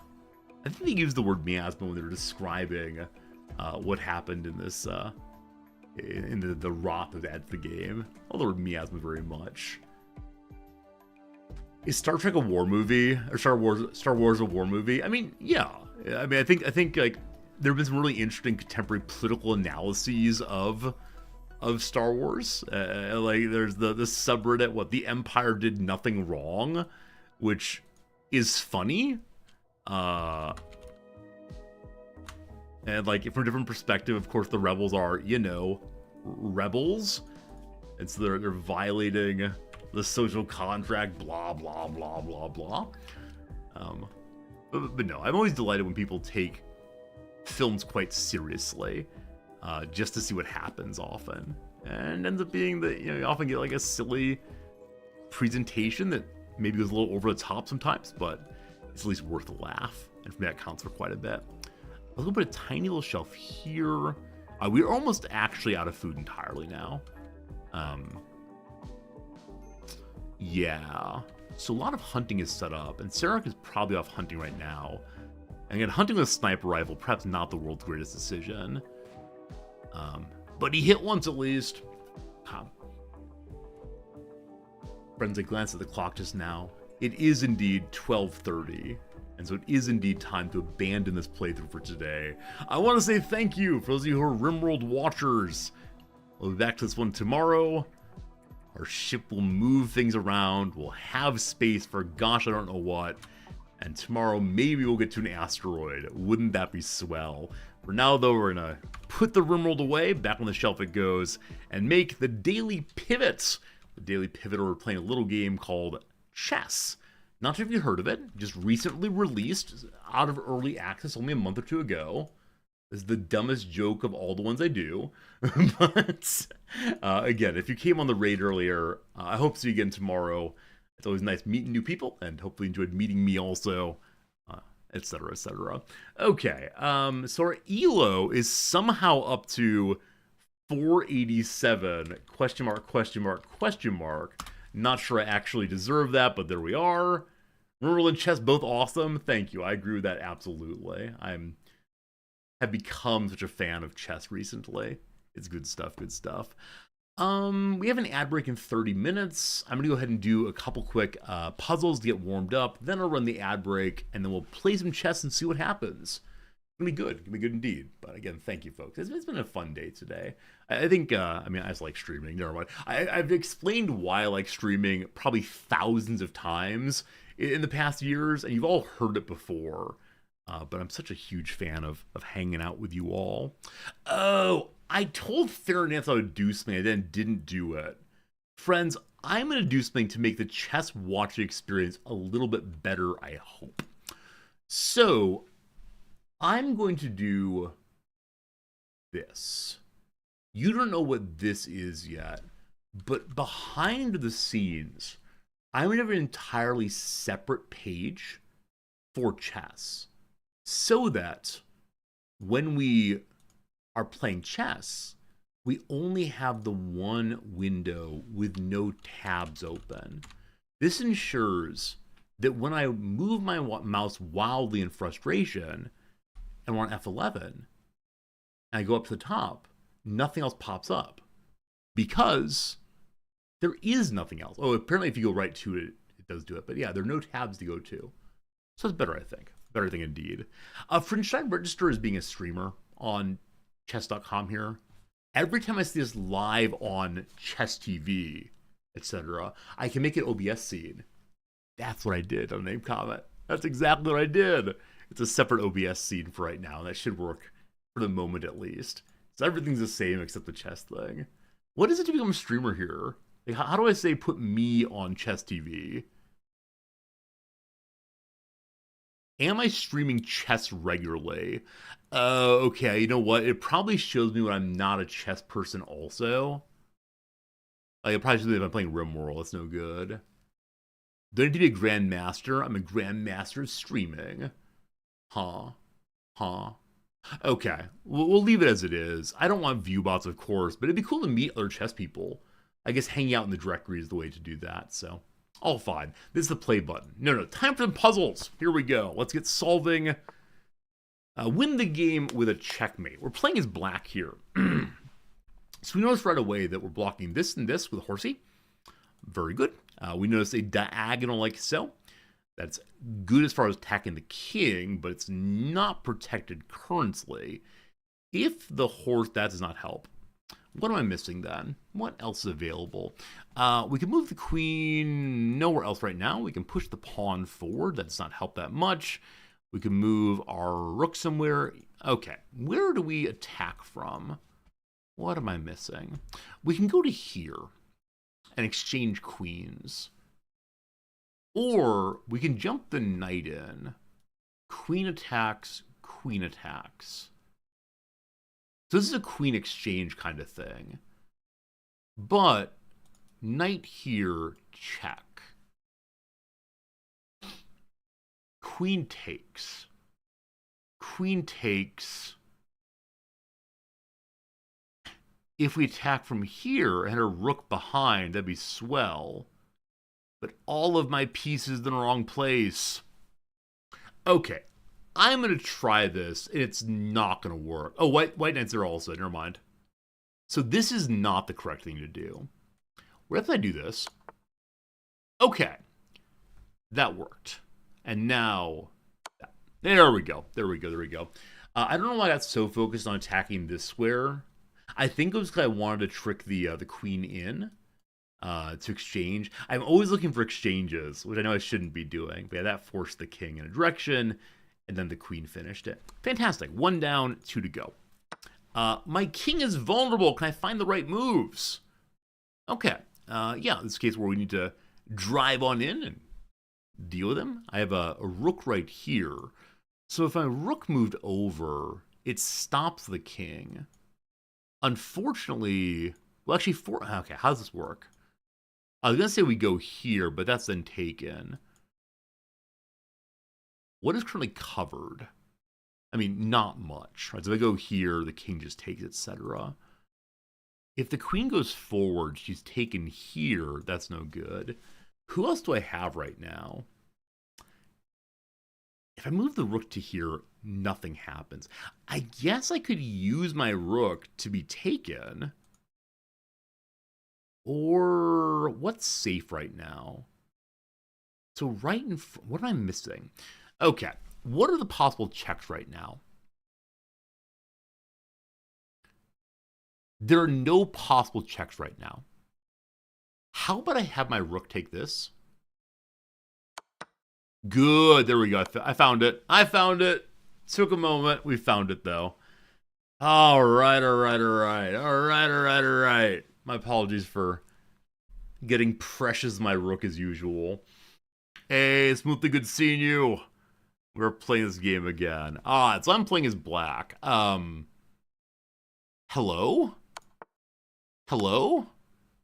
Occasionally I throw an easy one in so you're gonna feel good about yourself. Wonderful, wonderful, wonderful. All right, friends, it's time for an actual factual game. Before that, though, I do want to run the ad break so you're able to know you'll see the full game with no interruptions. I wonder how many chess streamers do that. Or if the majority of chess streamers let the ads run as a way of hoping to get ad breaks and subscribers and so on. Regardless, back in 3 minutes after the ad break's over. I'm going to get some water and so on. And we'll see the game. You've never seen anybody do that. Which is the that? The ad breaks or no ad breaks? I don't know. I don't know. You were once told while solving a puzzle, you shouldn't move a piece to calculate your last move. Yeah, I think you're right about that. I think you're absolutely right that it's good to think through everything before you try random moves. I probably am a little impatient on puzzles, but I should probably try a little bit more. But good call, good call. All right, quick ad break. Be right back. Thanks.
Okie dokie. Hello again. Thanks for being here. I hope it didn't scare you by popping back so suddenly. I gotta work on that a little bit. Anyway, hello, hello, hello. It's time for a little game called chess.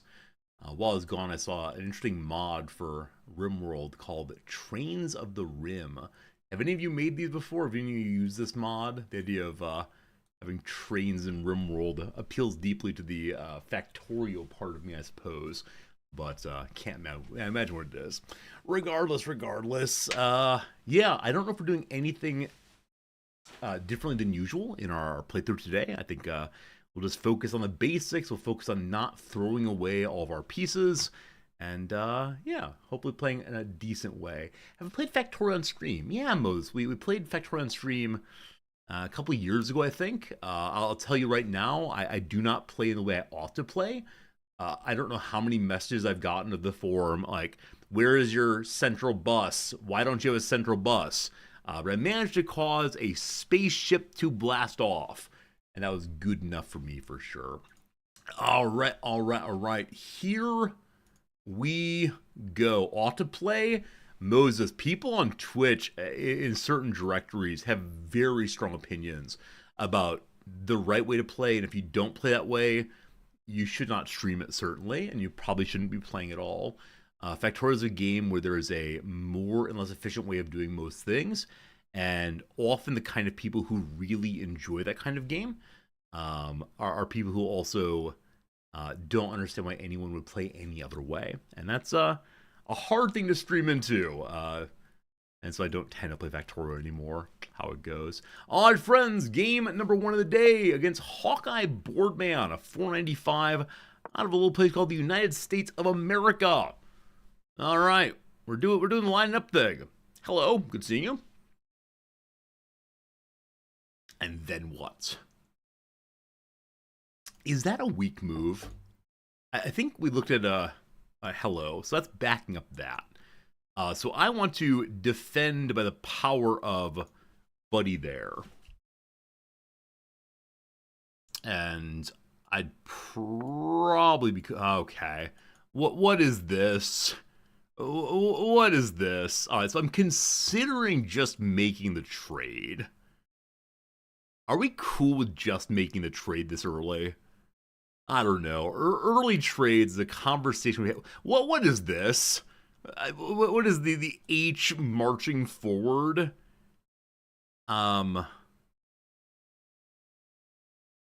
Yeah. I mean, could be interesting. You know what? Let's do it. Let's do it. Let's do it. Let's do it.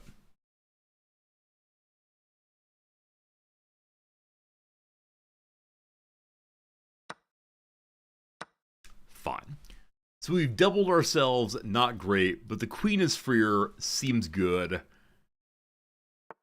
I don't think I've ever done that before. All right, you're attacking here now, so I want to defend that, and this is the way to defend it.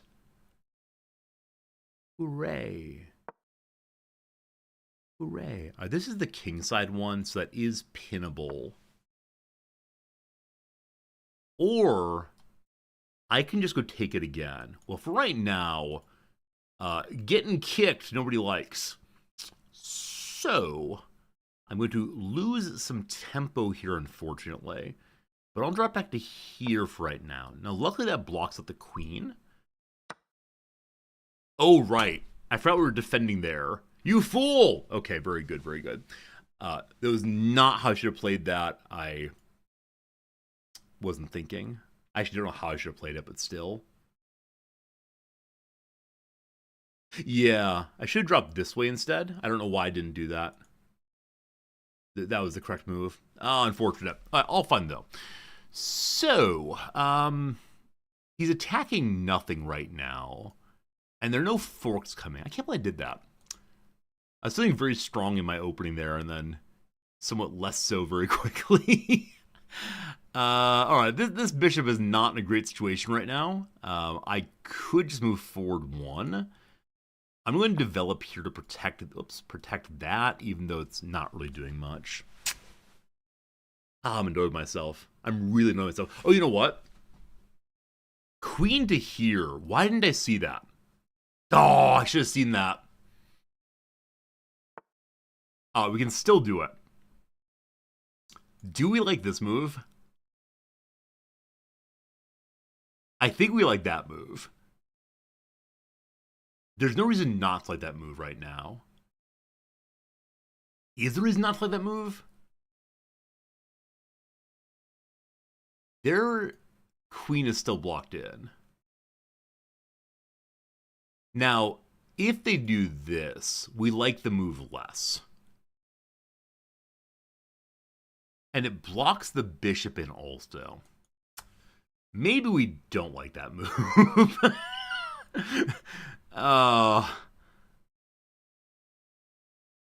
Okay, so if they move this forward, we can still hang. If we move this forward, we can charge. You know what? Let's hang.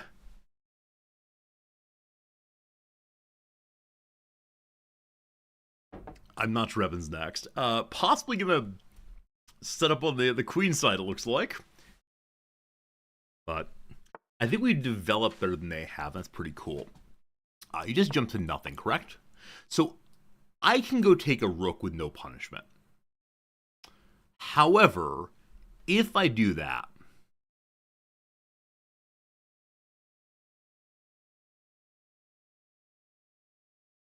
okay. This is not a concern. This is not a concern. This isn't really a concern either. Right? Okay, 1 second. So you go here. Fine. I mean, not great, but fine. You go here, fine. You go here, unfortunate we take. It's F pawn, etc., etc. There's not a jump back I'm concerned about. No one is attacking the square. I think that's fine. I think that's fine.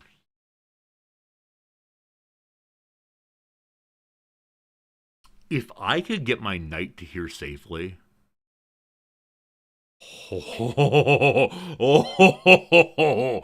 Oh, buddy. Okay.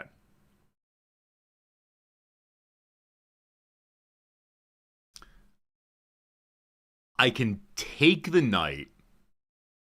That forces the queen in, doesn't it? Oh, how do I play this? I think we do that. Now, the other thing that comes to mind, this is my earlier thought, is have the bishop taken, have the knight go forward, cover that. I mean, am I wrong? Is there any other piece that can cover here? There's nothing attacks it. I think this works this way.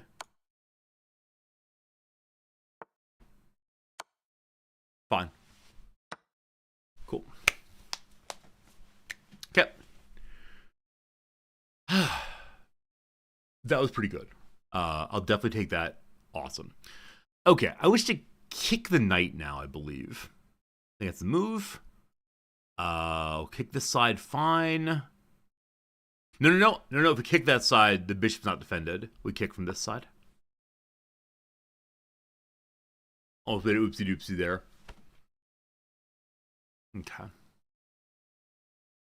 Cool. When I saw that, skewer to the rook, I didn't see how well it would go. Okay, as expected. Boop. There we go. Up by 8. We want to be trading endlessly here. I am going to castle queenside in a second to get the rook out.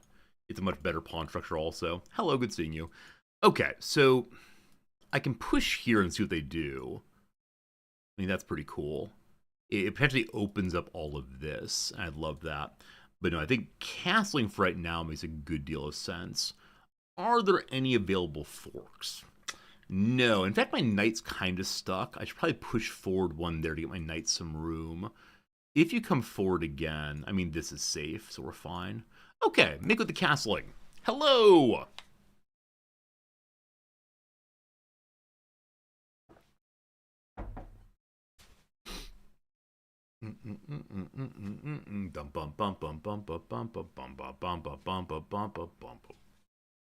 Okay, so the bishop is backing up this way. He's aiming towards a rook ultimately, but no big problem for us right now. He's also given the rook some running space. Fine. I either want to force a trade here and try to go for that, or have it ready at least, or I want to push forward so the knight can get out. I think if I go this way, they'll make the trade, so I can't go through. Though in fact, not okay. Hello. That's a little disappointing, honestly. What you doing? That's no fun. I can attack to here.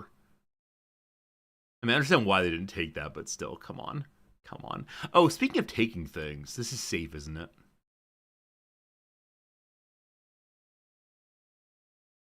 Yeah, this is a safe move. I think I'm probably going to do that.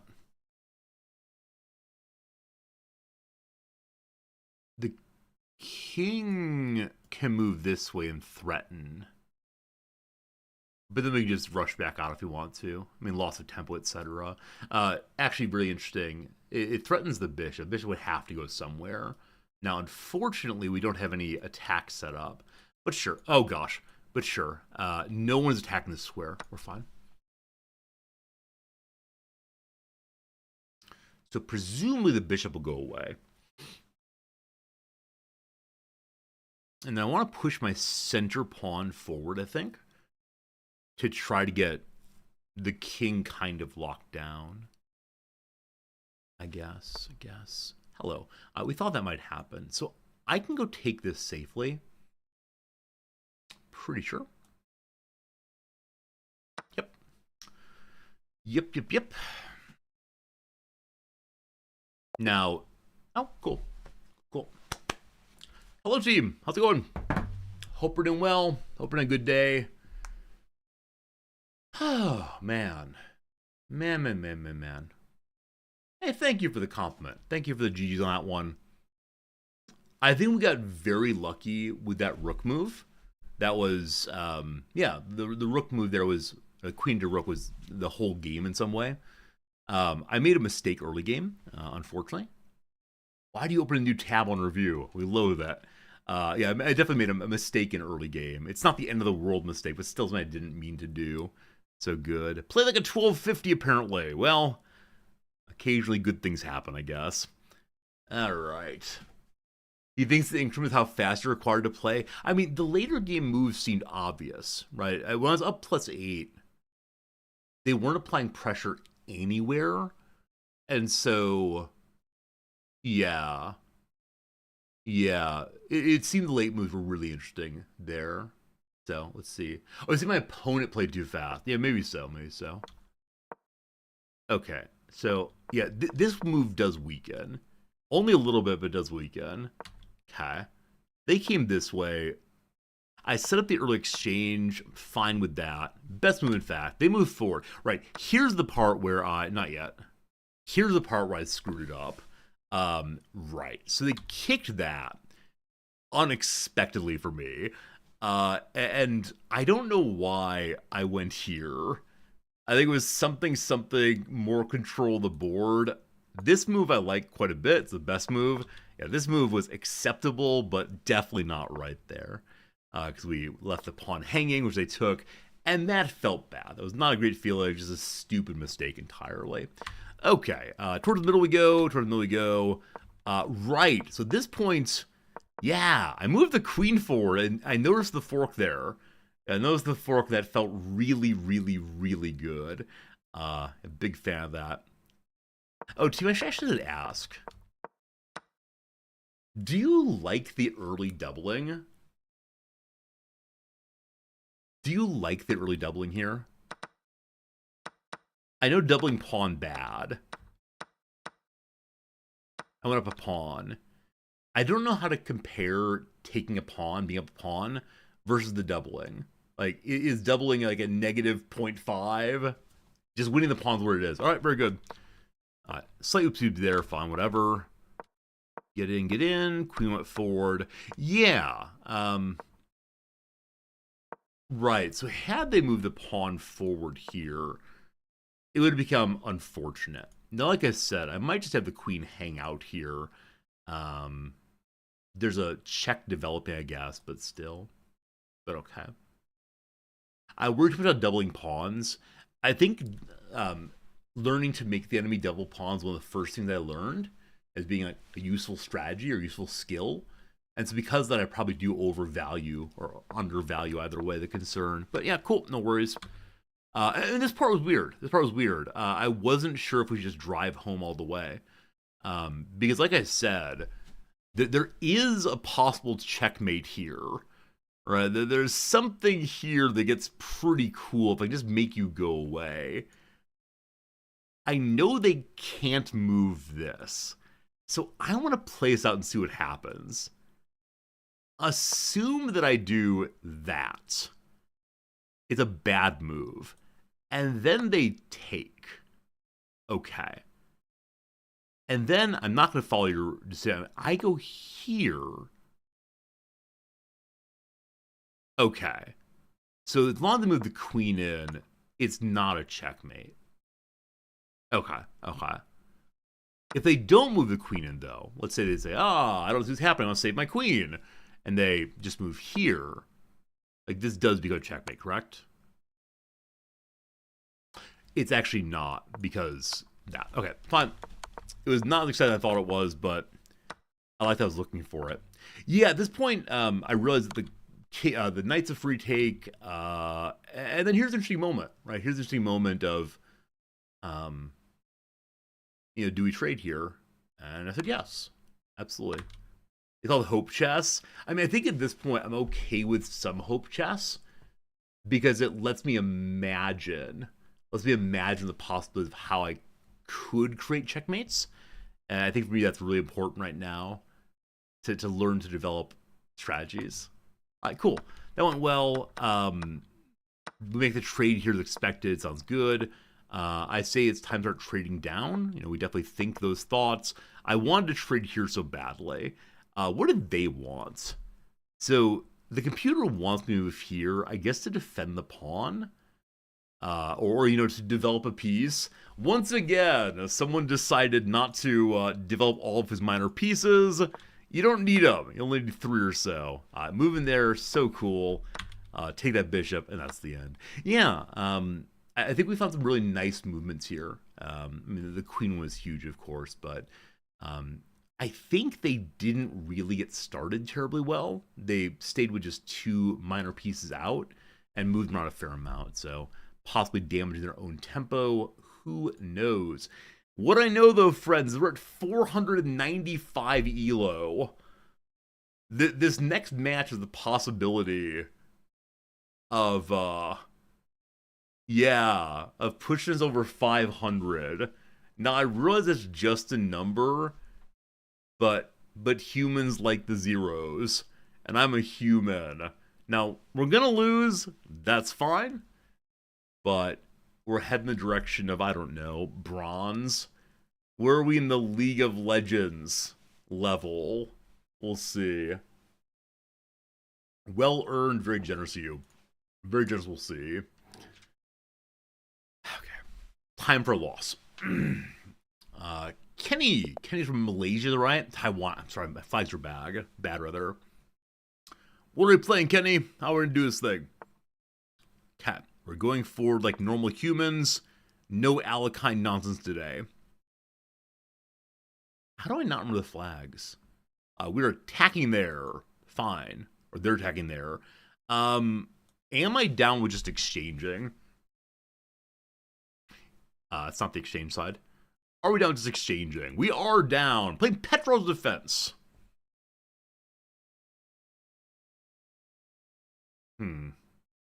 How'd exchange that way gone? Hello. Okay. Not quite expected. That's some F-pawn nonsense. We're not going to panic. It's all fine.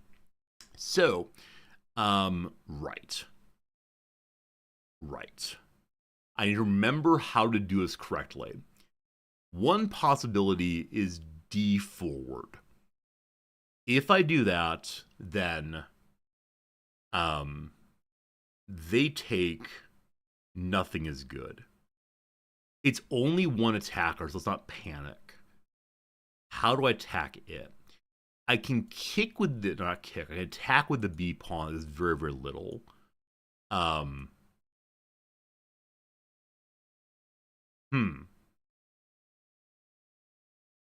I think this is one of those this thing, right? And so there's two attackers there, and that feels bad. I want to move my queen here, but I recognize if I do that, we got problems. Okay, if I go forward 2, they attack. I have the knight to go in. They attack. I attack. Even trade, attacking the knight. We're not defending this square right now. Not defending that square means if they take, they're attacking the f-pawn also. How do I stop this? How about I move forward 1 for right now?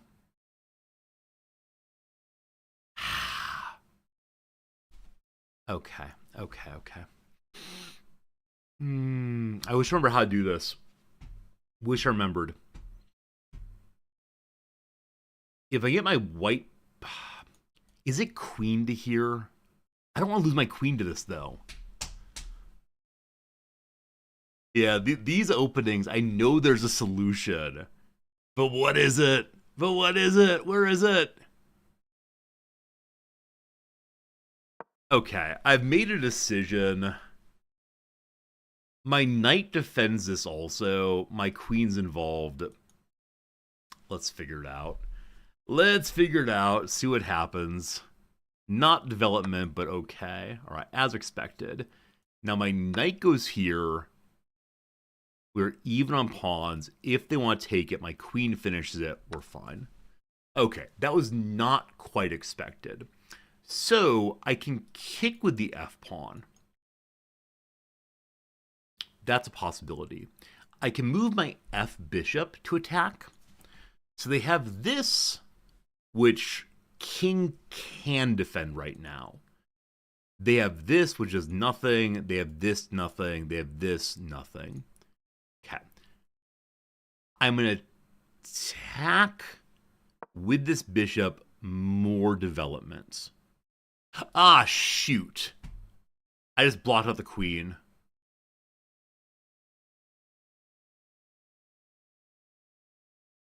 Okay, that's fine, though. If they go here, I can go here. No worries. No worries. We're fine. Everything's fine.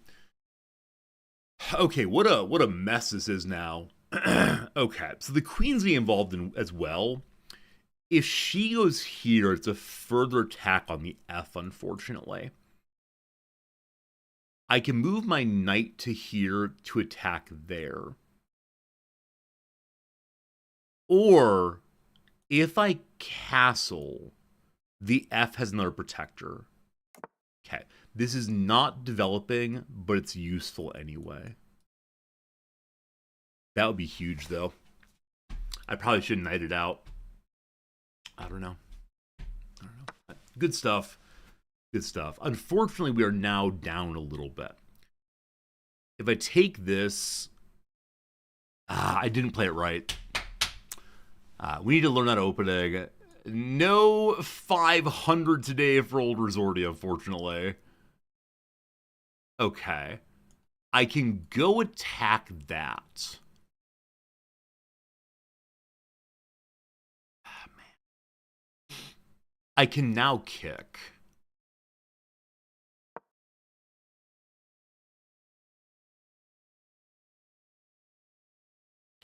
If we make it to the beginning, it's pretty cool. Queen over might be good also.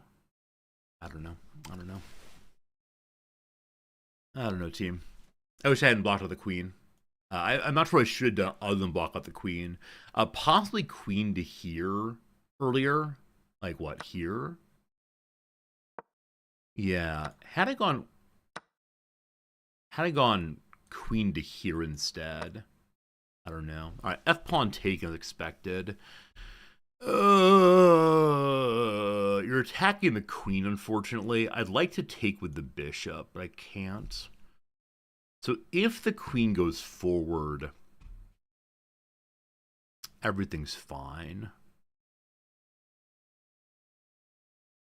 She can go to here and be lost. So this is being attacked. I wonder if I should resign.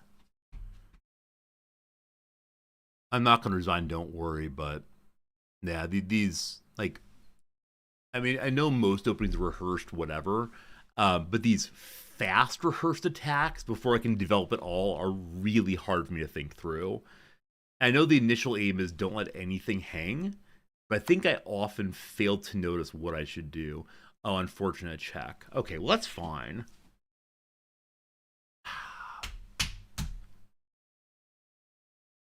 The king has to move, right?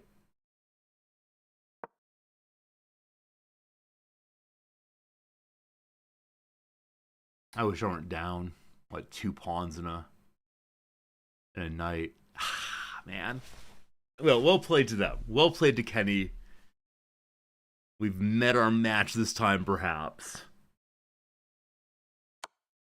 Okay. I mean, I'd be fine with winning via repetition. Or should I draw via repetition? If they want to do draw via repetition, I'm cool. I'll absolutely take it. They're inviting me to sacrifice a major, or a bishop or a queen. I don't want to do either of those. Because we could stop it in either of these ways. Okay. Attacking the queen, fine. We can just take this. If we do that, we lose our bishop without a fight, unfortunately. That's better than what's happening so far. I can move my rook to here, attacking both of them. I can take here and lose my queen. I can... we're checked also. We have to deal with the bishop. So I can just take this and stop the check, but I lose my queen in the process.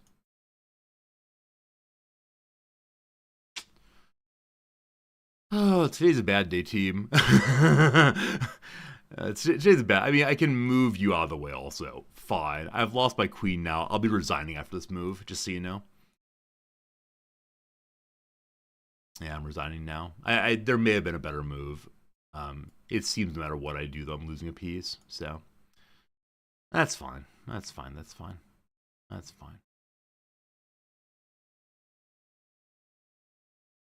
If I just had more time to get my rook here, that would have helped quite a bit. I mean, a queen going here, yeah, would just be lost. Whatever. It's fine. We'll get it. We'll get it next time. I mean, if they don't see attacking the queen, that's fascinating. If they moved here only to check, it's absolutely fascinating. Okay, fine. Whatever.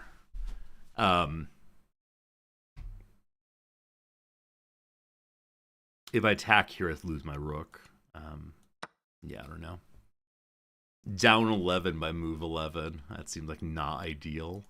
Now, I know that at some level we don't resign at 500 elo, but we're behind by so much, team. It's not a good moment. I wonder if my castling here is a bad decision. It's possible. It's possible.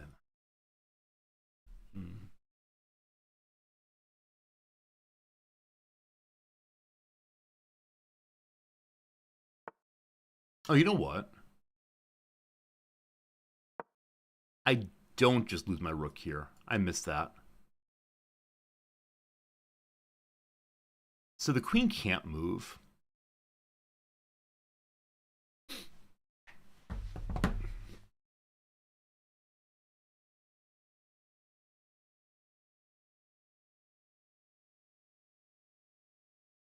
How do I do this?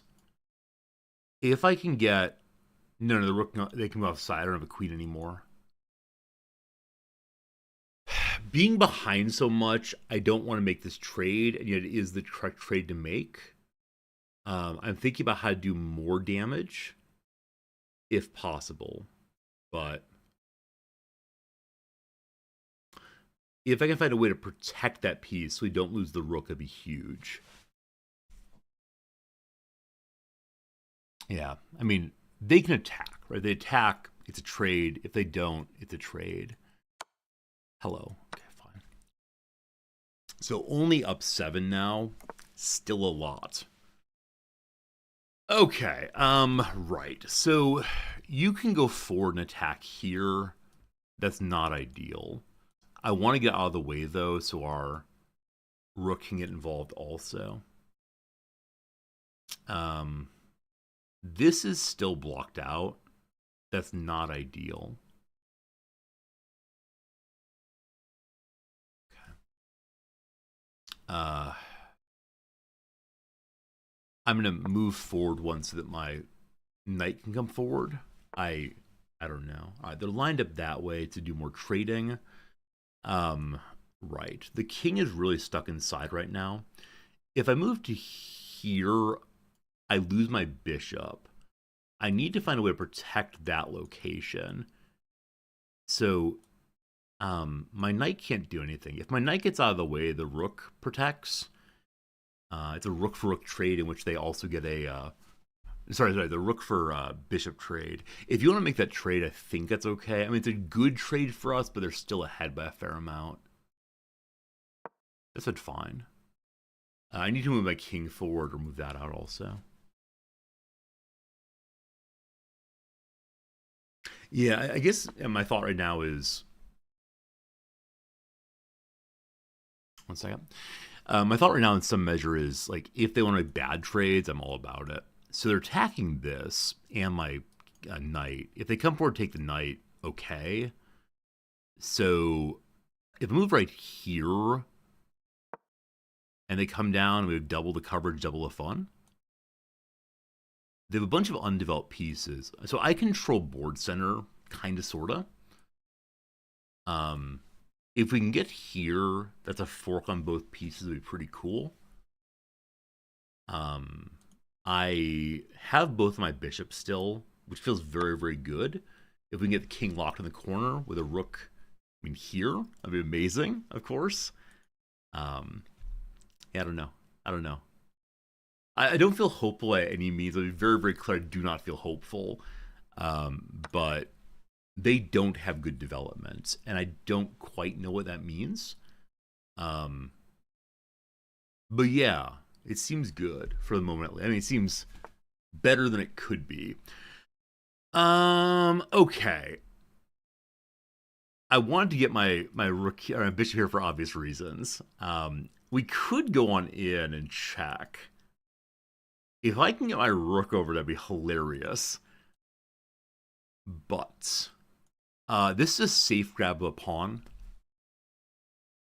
This is still covered by the rook. So I'm going to go take this pawn. This is a case where the game is going to say it's a bad decision, but at this point... Oh, I can't. Okay, that's enough. That's enough. We had enough fun, All right, Team Hello, good seeing you. Just, yeah, got greedy. How's it going, everybody? Hoping they're good for you. Yeah, I need to look at opening. Like I said, I think any opening in which, like, I'm stuck in the corner after, like, 3 moves, I really hate. And, yeah, no 500 for us today, probably. Unfortunately. Yeah. Hey, Caffeine, you're learning chess now? Awesome, I'm having a good time. Okay, we jam up. They get there. I get there. Okay, so I see what's coming. It's an inaccuracy, but I see what's coming here, team. Namely, they're going to jump to there, and there are 2 pieces here. The king can't defend himself, right? We recognize it's a problem. Not a lot of fun. I'm glad I recognized it. You know, definitely in earlier phases I would not have. If you're uncomfortable, then trade. I don't know if I saw trades. We'll look in a minute, but yeah, I want to get to the problematic part first. Okay, so we move forward there. This I'm saying is a good kick or a good attack, because if they take it, my knight captures. They go that way, I go that way. Right, they don't take here. So I expected the bishop forward. Instead, they got the free pawn, and it's all kind of downhill from there.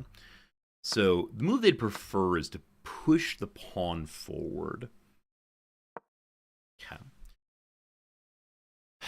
At least in that way, I save the pawn. So I didn't even think about doing that. I was so focused on here that I didn't give any thought at all to moving forward. But okay, they go there then. Okay, I considered queen goes somewhere at some point.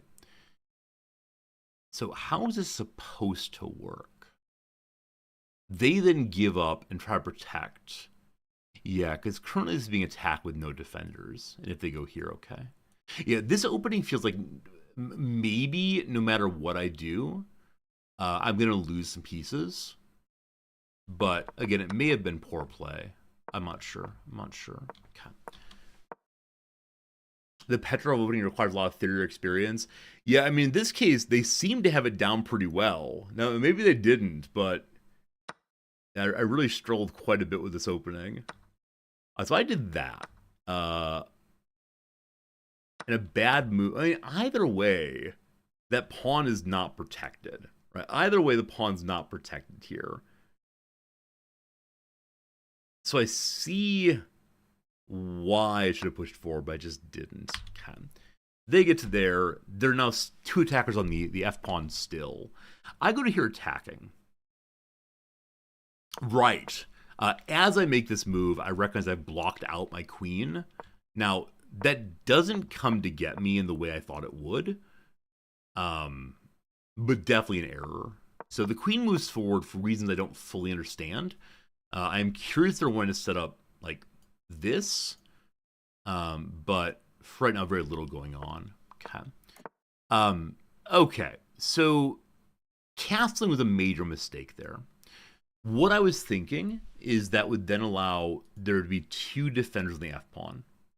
But it put the king in line here, I guess, where previously the king was not in line. So castling from our F-pawn defenders is not a good decision, unfortunately. So, knight still hanging, yeah. I think I was more concerned about F-pawn nonsense. Like, I saw this coming. And if this comes, it's hopeless, maybe? I don't know. I struggle with F-pawn attacks. Please, this is why you can never, ever play against me, because you know my weaknesses.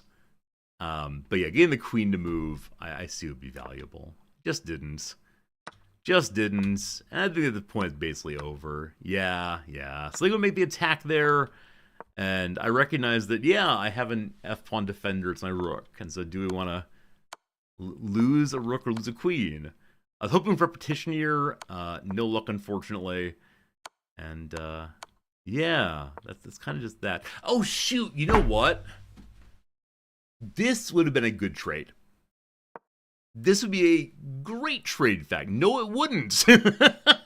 Never mind. I was thinking it would be... yeah, I was thinking it would be two minor pieces for a rook, but no, the queen would be lost also.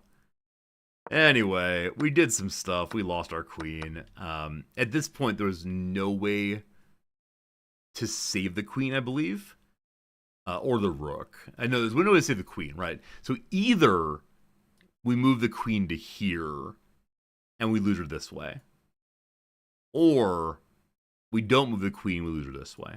So, I don't know. I got a capture knight with all still on square. Do you mean here? Yeah, you're absolutely right. At this point, it's 1, 2. Mathematically, we're up. Yeah, I see. Try to knight with the bishop. At this point? I see how it works. At this point, though, wait, when is the fork on the queen? Yeah, this won't work, unfortunately, because the check is still on. So it's not a legal move, unfortunately. I like how you think, but no, not permissible. Anyway, what an absolute mess. The castling was the bad move there. Really bummed me out, unfortunately. Do it earlier? Yeah, I mean, I think I was worried about trading and letting the queen come up. I played quickly. When I feel bad like this, I play quickly. Yeah, I mean, that's absolutely true. Anyway, we learned enough. Namely, we're bad at that. Fine. Thank you for the good suggestions. I'm going to go and move on now, or else I'm going to get annoyed with myself / you all. All right, let's go and do one more game, friends. Moving on to Mana for Joy. Mana for Joy, another American. A little worse than me. I'm supposed to win, but we'll see what happens. All right. Am I going to do something weird this time? Nah, let's be sensible humans. Sensible humans all the way. They attack. I will also attack. If it is the same game again, I'm going to be so unhappy. Like, if it's this... Okay, it's not, thank God. We're okay. We're all okay now. All right. Let's do this. Bring me sacrifices for my queen. She is hungry this day. It wasn't the same game, thank God. I think for the rest of the day at least, I'll be anticipating this every single time. But no, we're fine. All right. Hey, sold some magic cards. Awesome. We can spend the money on these cards to get you the things that you truly want, namely more magic card openings over on YouTube. I do 3 of those a week. Had so much fun with it. Okay. I did the exact same stupid thing. Well, yum. Once again, I didn't defend that pawn. It's fine. We're evens. It's fine. It's all fine. You're attacking a pawn. You die if you take it. No!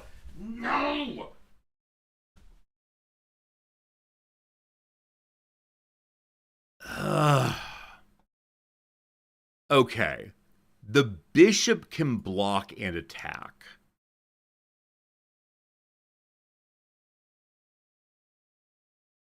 This is still defended. The bishop's attacking.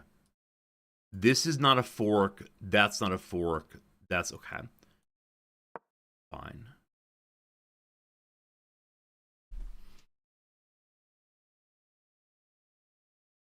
Scared away, please. We're not castling. Castling never happens. We're being aggressive in response. If you want that, you get it. If you come, you die. F-pawn, unfortunately. Okay.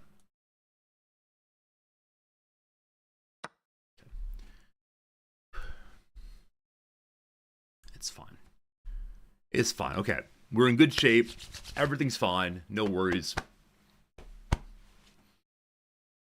Okay, I'd like to develop in pieces now. That'd be swell. I'd like to bully that knight away, so I will be probably going like that. Or like that. Not quite sure which one I prefer. We can also just move the queen forward, of course. Okay, hello. I can do the French thing.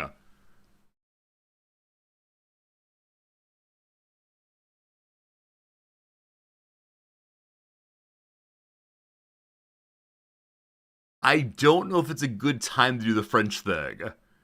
But I can do the French thing, team. Oh. If you see it, you gotta do it. Okay, I think the French thing is not good right now.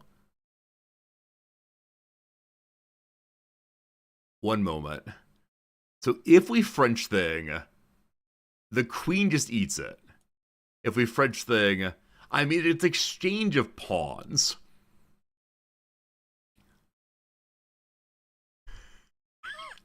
I think we just develop like normal humans. Okay. I know if you see the French thing, you gotta do the French thing. But this time, friends, no. No French thing. French thing disallowed.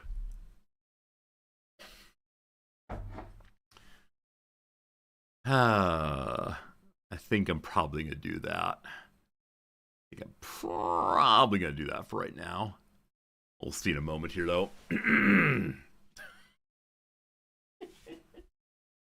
Do I lose streamer points? Do some of you unfollow me for refusing to do the French thing? I know there are times it's very, very good. This one seems like it's just not, though.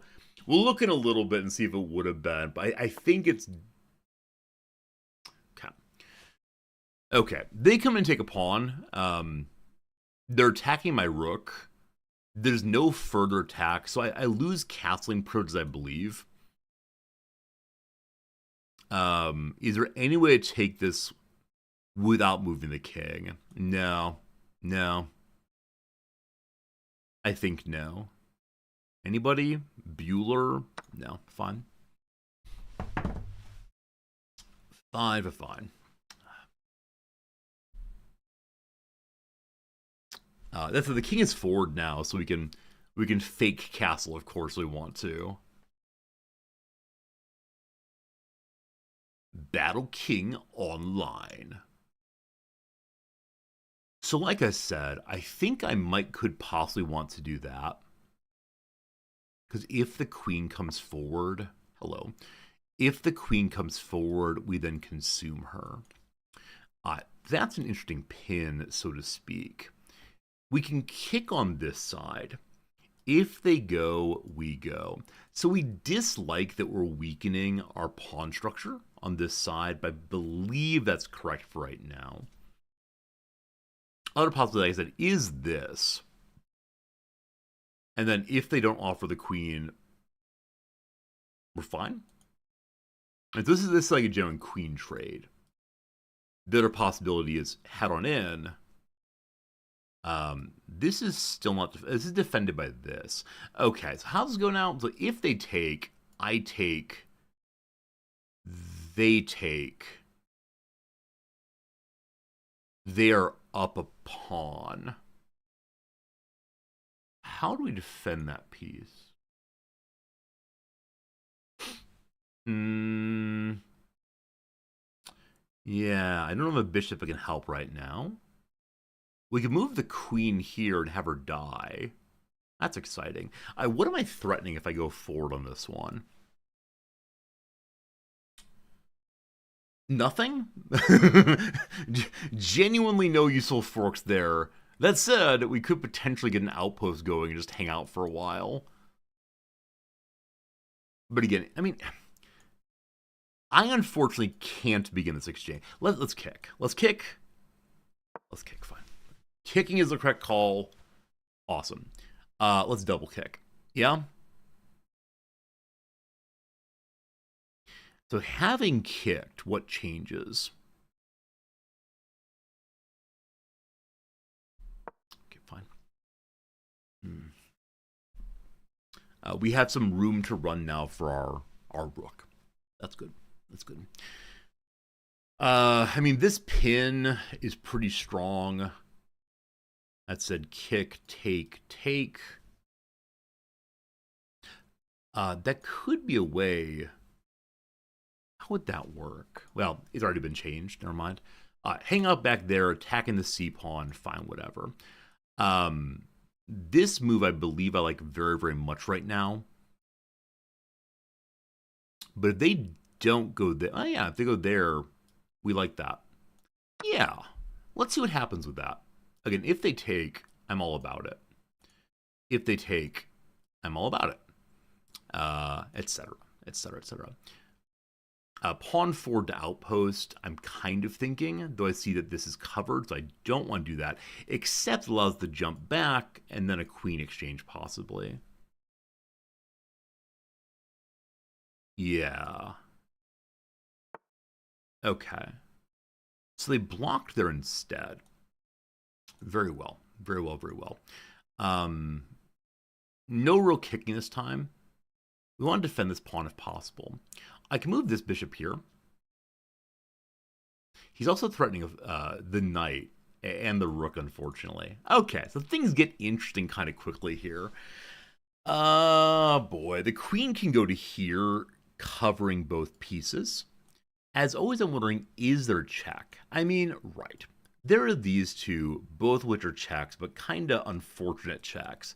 If I can get the queen out, Then suddenly a fork is in order. Man, brother attacking everything. Okay, if I move away, then this is not covered. All right, we got problems. All right, so this is already covered by the queen. Fine. I believe bishop to here. But it blocks out this. Oh, this is not good, team. This is most distressing indeed. What a great move, huh? What a great move. So queen to here covers some stuff. I now wish I hadn't put my king or my knight here. What a fantastic sort of move that was. So good, so good, so good. Okay, so if you move out of the way, I mean, maybe that's it, right? Maybe I move you out of the way, asking for a queen trade. If not a queen trade on their side, I actually don't really want as much because that then lines the buddy up. Okay. I can't use my king right now defensively. If the queen goes forward one step, oh, you know what? This is fine. If the queen goes forward one step, wait, she doesn't even need to, does she?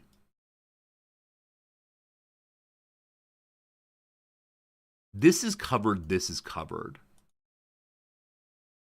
This is not covered, but the king can defend it, of course. So how about I push forward 2 as a way of protecting that?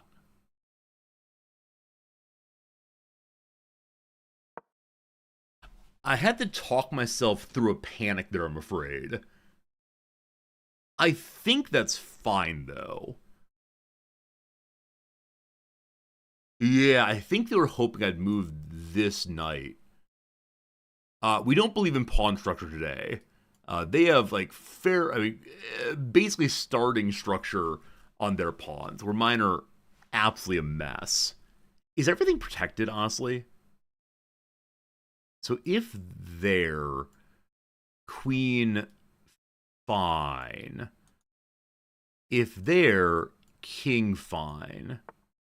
The end. Okay. So they move to here. They move to here, and in so doing, threaten that, which is nothing. Threaten this, which is something. Okay, how can I respond to their doing that? Right. We can move forward 1 to protect that, or I can move my rook over. I think rook over good. If they come here, we can take that way, or actually take this way. Alright, so you're currently hanging. I think rook to here makes me very, very happy right now. If I move my bishop to here, that's a blunder. Yeah, this is more development, more good. Yeah, we're fine, I believe, having done that.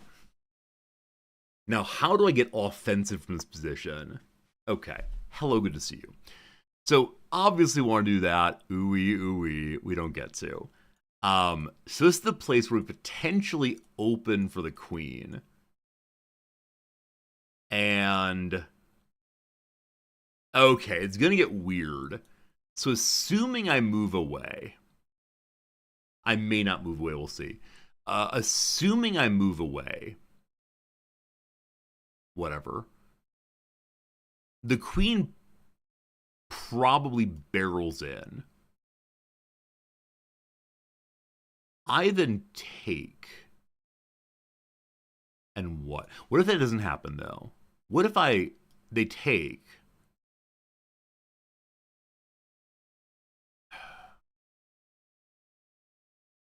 If I don't take, dupe, dupe, dupe probably. And then queen 4 does nothing.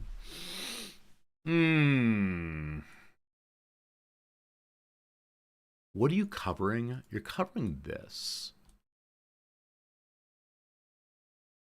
Okay. So a place to go that's safe. There are two of them right now. Interesting. I mean, if we move here, the queen probably moves. Man, I just saw a fork. Man, there's a good fork here. So move here, probably that happens. Can I get some sort of nonsense against the king set up? Probably not. We're just throwing away the knight at this point, unfortunately. So this is safe. It defends nothing, unfortunately. This is safe. It attacks the bishop. And it's protected by the rook. If they want to do this, then I do this. They're attacking here, but it's still a good trade for me. Fine. So the pawn is now exposed, but it's a trade for the bishop. If the queen comes down, we queen trade, we're still ahead. So let me tell you, in the past like 2 moves, I forgot that I'm ahead. They applied so much pressure suddenly that I've gotten very defensive. I probably should be trying to trade. Okay. Interesting. So we could queen trade right now. We could take the bishop and then outpost here, which is hilarious to me.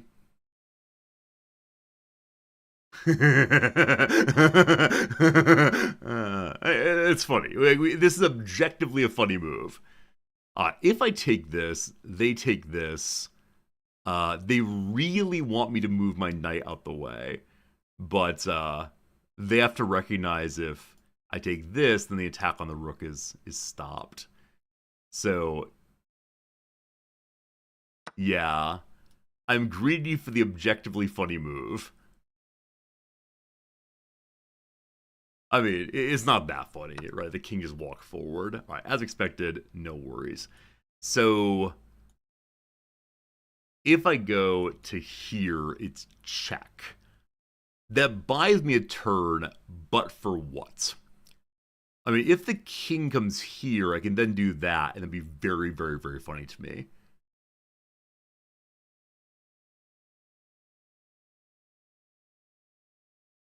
Okay.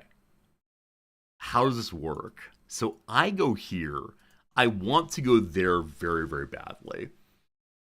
But the king protects that from multiple positions.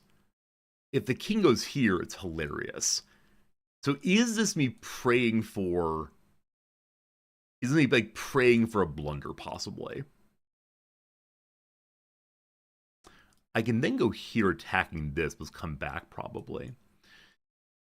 Probably the safe move is to take... If I do that, though, the rook comes down and we have a bad time. I can... How's it going to work? So they take, I take, they take, fine. I'm going to move my... I'm going to move this knight. To where, though? This is fine.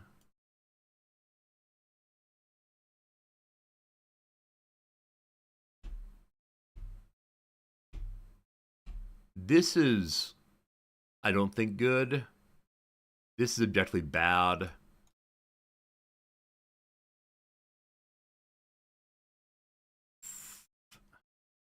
I don't think taking is right. We all agree that taking is wrong here. Fine. 5-5. If the queen comes forward, legit no worries.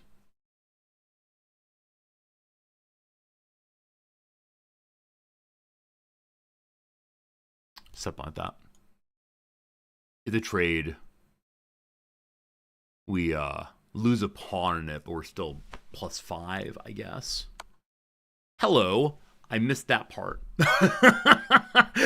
I missed that part, unfortunately. Well, okay. Things are different now. They are different, unfortunately. Huh. Uh-huh. We can block with the knight. I think that's fine. You're the objectively funny knight, but I think blocking with the knight's okay. There's no way they're gonna take a knight for this. I think moving here is also fine because if they, come here, this is fine. Um, if we move here, there's a possibility of this, which we can then take, and no one's protecting. Okay, I think I prefer what? I mean, this is okay. Yeah, I'm not going to move away because of how the knight protects this. I think. And we've blocked in the rook now. That's not. I don't know. That may have been a bad move. That may have been a bad move. We'll see what happens. We'll see what happens.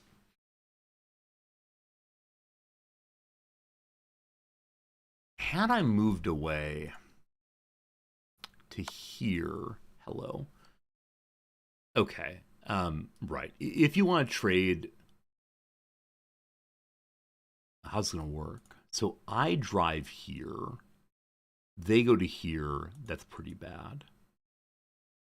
Okay. I've made an error, unfortunately. I didn't see the possibility to take there. I mean, it's okay. But yeah, giving them a check was not great. Sure. They go to here, we can take. If they go to here, we can take. If they go to here, it's not a check. Here, fine. Okay. They castled. They castled. That's fine. They're threatening this now, which okay. How do I deal with you? How do I deal with you right now? Right. This is good for me right now because if they take, I can take. The rook being here does not concern me. I believe this is the move I want as a way of bullying.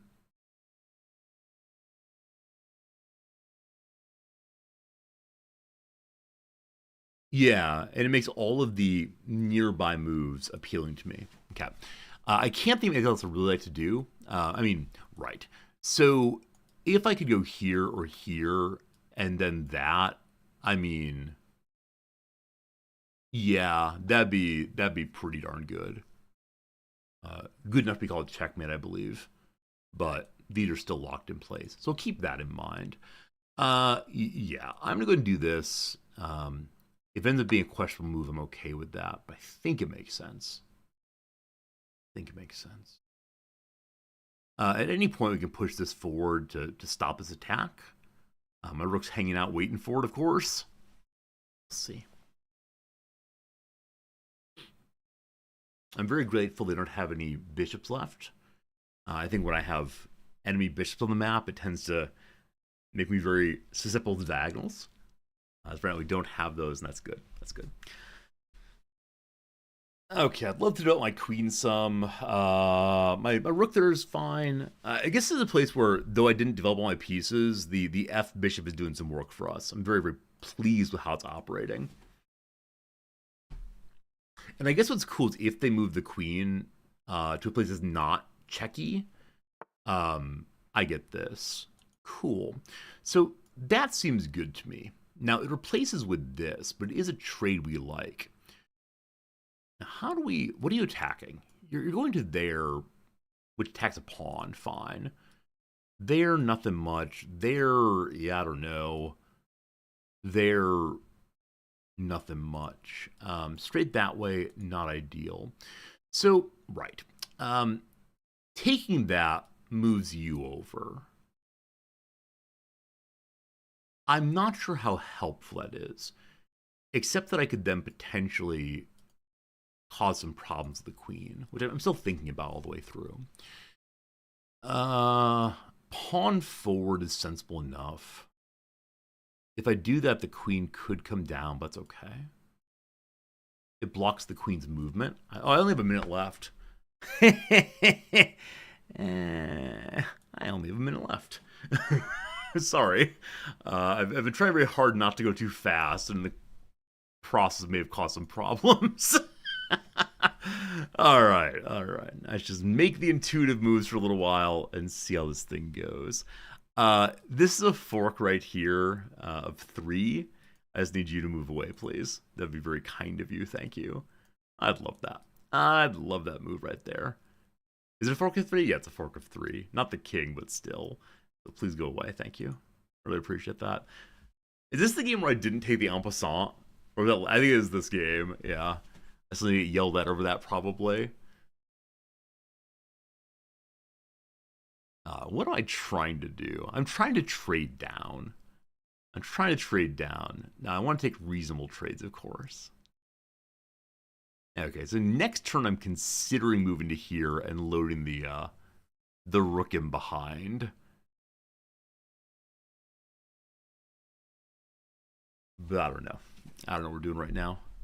Need to apply more pressure, obviously. If I can get an attack here, I mean, right. So moving the queen behind this could be incredibly strong. This is the only move to make it to check also. I definitely knew the check the whole time. Not true. I'm lying to you. I'm telling you falsehoods. Okay, that stops the check. If we just reassert the check, nothing bad happens. If we jump here, we check, and they need to bring somebody in to stop it, potentially. Or they move away, in which case, nothing. I like that move. We'll see how they deal with it, but I think it's a very strong double outpost position. Now again, this could have checked also. Yeah, I wish I had a fork, but that feels pretty good anyway.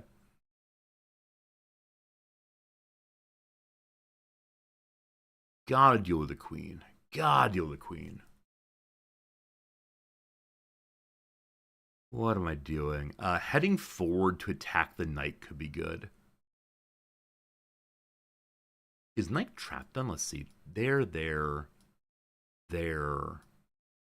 If I move forward, the knight's trapped.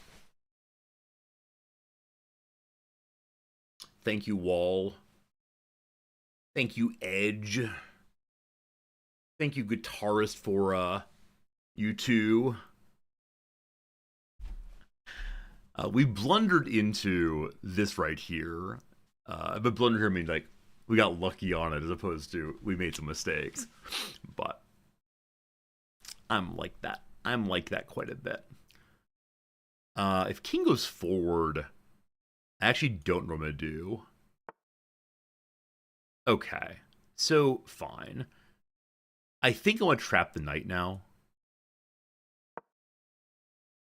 Because again, if they take, legit thanks. No problem.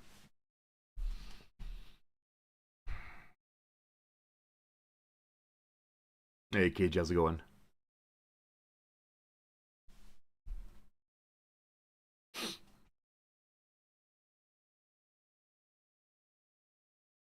I wish I'd noticed earlier. I wonder how long the knight was trapped there. Now, as I said, this is also a safe take. This is hanging. And so this would be grand. The noose is tightening. I don't know what we're going to do with the noose, but the noose is tightening anyway, and that feels pretty good. Gotta keep our eyes out for forks and checks. Gotta be moving in closer. Okay. So, as the king moves in this direction, obviously the case of the king is trapping himself somewhat. So, like I said previously, getting the queen over here may not be the worst thing. We just need to deal with Buddy there. That's okay. Yeah, though my rook and queen are involved, I feel like they're questionably involved, possibly. Hello. So that's defended now. Cool. So that removes some pressure from over here. If I load this way, I don't know why I talk about loading my rook. If I load the rook that way, like I get some pressure in, but that also. I can push forward again. That might be very, very funny to me. How would that work? How would that work? Okay. So rook over probably. Pawn forward. Take. Queen over potentially? Okay, if I can get to here, then the king cannot move except on the diagonal. And I have nothing to stop that right now. However, that's a white diagonal. Yeah, this is just kind of a mess right now. I gotta find a way to deal with the mess. But I think this move is very, very good. Once the rook's here. With no rook, it's not as good. So I think rook's going here next. And if I can get queen in front of it. Okay. I have found the checkmate I'd like to work on. I found what I would like to do. I think. Just the queen being lined up here requires me to be careful, right? Oh! The knight covers that.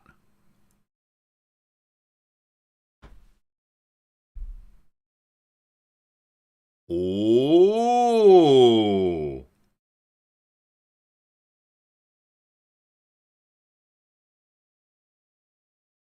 Oh!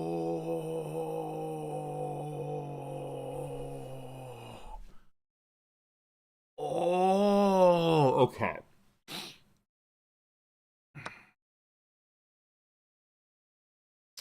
Okay. You're attacking these two. This is a check, but it's not a good one. This is a check. We'll deal with it. For right now, that. Ah, I meant to remove the rook first. It's fine. It's fine. It's fine. It's fine. Ah, I meant to this is time pressure moment. Can't believe I did that. Can't believe I did that. So bad. So bad at video games. Fine. I believe we are now playing a game of let's rush our way through this thing. So that is good. I believe we're in a good position here now. Hello. Check, unfortunately.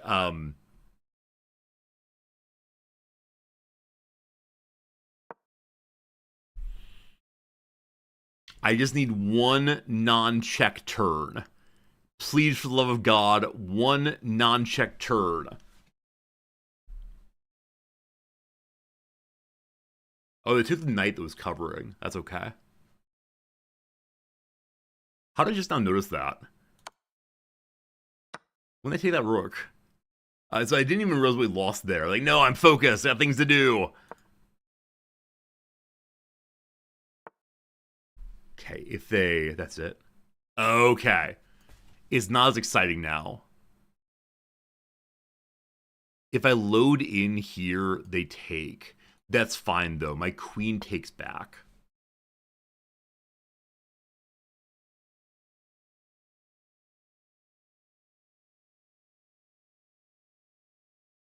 Shoot. No, not shoot. Not shoot. Yes, shoot. Possibly shoot. I don't know what order things need to happen in. Ah! Okay, so, right. If they take this, awesome. If we go, okay, this is not an attack on the king. However, hello. However, this is. You can't take this back. I've got ladders. I've got... Okay, cool. Whew! Hello, chat. How's it going? How we doing? Hope you're having a good day. Oh, boy. Hello, and GG. Selwyn, thank you for that. It's very kind of you. I hope you're all doing well. New followers. I saw some followers coming in during that. It's very, very kind to hang out with me. I really appreciate that quite a bit. Up to 493. I think it's what, 2 wins, 1 loss today, maybe? It's pretty good. Thank you for the kindness. Thank you for the GG. Let's go and watch a little bit. Am I in Japan? I am in Japan. Hello, Rolls. Or Rot SS. Either way, welcome. I do live in Tokyo, indeed. Indeed. Alright, so I played like a 950 apparently. Yeah, we'll see. Alright. Thanks, KJ. Appreciate it. Okay. Book move. I changed the book. Alright. So they took that. Right. So at this moment, I realized that the F pawn nonsense is coming again. I hate this so much. I hate this so much. En passant was the best move, actually. I blocked that. That's correct. They took, I took. So they sort of diffused their F attack very early, and I don't know why, but fine. Okay. At this point, the French move is possible. I don't take it. The computer wanted me to do so. So the reason I didn't do so was what? I take fine. They take queen trade. I take, they take fair exchange. Oh, we undouble our pawns. I didn't even notice that. I didn't even notice that we were undoubling our pawns. Yeah, so this changes it entirely. 100%, the French thing makes sense now. I just didn't notice that we were doubled. I was so focused on just this part here. So if we'd done that, hooray! Lovely, good. Yeah, instead I did what, though? I moved the knight forward to attack both the pawn and the knight. All about that. They go there. I don't quite know why they go there. My guess is that they forget that the king can move. But yeah, just confused.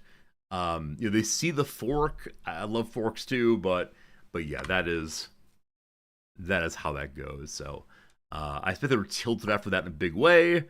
Yeah, we kick. So they preferred me not to kick and instead go for the trade, right? It's this. They don't go for the trade then. Huh. Okay. Yeah. I think I sort of expect that at this level, trades will always happen, but perhaps not. Anyway, we kick, they run away. We kick, they run away. We go and take the pawn. They want me to do it with the queen, find her way. They attack there? What do I notice at this point? Okay, I moved to defend.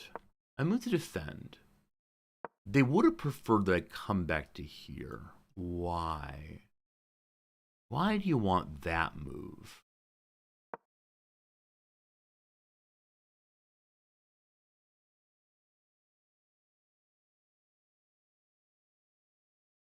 Team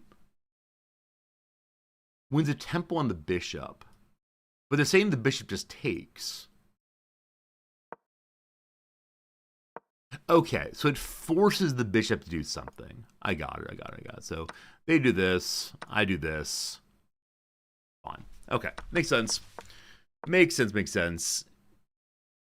Yeah, okay. We defend instead. Outposts are pretty cool. They really want me to attack the bishop, but fine. Yeah, we skip away. So I noticed here finally they attack the bishop. The earlier one I probably didn't notice it. Yep, and they go ahead and don't use the bishop guy. They attack through, fine. Yeah, get out of the way, fine. Right, this moment, not ideal. I do not see the queen coming. A brief moment of panic. It's okay. I move the king there. All right, so I talked through for a while where to move the king. And so why is that not a good move? What don't we like about it? Oh, we don't like exactly what happened. Right, because it allows the pawn to go forward. If you go back here, it doesn't happen at all. Yeah, the exact mistake I made is what happened there. So I go there, and they run away, apparently. Fine. Knight g6 the move also. Knight G6. Yeah, the blocker there. I think I talked my way through that, knowing that they wouldn't make this exchange. It's the best move. I don't know why. I think I talked about that, but I guess what I was worried about with that is that it's giving up control of the center, and so I think I've been trying not to give up control of the center as much, and so moving my king can be strong if I don't give up things, I guess. But that was my sense. I see why this is not the right move to make, though, regardless. Anyway, we shift forward, we defend stuff. They castle, cool. This move took some work. I had to think myself through this and this. And, yeah, my view was this is a strong decision. They would have preferred the bishop forward. Oh, because it's a check. It's a check. Okay, yeah.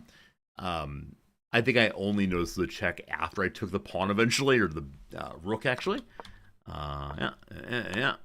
So I move forward to just get it out of the sight of the knight. It's okay. They did that. I don't think I noticed the bishop here. Fair enough. It's a check. Didn't notice that at all, unfortunately. And they moving forward.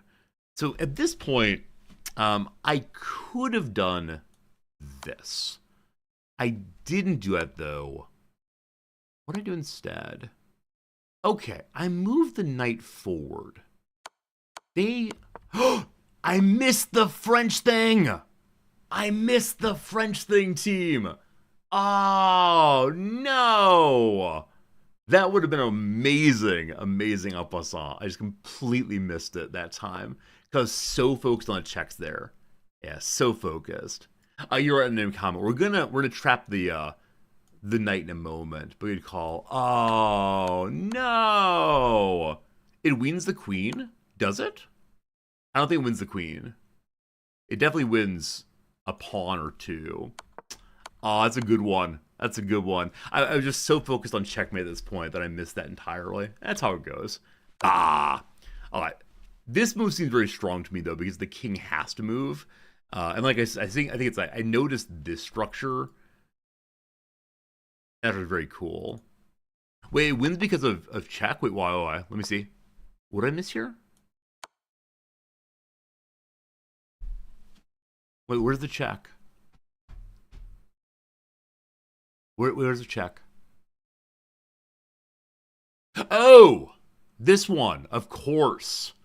The one that I had previously. Yeah, okay, right. Obviously. Really good.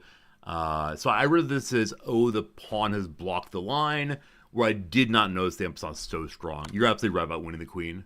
Yeah, thank you for noticing that, and remembering the checks you have are important, obviously. That would have been such a good move. That's all right, though. It still works out. I like his move a bunch. I know they're not going to take the knight for the queen. Yeah, good stuff. Move away. I finally trapped the knight. Yeah, good stuff. That's all very good. They move forward. So at this point, I decide it's time for a checkmate race. I realize the queen's getting kind of close, but I have an idea. Now, do I play this backwards? I absolutely do. They want me to knight in here. Wait, why?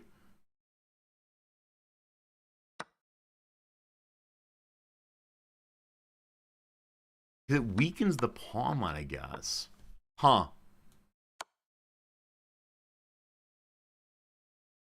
I'm surprised by that. Because they go corner, I get the queen then. It threatens mate more. Okay, yeah, I was very concerned about just losing pieces. Because I understand, like, we need to do trades, but this is like, a piece trade, positional trade? Tactical trade? I don't quite have it so much, unfortunately. So, unfortunate. Fine, regardless. It's time for a chase. I push in. What I meant to do was this, which they hate.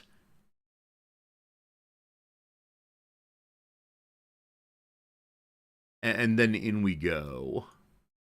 Right, so can I take this? My thought was, in we go at this point. It's pretty bad. All right, so my thought there was pretty bad. Anyway, what do we do? Right, made a slight error here. Lined up the queen also. Didn't even see that I could take that. I was focused on blood. Blood is what I want. Yep. So the king moving here makes it very hard for them to have a checkmate in, actually impossible to checkmate in one, or check in one even. So I move forward. At this point, I could have gone ahead and gone to here. I did notice that, but I had such a desire to put more and more pieces in play. So, wait, what happens now? If the queen goes to here, I guess the bishop has to move to block. Wait, that's not my bishop. Sorry. I was thinking not bishop, rook, right? It's not my rook. My rook is defending that. That's not how it works. Fine. I realized the mistake I made there. All good. We load up. Mate in 6. Charge. Charge. Mate in 4. Mate in 3. All right, we followed it correctly. And yeah, there you go, team. A win. This is one of the few times that my line has been in my favor from really early. We had an early advantage. They lost a knight early, and we just played it all the way through. So, 493. Yeah, 6 points higher than we started today. Closer and closer to mythical 500. Can you beg to play out the mate? Okay.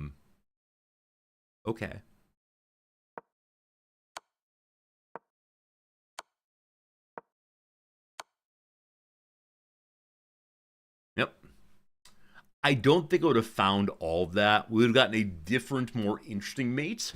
I was planning the ladder. Ladder was my intention. That's how it goes. Open with knight c6 next time. I don't remember what the opening was, my friend. I appreciate the thought. I will not be doing so, but thank you for letting me know. All right, friends, I believe that's a game. Move 2. I don't want to talk about move 2. I'm thinking I'm good. I think I'm good team. I think I'm good team. Maybe we'll do knight, etc., next time to protect the f-pawn. We'll see. I'll try my best. I'll try my best. Nearly 500 is true. Okay, let me go and look at it. I do need to get going. It's about 2 o'clock my time. I got things to do, but let's see. What's today? 2 wins, 1 loss. Cool. All right. What's the thing we want to have happen? So we don't like that. That's the Petrov, I guess. You'd prefer to see... What do you want? NC6. You prefer this move. Right. So this move strikes me as being defensive. I think I've been thinking of, in the open, like offensive versus defensive. And playing as black, I'm trying very hard to like push things in a more offensive direction. So why does this stop when the other one doesn't? Okay, so this is the same thing as before. Why is this better? I mean, it stops this, I guess. So it does protect that piece from that. So assuming they do the normal nonsense here, what do I do now? I have no idea. I'll do some random move. And then they take. And I take. It's been defeated. Okay, I see. I see how it works. Also, the idea of moving my A-pawn, terrifying. Terrifying. But okay, I see. You want me to move my pawn forward instead? Yeah, I mean, I don't know. Unfortunately, I'm now too far off what actually happened for me to understand. I'm not a book memorizer, but you are awesome. Friends, thank you for being awesome. Thank you for hanging out with me today. We should find someone to raid host, shouldn't we? We should find a member of the world to go hang out with. Why are you capturing the wrong screen now? I thought I fixed you. Oh no. I'll need to modify how the capturing works. Alright, who will be our raid target of the day? Do y'all want chess? Do y'all want a strategy game? What kind of thing are you feeling today, friends? What kind of game would be fun? Hello, Simcopter, playing World of Warcraft. We can't watch that. No. No. Let's go ahead and visit our friend Sal. Sal's playing a game called Farthest Frontier. I've not played this game, but it looks like it's probably a colony builder of some sort. We like those quite a bit. Friends, we'll be back tomorrow. Back tomorrow with more Rimworld. A pretty cool game, IMO. For now, let's say thank you. I appreciate you. I'll see you again real soon. Good. Bye. Thanks.